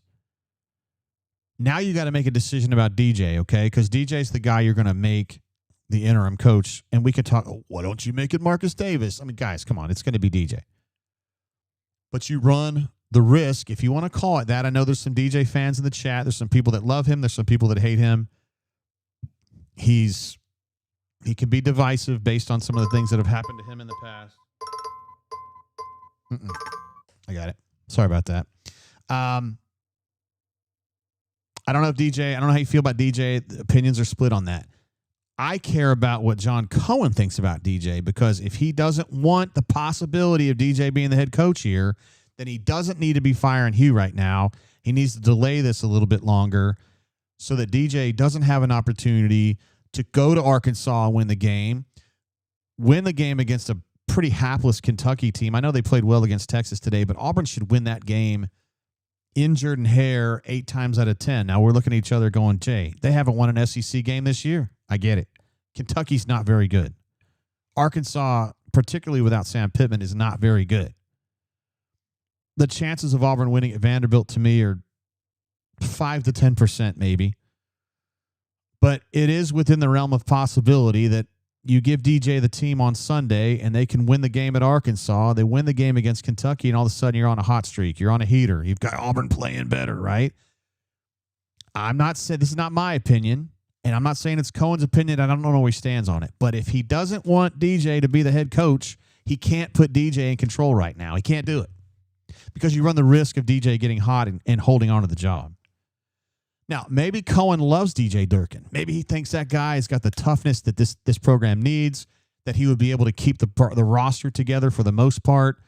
Maybe he feels like the defense is playing pretty well in general. At least you'd be able to keep that stuff going. A lot of good things on that end. I just don't know about DJ as a full-time head coach. I think you've got to put a lot of faith in the fact that he's a much better man and a much better coach than he was at Maryland, because not only did a player die, but also he was fired for fostering a toxic culture. And that's not anything that an AD, a university president, in my opinion, alumni of Auburn University want to hear that. They don't want to hear that. Hey, we hired a guy who got fired for having a toxic culture. Are you kidding me? So that's a whole thing. So the people who want to say, fire him now, you just got to be careful what you wish for. And there may be a lot of people who want to see DJ have that opportunity. I'm not sure how I feel about it. I cover DJ. I know DJ. I don't really want to get involved in that. I'm going to leave it up to you guys to have the opinions on that. However, I do have strong opinions about what I think Auburn needs in its next head coach, and then we can talk about maybe if he fits that or not. I think Auburn needs another Pat Dye. Now, that's really easy to say. Hey, I think Auburn at quarterback needs another Cam Newton. Well, it's hard to come up with that. There ain't many Cam Newtons out there, and there ain't many Pat Dyes out there. But what I mean by that is I want a coach who's younger, which Pat Dye was when he got the job at Auburn in 1980. Not the youngest guy alive, but he was kind of coming into his own. He'd been good at Wyoming, good at East Carolina. I want someone younger and someone who comes into the Auburn job with that being a big destination job for them, right? That's what I want. I think Auburn needs that. I think Auburn needs a tough person with a tough personality who's going to build a team that's very, very mentally tough, who plays hard, who tackles hard, who hits hard, because I think Auburn needs that. Auburn needs a run game that is physical. Auburn needs it's RBU. It's the place where Bo Jackson played. Come on, guys, let's be real about it. I need a physical team. I need a tough team. I need a head coach that has that fire and that passion that gets his team fired up and makes more of what's on the roster. Do you know what I mean? Greater than the sum of its parts. And there's guys that I think can do that. Mad Zach is saying it right here. It sounds like John Summerall, spelled incorrectly. That's okay. Yes, John Summerall, the head coach at Tulane, formerly at Troy. I think he's that kind of guy. I think he's a tough guy. I think he builds teams that are tough-minded, and I think he understands culture. I also think he understands recruiting. And unlike this current head coach at Auburn, he understands KYP, know your personnel. I don't think that the head coach here knows that. I think he keeps trying to convince himself that Jackson Arnold is something that he's not. So John Summerall checks the boxes for me. DJ might. I don't know. It would certainly be a destination job for him. He is a tough-minded individual. But you can also be so tough-minded that you're not good, i.e. Will Muschamp, who I love, who I've covered 3 times at Auburn. One of my favorite coaches of all time, but I think he's too emotional. DJ may or may not be. I don't know. He's only been a head coach, I think, 1 or 2 years anyway. So anyway, John Summerall clicks those boxes for me. Brent Key from Georgia Tech checks those boxes for me. He's from the state of Alabama. A very tough-minded individual. That Georgia Tech team he's got out there right now it's playing great football. They're incredibly tough-minded. Georgia Tech is a tough place to win big, and he's doing it right now. But he also is a Georgia Tech graduate, and he says, I ain't going anywhere. Of course, we've heard that from a lot of coaches in lifetime. But he does something that other coaches don't do. When Tommy was doing the whole Pine Box shit, he was kind of working behind the scenes to get his name out there. That's what Tommy does. It's who Tommy is. A lot of these coaches do that. You guys don't necessarily know that, but I do. Brent Key does not do that. Brent Key tells his agent, don't you dare say a word about me. Do not pump me up. I don't want to hear about it. I don't want my name on coaching candidate lists. I'm where I want to be, and I'm going to do what I do at Georgia Tech. So I don't think he's available. And you guys are going to say, back up the truck. Pay him anything he wants. It's a terrible way to go get a head coach. If you got to pay somebody $50 billion to come to your school just to even consider it, that's not the guy you need. So Brent Key, John Summerall, and I happen to think Alex Golesh from South Florida, who had another big win tonight or another large win tonight by a lot of points. I think those guys, to me, move that needle and have that look of another Pat Dye type player. Now, coach, excuse me. You may be thinking to yourself, JG, they ain't no other Pat Dye. The Pat Dye days are gone. There ain't nobody like that. I disagree. Maybe they're not exactly like Pat Dye because of the NIL era and you got to coach a little bit different, but I need someone tough. Auburn needs somebody tough, and Auburn needs somebody physical, and Auburn needs somebody that'll run the fucking football. And that ain't him. It ain't Hugh Null. I'm sorry. It ain't Hugh Freeze. It ain't Hugh Null too. But it ain't Hugh Freeze. He ain't doing it. He's not getting it done. That's that. So how's this going to work? It comes back down to what I was saying before. How does Cohen look at DJ Durkin? Is he willing to give DJ Durkin an actual look to try to, to actually audition for the job? I don't know the answer to that. I think we're going to find out, because if nothing's happened by 5 o'clock tomorrow afternoon, I think you got your answer. But I think he's cooked regardless, whether they fire him tomorrow night or not. Marbrand says, it's Hugh Null. I'd love Hugh Null, but probably not. GW says Bill Belichick is soon to be available. He is almost like Pat Dye, is getting close to being just like him. I get the joke. There are some super chats I need to get through, guys. You guys have been incredibly generous. I've been on the horn doing all this kind of stuff, and I've missed some super chats, and I want to go back and get these. I really, really, really want to do that. Let's see what we got. Okay, here we go. CDF, who jumped in with a big super chat earlier, but he's back again, says Jabba, Jabba, Jabba, Jabba, Jabba, Jabba, Jabba, Jabba, Jabba, Jabba, Jabba. It was incredibly on brand the way everything went down today, and I think that's exactly what he's talking about. Auburn Gal 98, a great bunker, jumps in. No message offered, no message needed. We appreciate you, Auburn Gal. You're hilarious on the bunker. We love having you in the family. James S., last name redacted, says you can't go 0-4 in the SEC 4 years in a row at Auburn. You just can't do it. I completely agree. If you allow it to happen, you normalize it, and then you hurt your brand. You can already say Auburn's brand is FUBAR. I don't believe that. I think the right person comes in here and turns this shit around quick. Probably doesn't beat Alabama, Georgia, et cetera, right off the bat. But at least you watch it and you say it's a credible organization that's playing credible football. That's not what we're saying right now. Feel like a stranger jumps in. He's had a bunch of super chats today. He says, handle this like the mafia. Whoa, buddy. Have Stoltz fire you. Tell him the bunker says hello. Tired of football failures. Let's talk hoops at the end tonight. End on a positive note.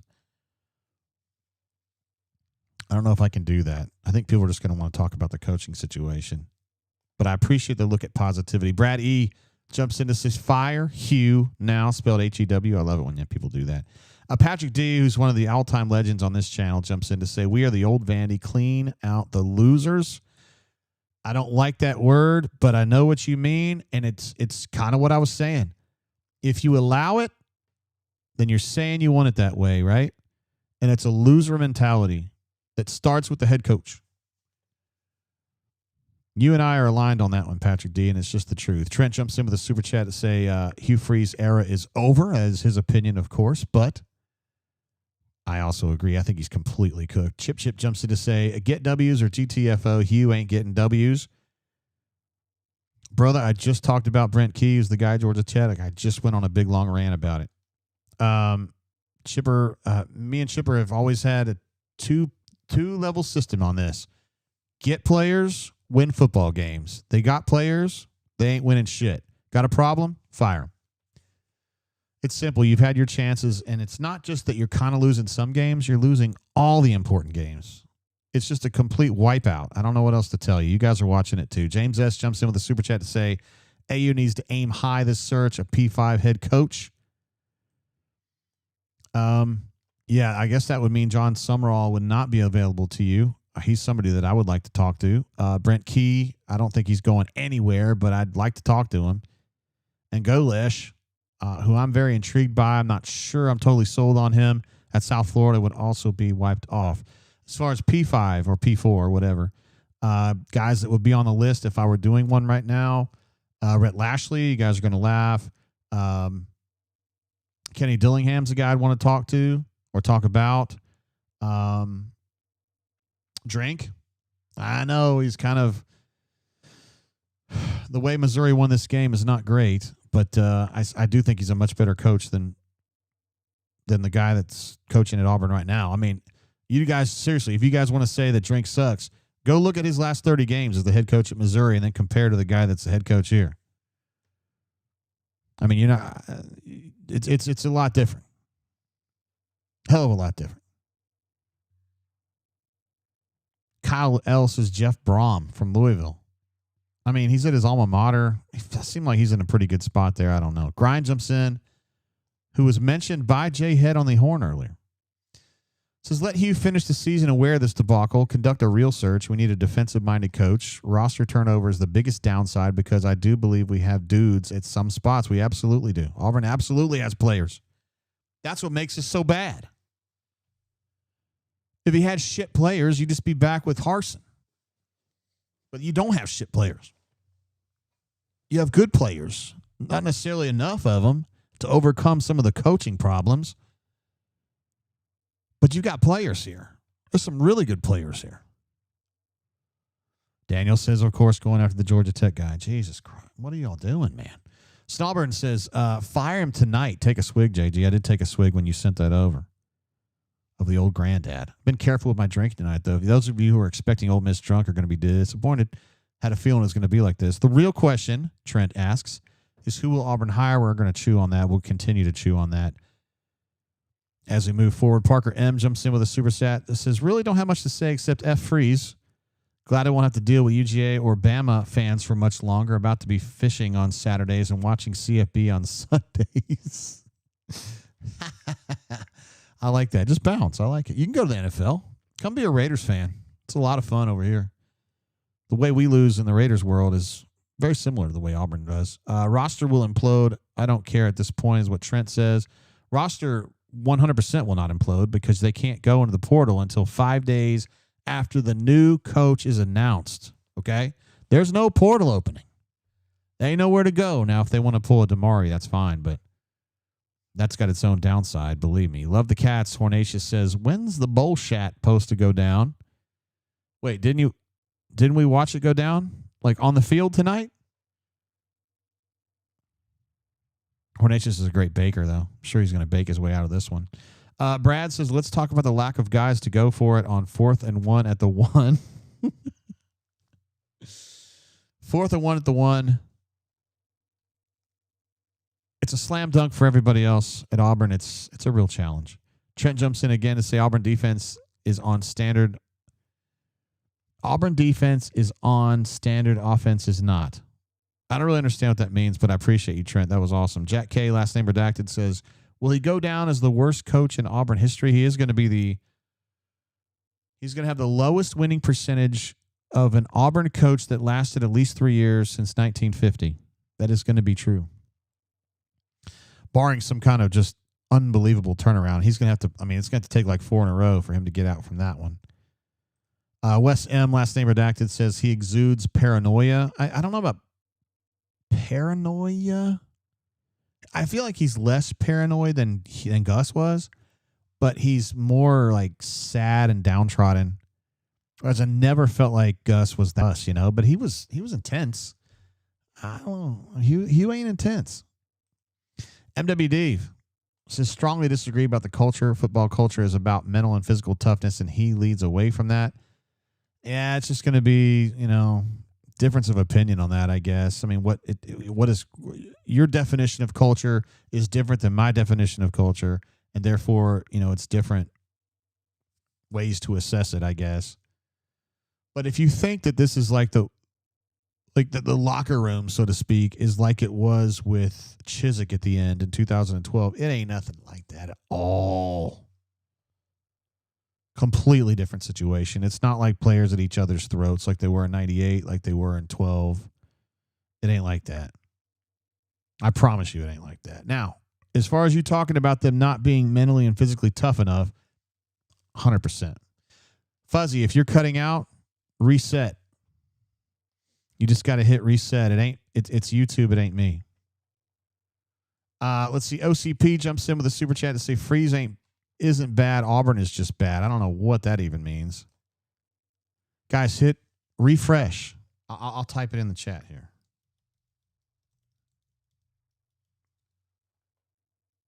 All right. There we go.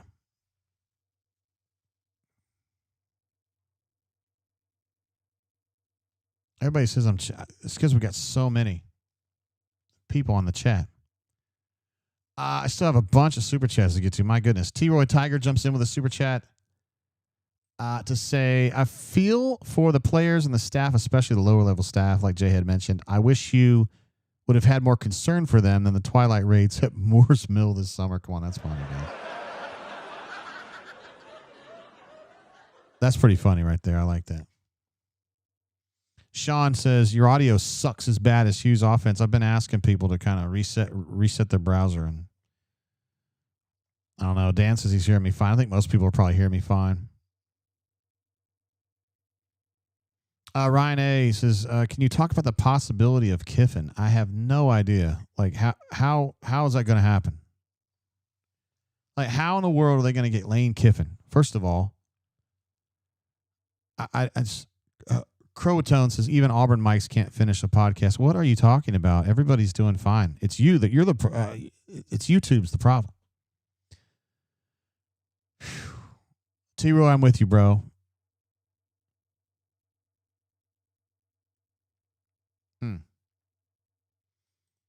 Mega Tire jumps in and says, I was kidding. How straight? Hugh can straight. Yeah, okay, I got you. He's done. He's done with you. We'll put it that way. Nick A says, Bruce for AD, get him to bring his buddy Kiffin. Okay. War Eggle jumps in with a super chat to say, give us your most educated guess on the next head coach. I would say John Summerall. Refresh at Midnight Tulips. Just just refresh the site. You're going to be good.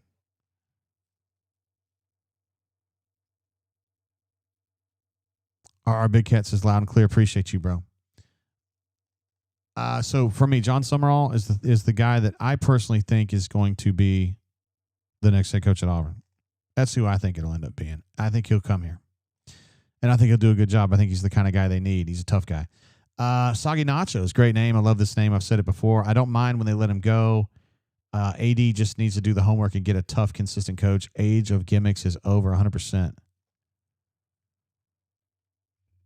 Chipper says, Hughes wins that matter counter 0.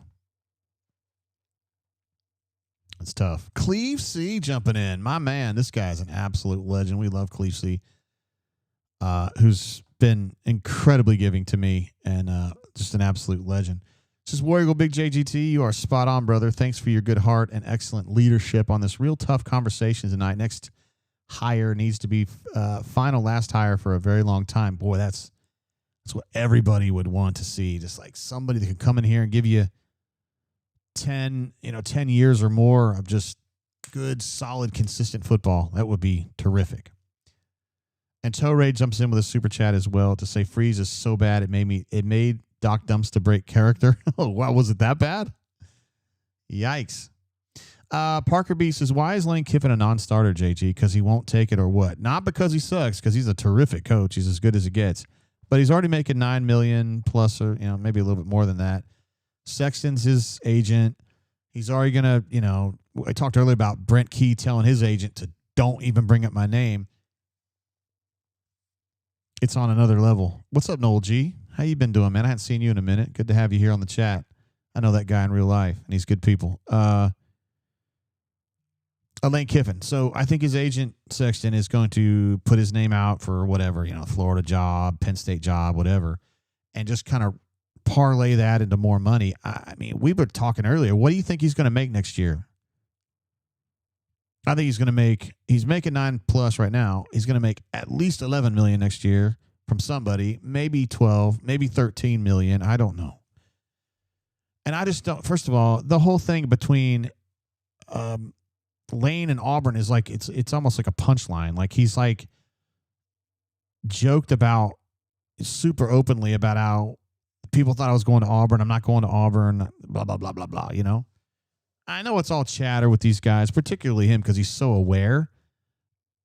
I don't think Auburn's in a situation where they need to be paying some guy $13 million. I just don't. I don't. Not that Auburn's a poor program or anything like that, but I just think he needs to go do his thing where he's at, Like he's as good as it gets, but I mean, it's working for him at Ole Miss, and if he wants to go to like Florida or whatever, then I think he should go there or whatever. I just don't see it.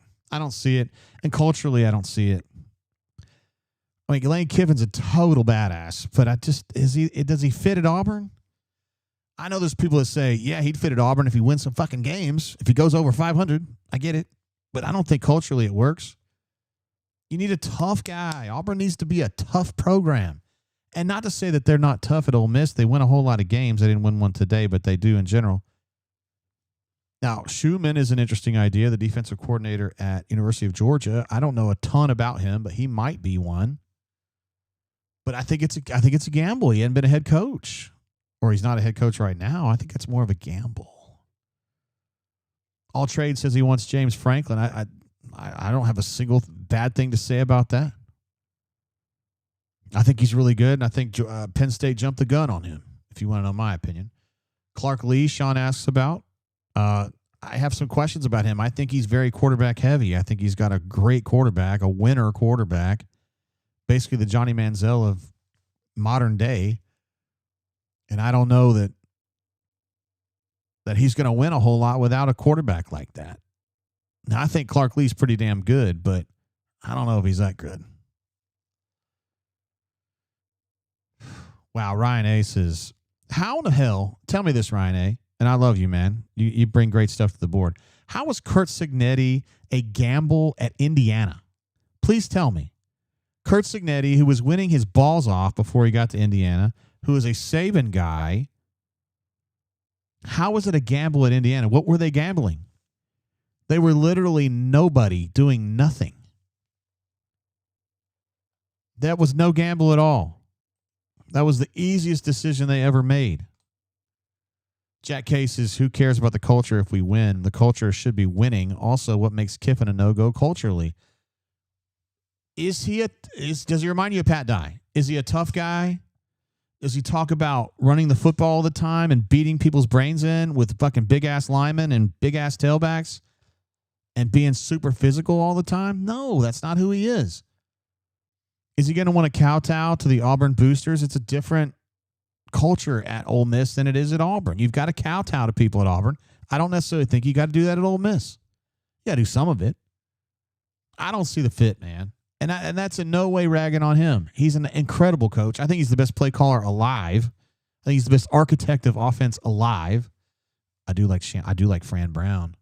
Shit on Bama says, what about Fran Brown? Fran Brown is on my hot board that I've not run, but I have it ready to run. He's on it. I love him. I think he's terrific. But there are some downsides to Fran. He's only been a head coach. I think this is second year. His first year was really good. Second year, they're just kind of okay. And I think he's been a coordinator, but he's really known as like a position coach. But the work that he's doing at Syracuse has been good. And Charles Huff, that guy mentions at Southern Miss, who actually came over from Marshall because he had kind of a falling out with Marshall over money. Agonzis.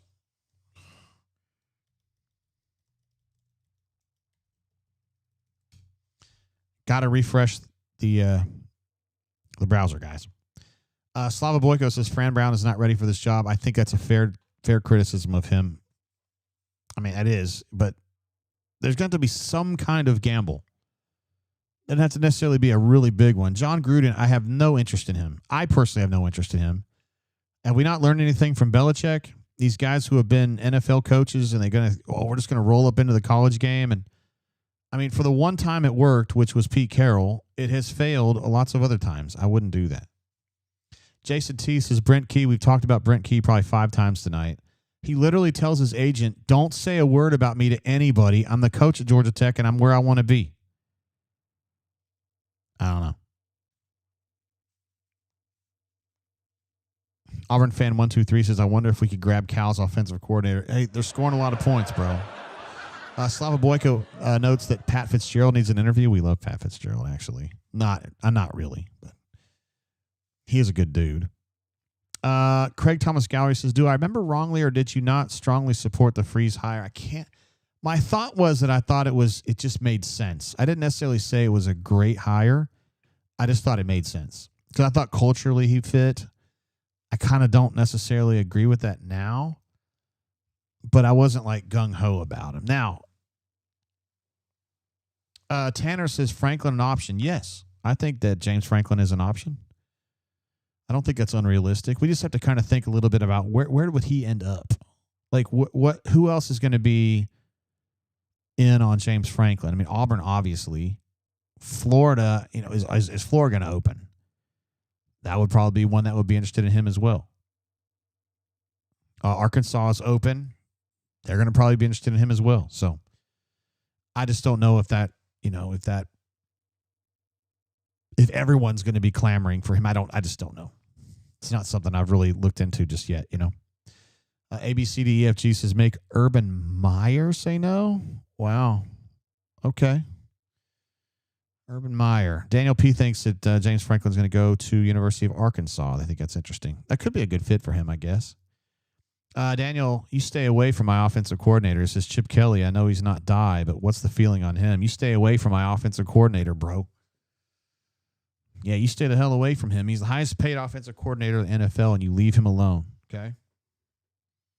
Justin C. also notes that North Carolina could be interested in Franklin if it opens. Interesting. Tanner says, fair. Appreciate JGT. You're the GOAT. I am definitely not, but I thank you for saying that, and I thank you for being here, bro. Let's see. A.U. Tucker says, I love the idea of Summerall, but also spelled correctly. Thank you. I also love Durkin. Does Durkin want to be a head coach again? He certainly does. I assume, but I have to ask. He does for sure. JP Tiger says, this next tire has to work. I've said this before. You're absolutely right about that. Chipper jumps in with a super chat, my man. Says, I don't care if it's a monkey drawing plays out of a hat if it gets W's. I know. And there's also, we got to talk a little bit about Jimbo. I don't think it's a good fit, but he's coached here before, and I just, I don't feel really strongly about Jimbo Fisher personally, but that's probably somebody that'll, he will make sure that he gets a discussion if this thing opens. At least he'll make sure that his name gets discussed.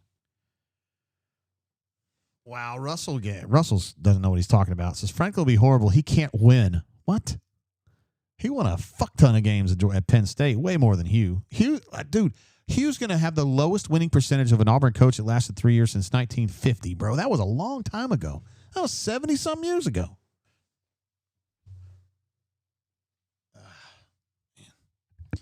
I get so uptight, man. My back starts to hurt. I'm like so tense. Let's see. Frank says we can't get better than Jimbo anyway. What? All Trade says Franklin would be a massive upgrade. I tend to agree with that. I actually don't have Franklin on the hot board that I have put together, but I probably will add him. JBL says, what about Kenny Dillingham? I mean, I put him on the hot board. I think he's the last guy on the hot board. So, I think he's somebody that, I think they'll think about. He's coached here, but he's at his alma mater, and they're not as good this year, although I think did they end up putting away Texas Tech earlier? They were ahead when I got on the air, so. Antoine says he likes Mike McDaniel if he gets fired by the Dolphins. Like, what makes you think that he would be a good college coach? I don't understand where this comes from. I don't know. I haven't got an answer yet from Jay Lee, so I was hoping to get Jay Lee on the horn. Had some questions for him earlier. Oh, no, Jay Lee says he's good to go. Let's see. Hoke is... let's get Jay Lee on here. I think it's a good idea to get Jay Lee on here. I'm interested to hear what Jay Lee has to say about this. Like, genuinely.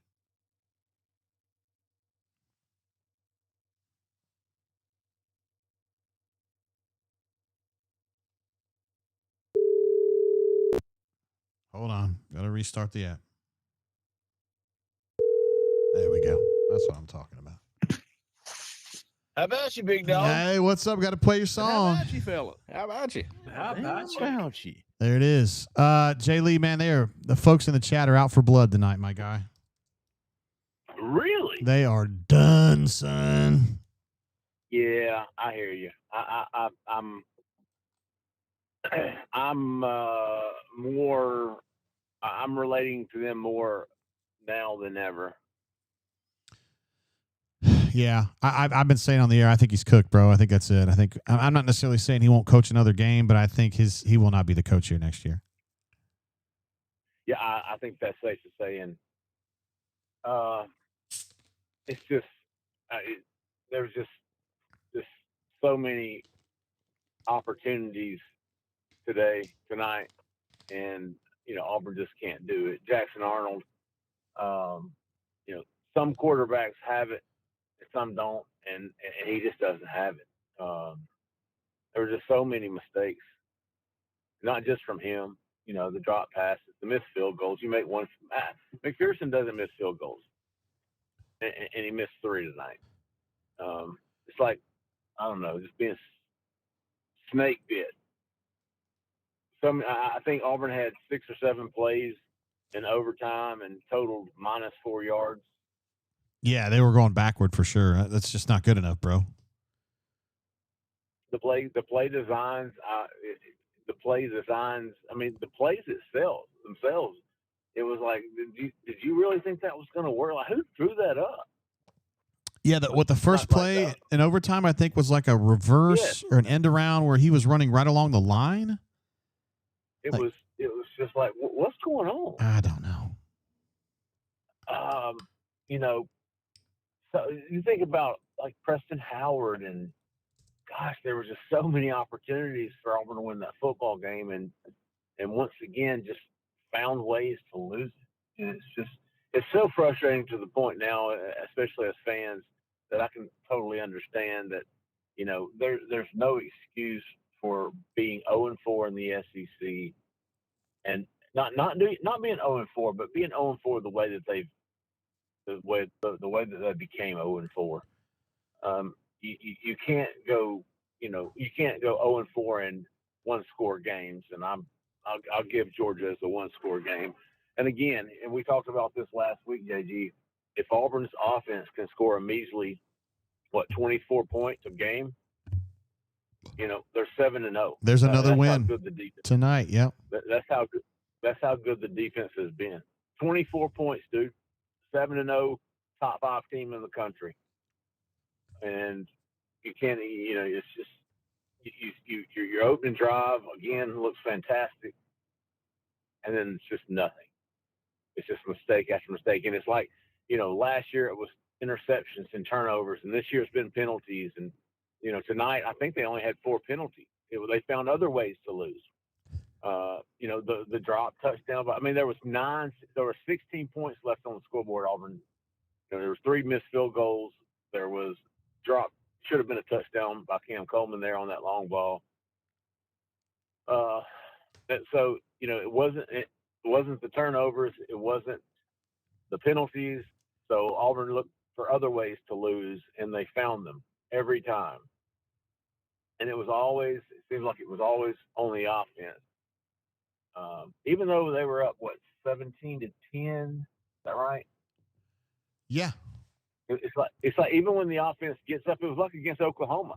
You get up midway through the fourth quarter, and the defense gives up in immediate on the ensuing possession. They give up, you know, the game tying touchdown.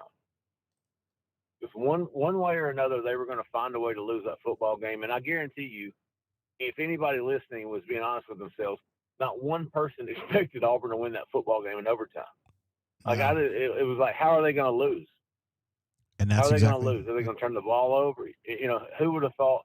I mean, you got Jackson Arnold throwing the ball away on 3rd down. I know. He took a sack in the first possession. Like, yeah, it's just I don't. It's the same stuff over and over in different ways, and that's where the frustration builds. It's just the same old in different on different channels, and it's gotten to the point now where you got to wonder if now's the time. If you're going to make a change, what better time than now? Yeah, I was talking earlier. It depends. For me, it depends on if Cohen wants to actually give DJ a real chance at this job. Because if he does, then I think completely agree. He makes the move tomorrow, and then DJ takes over for this game against Arkansas, right? But if he doesn't like DJ, then he doesn't want to give him that chance, right? I completely agree with you, JG. If you want to, if you think DJ Durkin is a legitimate candidate to replace Hugh Freeze as head coach, if you believe that truly, then the move to be made will be made tomorrow. You make him interim head coach, and you give him an on-job interview. If you don't, then you don't want to give him a chance to win over any more of the fan base that he already hasn't as defensive coordinator, and then your hand be forced to hire him. Yeah, that would be bad if you didn't like him. Right. Yeah. Right. Exactly. You know, it's like his hands are forced to hire DJ Durkin, and he really doesn't want to. And then Durkin goes out and wins 4 of the last 5 or whatnot, and he's got the support of the fan base. And the next thing you know, DJ Durkin is a head coach, which I don't think it will be the worst hire. I don't know that. I know head coaches have failed before and redeemed themselves. Hell, look at Lane Kiffin. But I think DJ's done a phenomenal job as defensive coordinator. But I just I think he's a gamble. I think I guess they're all gambles. Let's be honest here, but yeah. Summerall's been a popular name and it makes a lot of sense. So I don't know, man. But back to Hugh Freeze. The timing is what's going to be more interesting to me, just because of the reasons we just talked about. Yeah, Cohen's got a lot of pressure on him, man. A lot of pressure. That's why he makes the big bucks, G. Especially after that gaffe with a Baylor game. Yeah, that didn't go real well with the folks, did it? No. I think he thought it would, though. I think he was like, well, we're getting NIL money and everybody's going to like that. And then that ain't how it worked. He kind of misjudged that one. Get the Dixie Chicks to come to the arena and sing. That's great. Well, they're a country act. Everybody likes country.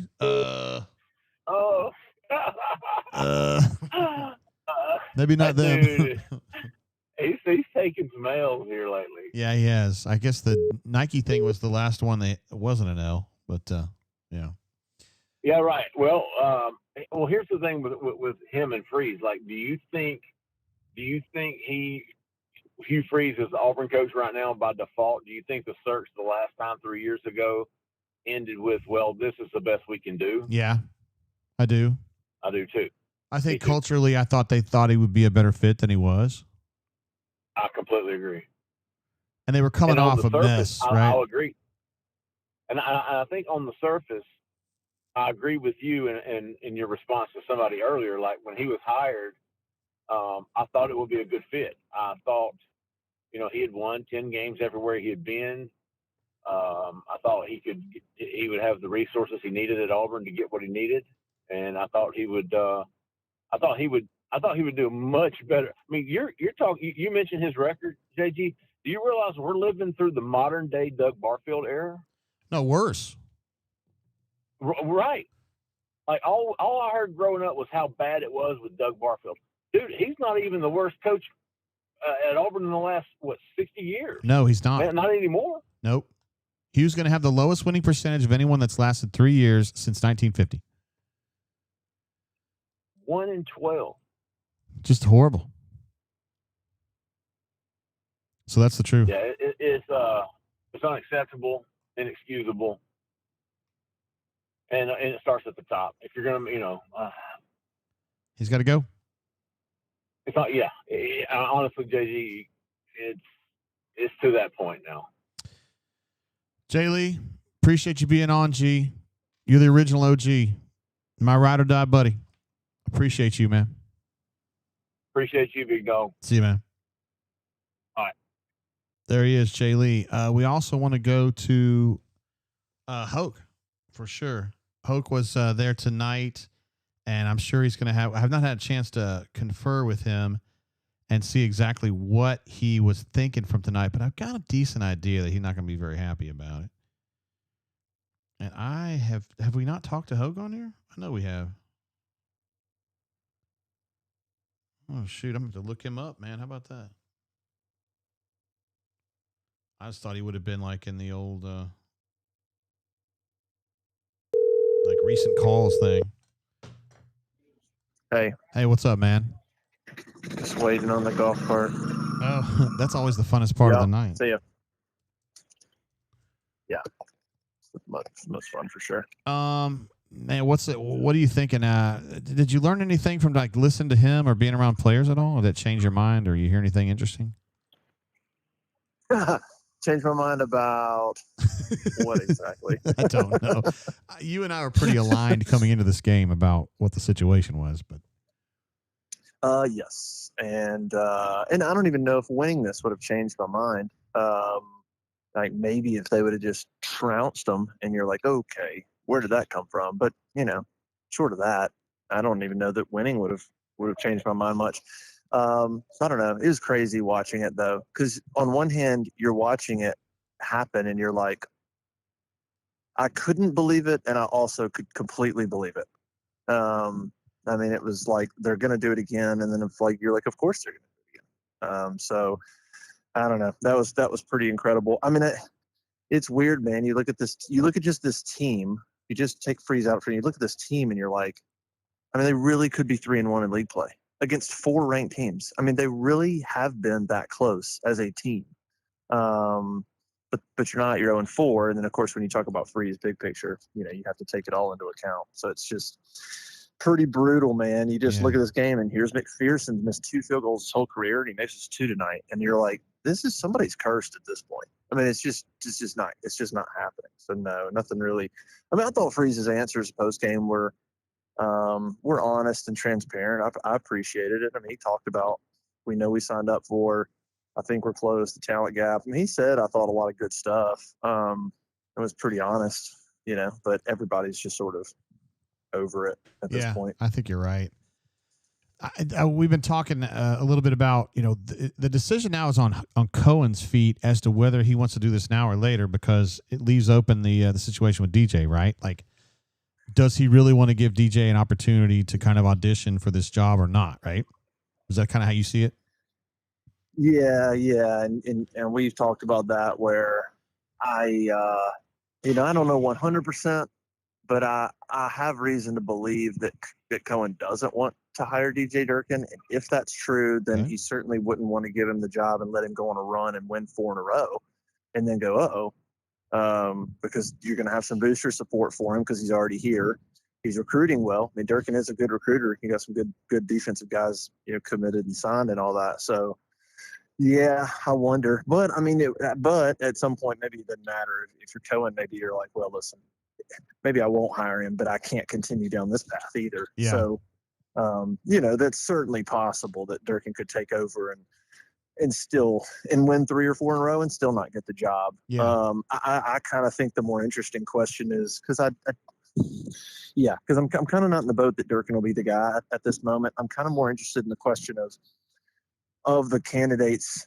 We're all just sort of assuming that this Freeze era ends, obviously, but of the guys out there, who would keep Durkin? That's kind of the question I'm more interested in, is thinking about the names that potentially could be up there. Who could, what could be a scenario where Durkin stays? Kind of interested in that, because I think from talking to people, Durkin does not want to go anywhere. He and his family like Auburn a lot, and they don't want to leave. And he would be a DC under a new head coach, but it depends on some things, right? Like, it's not like he'd stay no matter what, but he doesn't want to leave. And so if you could potentially convince somebody to keep him, seems like a no-brainer. If you told a coach like, we got DJ Durkin, I think that'd be crazy to not retain him, even if he's not your guy. But I don't know. That's kind of what I'm more maybe interested in at the moment. And I don't know at this point. Keep Freeze. Fans are over him. I don't really know all the dynamics of getting rid of him now, letting him coach another game. The kids are playing hard. I mean, there was no quit. Nobody quit. So I don't know some of the ins and outs of whether you would let him go to Arkansas and coach, or let him come back and coach against Kentucky, and how many weeks do you sort of go on with this, or do you pull the plug? I don't know. I know it's tough. That's something that Cohen and Lee Van Horn are going to have to figure out, I guess. That's why they make the big money, I guess, Hoke. Yeah, and I don't really know. You have the early signing period. You got, the portal things change, right? So now the portal doesn't open until after you make a hire, right? That was the shift. So like it doesn't open the second you fire a coach, which is the way it should be. You actually get a chance to try to make a hire. Obviously, guys can do what they want behind the scenes and be out, informally. But so I don't know. I don't know. I don't know what they're thinking at this exact moment. Like if the team quit, yeah, you get rid of it. But they didn't quit. They didn't quit. No. They're right there. They're competitive, and they should have won. Straight up should have won. So, like, I could sort of understand keeping him and going to Arkansas and trying to win a game while you're, in the back of your head, you're probably going, this is probably it. But the guys are fighting, so let's go try to win another one next week with him. I don't know. I could kind of see that happening, but even though fans are over it, because we talked about that a little bit last week about how fan temperature is way hotter than probably internal temperature was. Now, I don't know, but I still think fan temperature is probably even hotter than the internal temperature at this point a little bit. Yeah. It's just a mess, dude. I really was hoping they were going to win this game tonight. And then you could see it when they were up 17-10 and Preston dropped that pass. You're like, here we go. And sure enough, that's exactly what happened. Brutal. Just brutal. And it's like the defense is just dominating the second half. Missouri has 1 third down conversion. And then out of nowhere, defensive pass interference, personal foul penalty on the same play. And you're like, where did that come from? Yeah. I mean, that's the kind of stuff that I do get. I mean, I think it's fair. McPherson misses 2 field goals. Like, that's not on Freeze. I mean, there are things that the players do that are not on Hugh Freeze, and there's things that are on Hugh Freeze, but it's like, it's rough, man. Defense plays the way they do, and then out of nowhere, they commit those just like Georgia, the drive just before halftime, Georgia, where you have penalty, 35 yards and penalties on that drive. So you've had 2 games in a row where the defense on one drive has given up at least 30 yards in penalties, and it's led to points. Yeah. In a very close game. And it's like, you don't want perfection, but that stuff matters. Like, that's winning football. Yep. Kozan was saying at halftime that he thinks that the way that the league's getting better from top to bottom, and it means that the margin between being a good team and a bad team is smaller than it's ever been. And so just little fuck-ups that would have kind of been, you could deal with them better 10, 15 years ago, define your season now. And Auburn's not good at that stuff. Period. That's true. I can't remember. I think I saw George Stoya, who writes for our OU site. I can't remember the exact stat. It was something like, so far in league play, there have been like 17 one-score games in SEC play so far. Something crazy. I mean, look at Texas, Kentucky's in overtime. Like, the competitive nature of the league is as good as it's ever been. You're right. Yeah. And so, like, that's what these games are. So that's why, by the way, you just can't, when Freeze talks about how close they are, on one hand, you want to say, sure, man, like, yeah, you are, but you're just losing them all. So it's like, you can't go, well, but we played 4 ranked teams. It's like, well, then, yeah, that's the SEC. That's what the SEC is. It's a bunch of ranked teams all the time. So you just can't walk away and be like, well, we were really close against 4 ranked teams. Okay. That's like your whole life in the SEC. Yeah. And that's all you do is you're going to play ranked teams. So this isn't a league where you get to go, well, we played a hard one. Like, wait until it kind of gets a little easier. Like, that's what life is. They're all hard. So it just doesn't matter if they're all ranked. It doesn't matter. Well, we're going to be keeping a close eye on what's going on tomorrow. That's for damn sure, Justin. Yeah. We may or may not have. You may or may not have stories in the draft, but we'll see. We'll see. I mean, everything's hot after a game, and I really don't know. I don't know I don't know what the deal will be. I thought a blowout for sure, but I was like, if it's another close loss, this thing could trudge on for another week, but we'll see. Yeah. All right, man. Good luck getting home, bro. Will do. I'll see you, man. Bye. See ya. Bye. There he is, Justin Hokanson, one of our outstanding team guys, and he's a great bunker. He spends most of his time on the corner, but you know what I mean. Good message boarder. Good part of the team, good teammate. Really enjoying working more with Justin and talking to him pretty much every day about stuff. We get some different ideas on stuff, but on Hugh, we don't.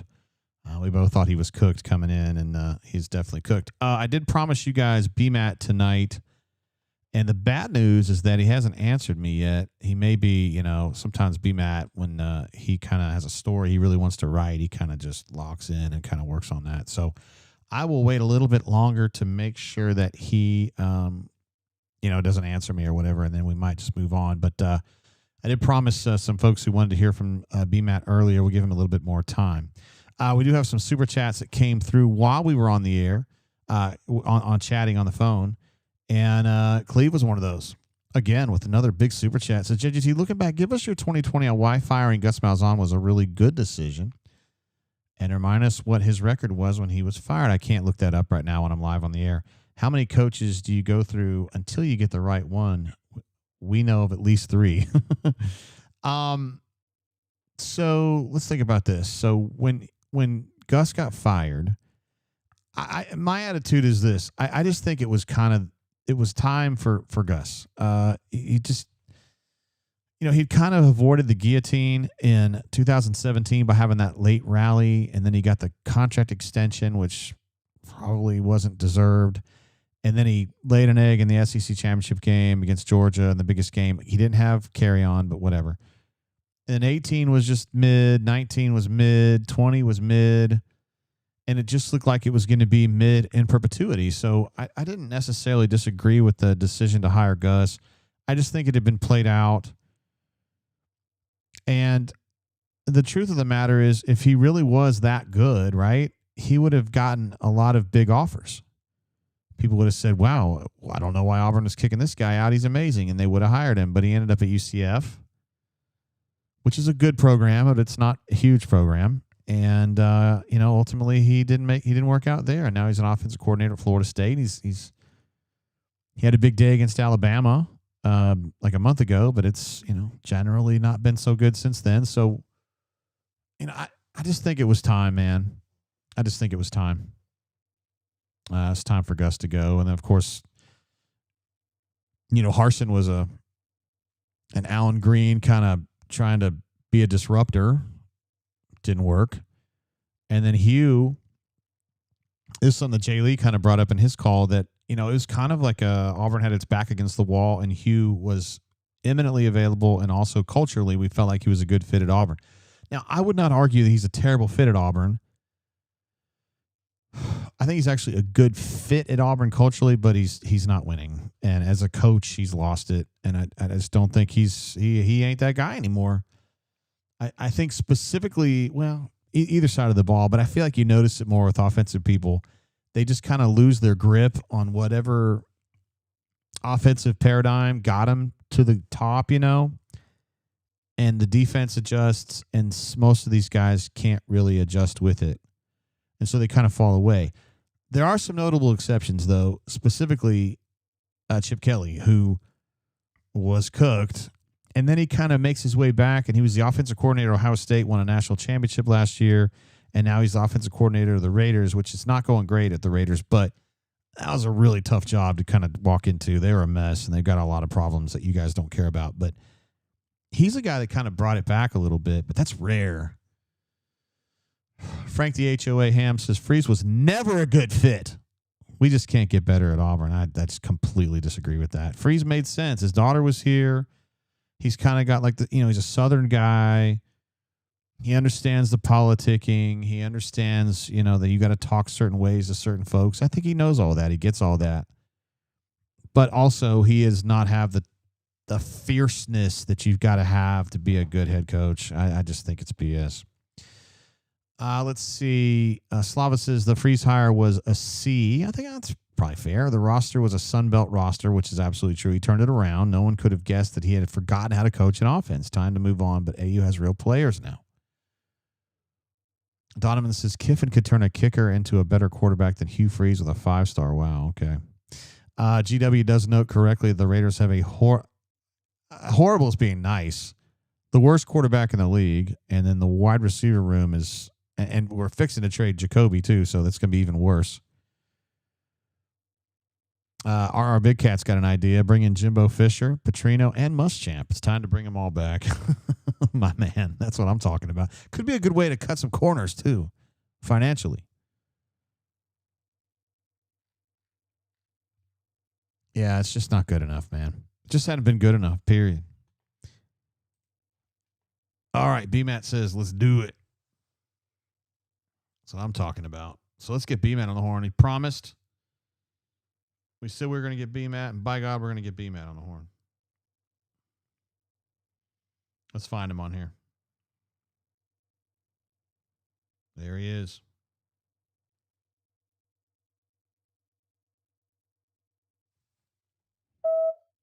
You there, bro?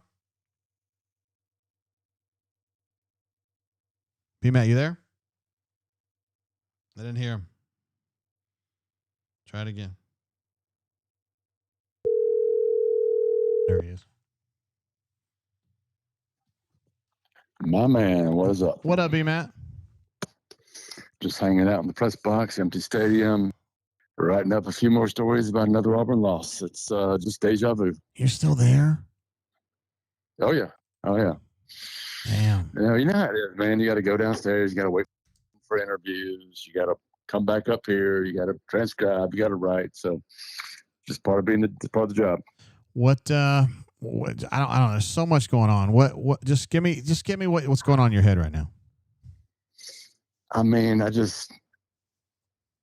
I'm not like the angry B-Matt right now. You know what I'm saying? I mean, I went out there for the end of the regulation and again, Auburn has opportunity after opportunity and cannot get it done. Mainly on offense again. It's just not good enough. I don't understand why they keep throwing Jackson Arnold out there. I don't care if he's good on this play or that play. He cannot make the big plays when you need it, right? He cannot sit in the pocket, pick out a receiver over the middle field or whatever and make a play. Yes, occasionally he can hit a deep ball or whatever, but he's not a guy who's going to make plays in the big moments of a game when you need it. And they keep putting out there expecting him to do it, and he keeps failing. And he did great in the first half, and we had some drops, and we felt good about the way he was playing. And, here we go again. Here we go. I mean, they just keep repeating the same mistakes over and over and over. Just really, it's a tough team to cover, really, because they do have talent. The defense certainly did enough to win this game, especially early. Yeah. The offense finally started moving the ball well, but again, 3 long drives in the second half, they got 10 points out of it.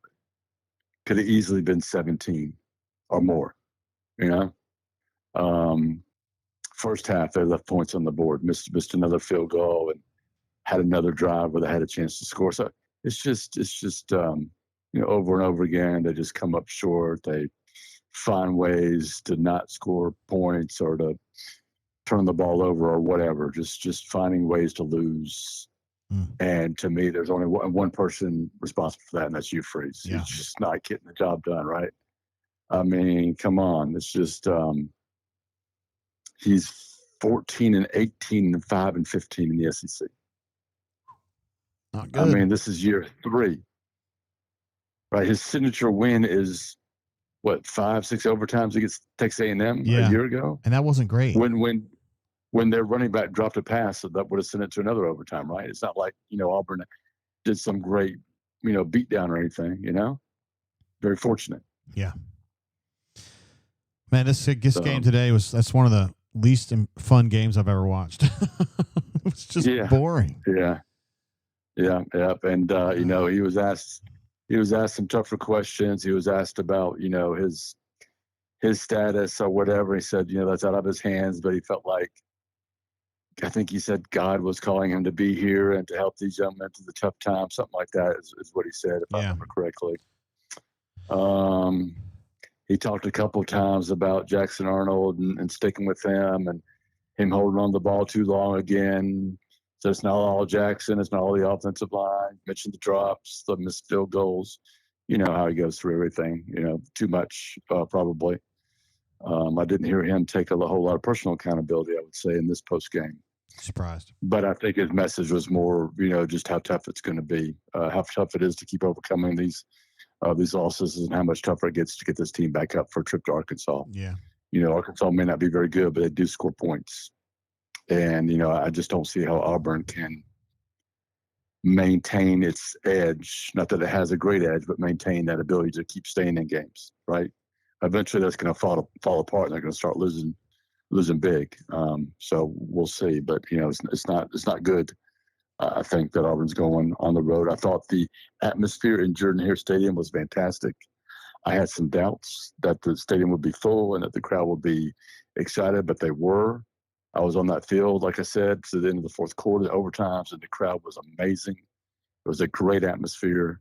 So impressed with the Auburn folks that were here and that raised heck and made a lot of noise and were into it. It just sucks that this fan base and the people that love the school and this football program continue to be disappointed like this. Yeah. A big story there is Alex McPherson misses 3 kicks. He missed 2, and then one was way short. Yes. The short kick, dude. Alex can't kick from 50 yards. Like, I think that's on the head coach. No, he was nailing them in practice when we were there. I know, but practice and it wasn't like they were barely getting over. I don't know. On that last kick that fell short, did he hit the grass or something? I don't understand what happened. No, I think he just the thing landed in the middle of the end zone. I'm sitting in the end zone and I see it land in front of me, like well short of the field goal. I mean, it was short. So I didn't know if there was a tip or I can't see replays in there or anything. So I didn't know what happened, but yeah, that was tough. And then, he missed both those field goals in the game, one bounced off the post there and another, was just, not that far off. So, I mean, it's just Auburn, right? This is how it's been going. I mean, not everything has an explanation to it. 0-4. He's your best field goal kicker. Yeah. 0-4 in league play again. I know. And honestly, they're probably going to be 0-5 next week. I mean, maybe they bounce back. I do think this team does have some intangibles. I think they have a good leadership. I think they have talent. I don't think they have a very good quarterback. I don't think they have a very good offensive plan. And I'm just, I just wonder. I thought it might happen, but it didn't, that they might implode a little bit. They didn't. Credit to them and the leadership and the coaches. But, I just, you can only maintain this for so long before things really start to fall apart. Agree. Well, I mean, do you think he's going to get run here? Do you think it would be something like happen tomorrow? Or do you think it's something they would kind of let this thing go out a little bit longer? It's a tough call, isn't it? Cohen's got to make a tough decision. He's earned it, right? I mean, when I say earned it, he's earned the right to not coach here anymore. I mean, his record is what it is. It's terrible. I mean, it really is bad. And, he's not exactly endearing himself right now, I think, to the people out there. He has a lot more excuses than he does personal responsibility, I think, at times. And I just think he's completely lost on offense, to me. I mean, I know they did move the ball. They got over 300 yards, which is, a lot for them in an SEC game, unfortunately. They had 350 yards, over 200 in the second half, But again, you get in the red zone, you get into a key 3rd and 7, and it's almost impossible for them to really execute in those situations just because the quarterback situation is so bad right now. I don't understand why they're so stubborn about it. But really, it's almost to the point where it's getting too late to do it. Do you want to start them in Arkansas? Maybe. Maybe I don't know, but it's just like they're going to keep throwing Jackson out there. He'll play okay in the first half. He'll have a couple of drops or whatever. It's not his fault. And, before you know it, it's a one-score game in the fourth quarter. He's out there not making plays again.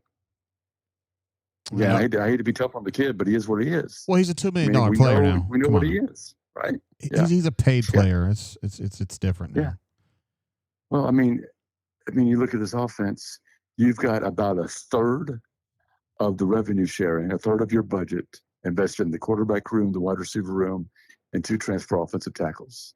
And you are the worst passing offense in the SEC, one of the worst in the country. Yeah, you made some plays tonight. Congratulations. But still, it's not close to good enough.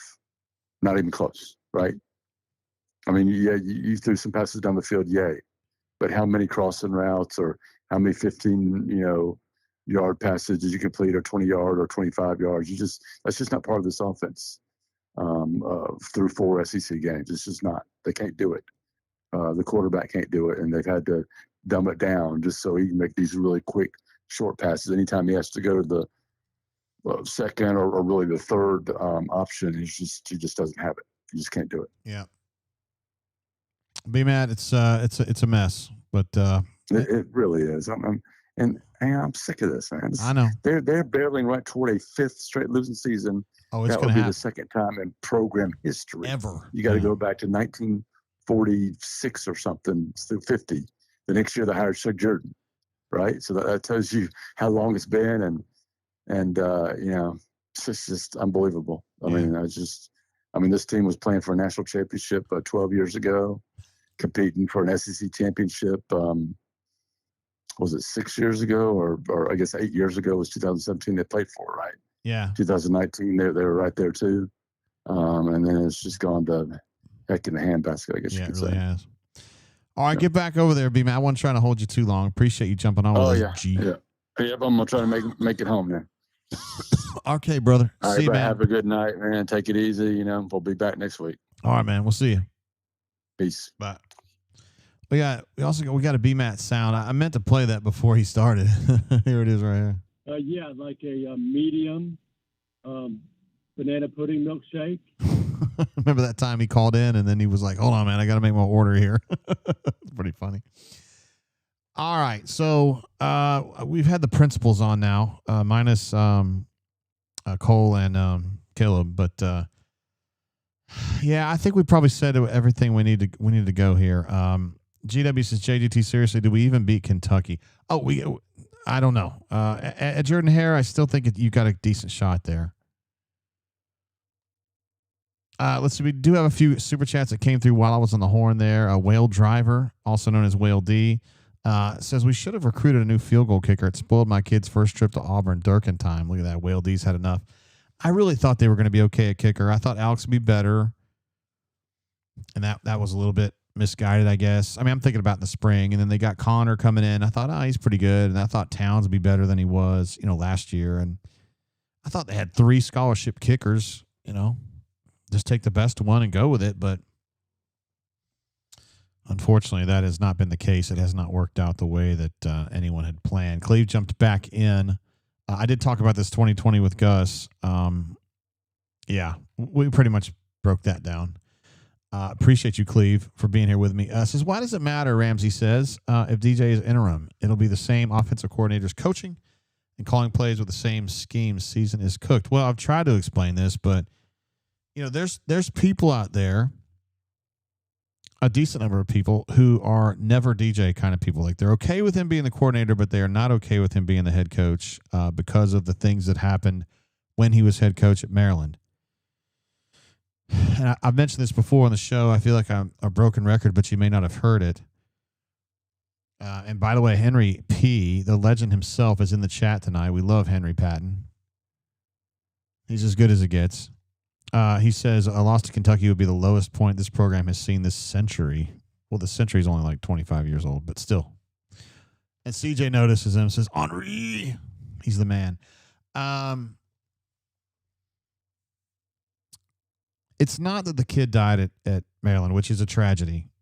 And I'm not making light of it at all. It's a tragedy, and it's super bad. But he didn't even get fired for that. He got fired because he was able to come back after that, and then they fired him for having what they said was fostering a toxic culture. And I'm telling you, when you're a coach and you get fired for fostering a toxic culture, dude, it's really hard to come back from that, and it's really hard to engender trust to be a head coach again. And he hasn't been since then. So, Ramsey, you make it sound so easy, like, oh, DJ, fuck it, man, make him the head coach. Well, there's a lot of reasonable questions about DJ and his seaworthiness as a head coach, okay? I'm not saying it's JG, because my opinion doesn't matter. It's up to John Cohen. And so there's that when it comes to the situation with DJ Durkin. So, yeah. I feel like a stranger says, call Henry and talk hoops there. Hey, no way I'm doing that. I got to get up in about 7 hours and start writing more stuff. And I got to make sure that our stuff's ready to go because I think some things might happen tomorrow, if you know what I mean. But I am very stoked to have Henry in the chat. That's what I'm talking about. Let's see. CJ thinks that the New Mexico State would be the lowest point. It is the lowest point. Yeah, losing to New Mexico State at home is bad. Even though we know that, you had I don't know if we call it a generational quarterback, but he's a pretty special quarterback.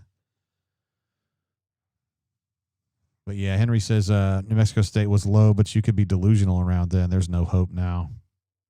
He's speaking the truth, guys. He's speaking the absolute truth. Joseph K says Trinidad Chambliss would have come to Auburn, the fairest state. Man, for sure. He's doing great at Ole Miss, that's for sure. They lost today, but it wasn't because of him. P-Pass says he's updating us. He's finally back to the car post-game. That's great. Took a while. I hope you had some reveling going on there, bro. Anyway, here's the situation. I'm probably going to let it rip. RTH says first time, really good show. Appreciate you listening. And D Lucky says he's calling in. Bro, I got to go, man. I got to go because we got to get up early tomorrow and start writing. So I'm going to go ahead and bounce, even though I love you, D Lucky. I have a room in my house named after you and your wife, so you know how I feel about that. But I'm going to bounce. Gunner, I got to get a little bit more intel on, he says, JG, the real question is, do the boosters want Summerall? I got to kind of feel that out and see what's going on. The conversations that I had last week weren't deep enough and weren't with enough people because I didn't know that I didn't realize we were so far along. I thought they were going to win this game. So it's kind of a different tone and tenor now than it was a week ago. So I'll work on that. We'll see how it goes. But I am going to bounce now. You guys have been amazing. We went almost just short of 6 hours. We're at 5 hours and 57 minutes, which is crazy. Not our longest show ever, but I think as far as peak viewership, it was our second biggest show ever, short of the Ole Miss Drunk Night, which I think we got a little bit higher. But anyway, CJ says, I'm also out. Thanks for the spaced event, JG. That's what I'm here for. I'm here for it. And we have a great chat. We have the smartest chat in all the internet, actually. If you guys are new to it and you looked at the chat, you're probably like, God dang, this is a great chat.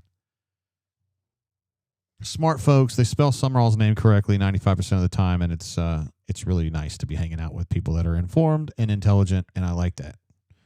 With that said, it's time for Hugh to go. He's cooked. Henry, I use that phrase from Henry. Cooked. He's cooked. He's 100% cooked. Blake R. Still here with us. Some absolute legends in the chat. Cleve, it's great to see Cleve. Fozzie was here. Blake was here. God, there's so many. Mang is probably gone, but he did a great job. D Lucky, of course, the legend himself. Chipper Y3 is here as well. Love him. Newman went wire to wire with us tonight. Unbelievable. So what we're going to do is this, guys. Auburn Sports will have all the information there. The message boards, and we have two, will be absolutely cranking. The bunker, which I'll probably spend my time on 99% of the time. We also have the corner, which is a great group of folks. A little bit of a different tenor over there.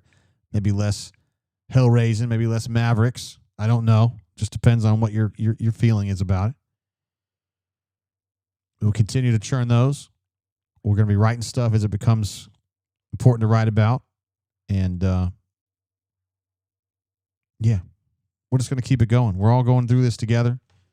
And we'll be here. Me, Justin, B-Matt, Caleb, Cole will be writing about the team. Jay Lee, of course, does recruiting for the most part. But check us out. Mamadou, I did notice. I looked you up maybe 2 weeks ago to see if you were still with me at the news site, and you were not. And so you just said about time for me to rejoin the bunker. I think this is probably a good time to do it, my man. So it's fixing to get kind of hot. Very, very hot. If I go another 28 seconds, that means we will go a full 6 hours, and I feel like that's pretty good. Chipper says, I'm sure the bunker is super level-headed and reasonable right about now. Let's give a laugh for that. Gunner, I know you've been here a long time tonight. Appreciate you jumping into the chat. We only had to ban, I think, 3 or 4 people. RTH says, what is your website? It's right there, bottom left corner. auburnsports.com is the spot. We're part of the On3 network now, and we've got 6 full-time writers. All of us have been covering Auburn for a while. And to me, it's just great. We have 2 completely fully formed message boards, 2 full communities. You can kind of judge which one you like better. And I don't know, though, you can find that anywhere, really. It's kind of a special situation. And in the On3 world, we're super huge, and we have a lot of people posting on the bunker. We have a very poppin' websites. We'll put it to you that way. All right. I'm going to wrap it up there, guys. Appreciate you being with me for 6 hours now. And we will check you guys certainly on the air next week. The Arkansas game is going to be early, but before that, we're going to have shows, we're going to have podcasts, and we're going to be all over the bunker and the corner. So check us out there at auburnsports.com, guys. Appreciate you. To see you next time. Keep your feet on the ground. Keep reaching for the stars. I love all you guys. Let's make great decisions and have a great week. See you then. Bye.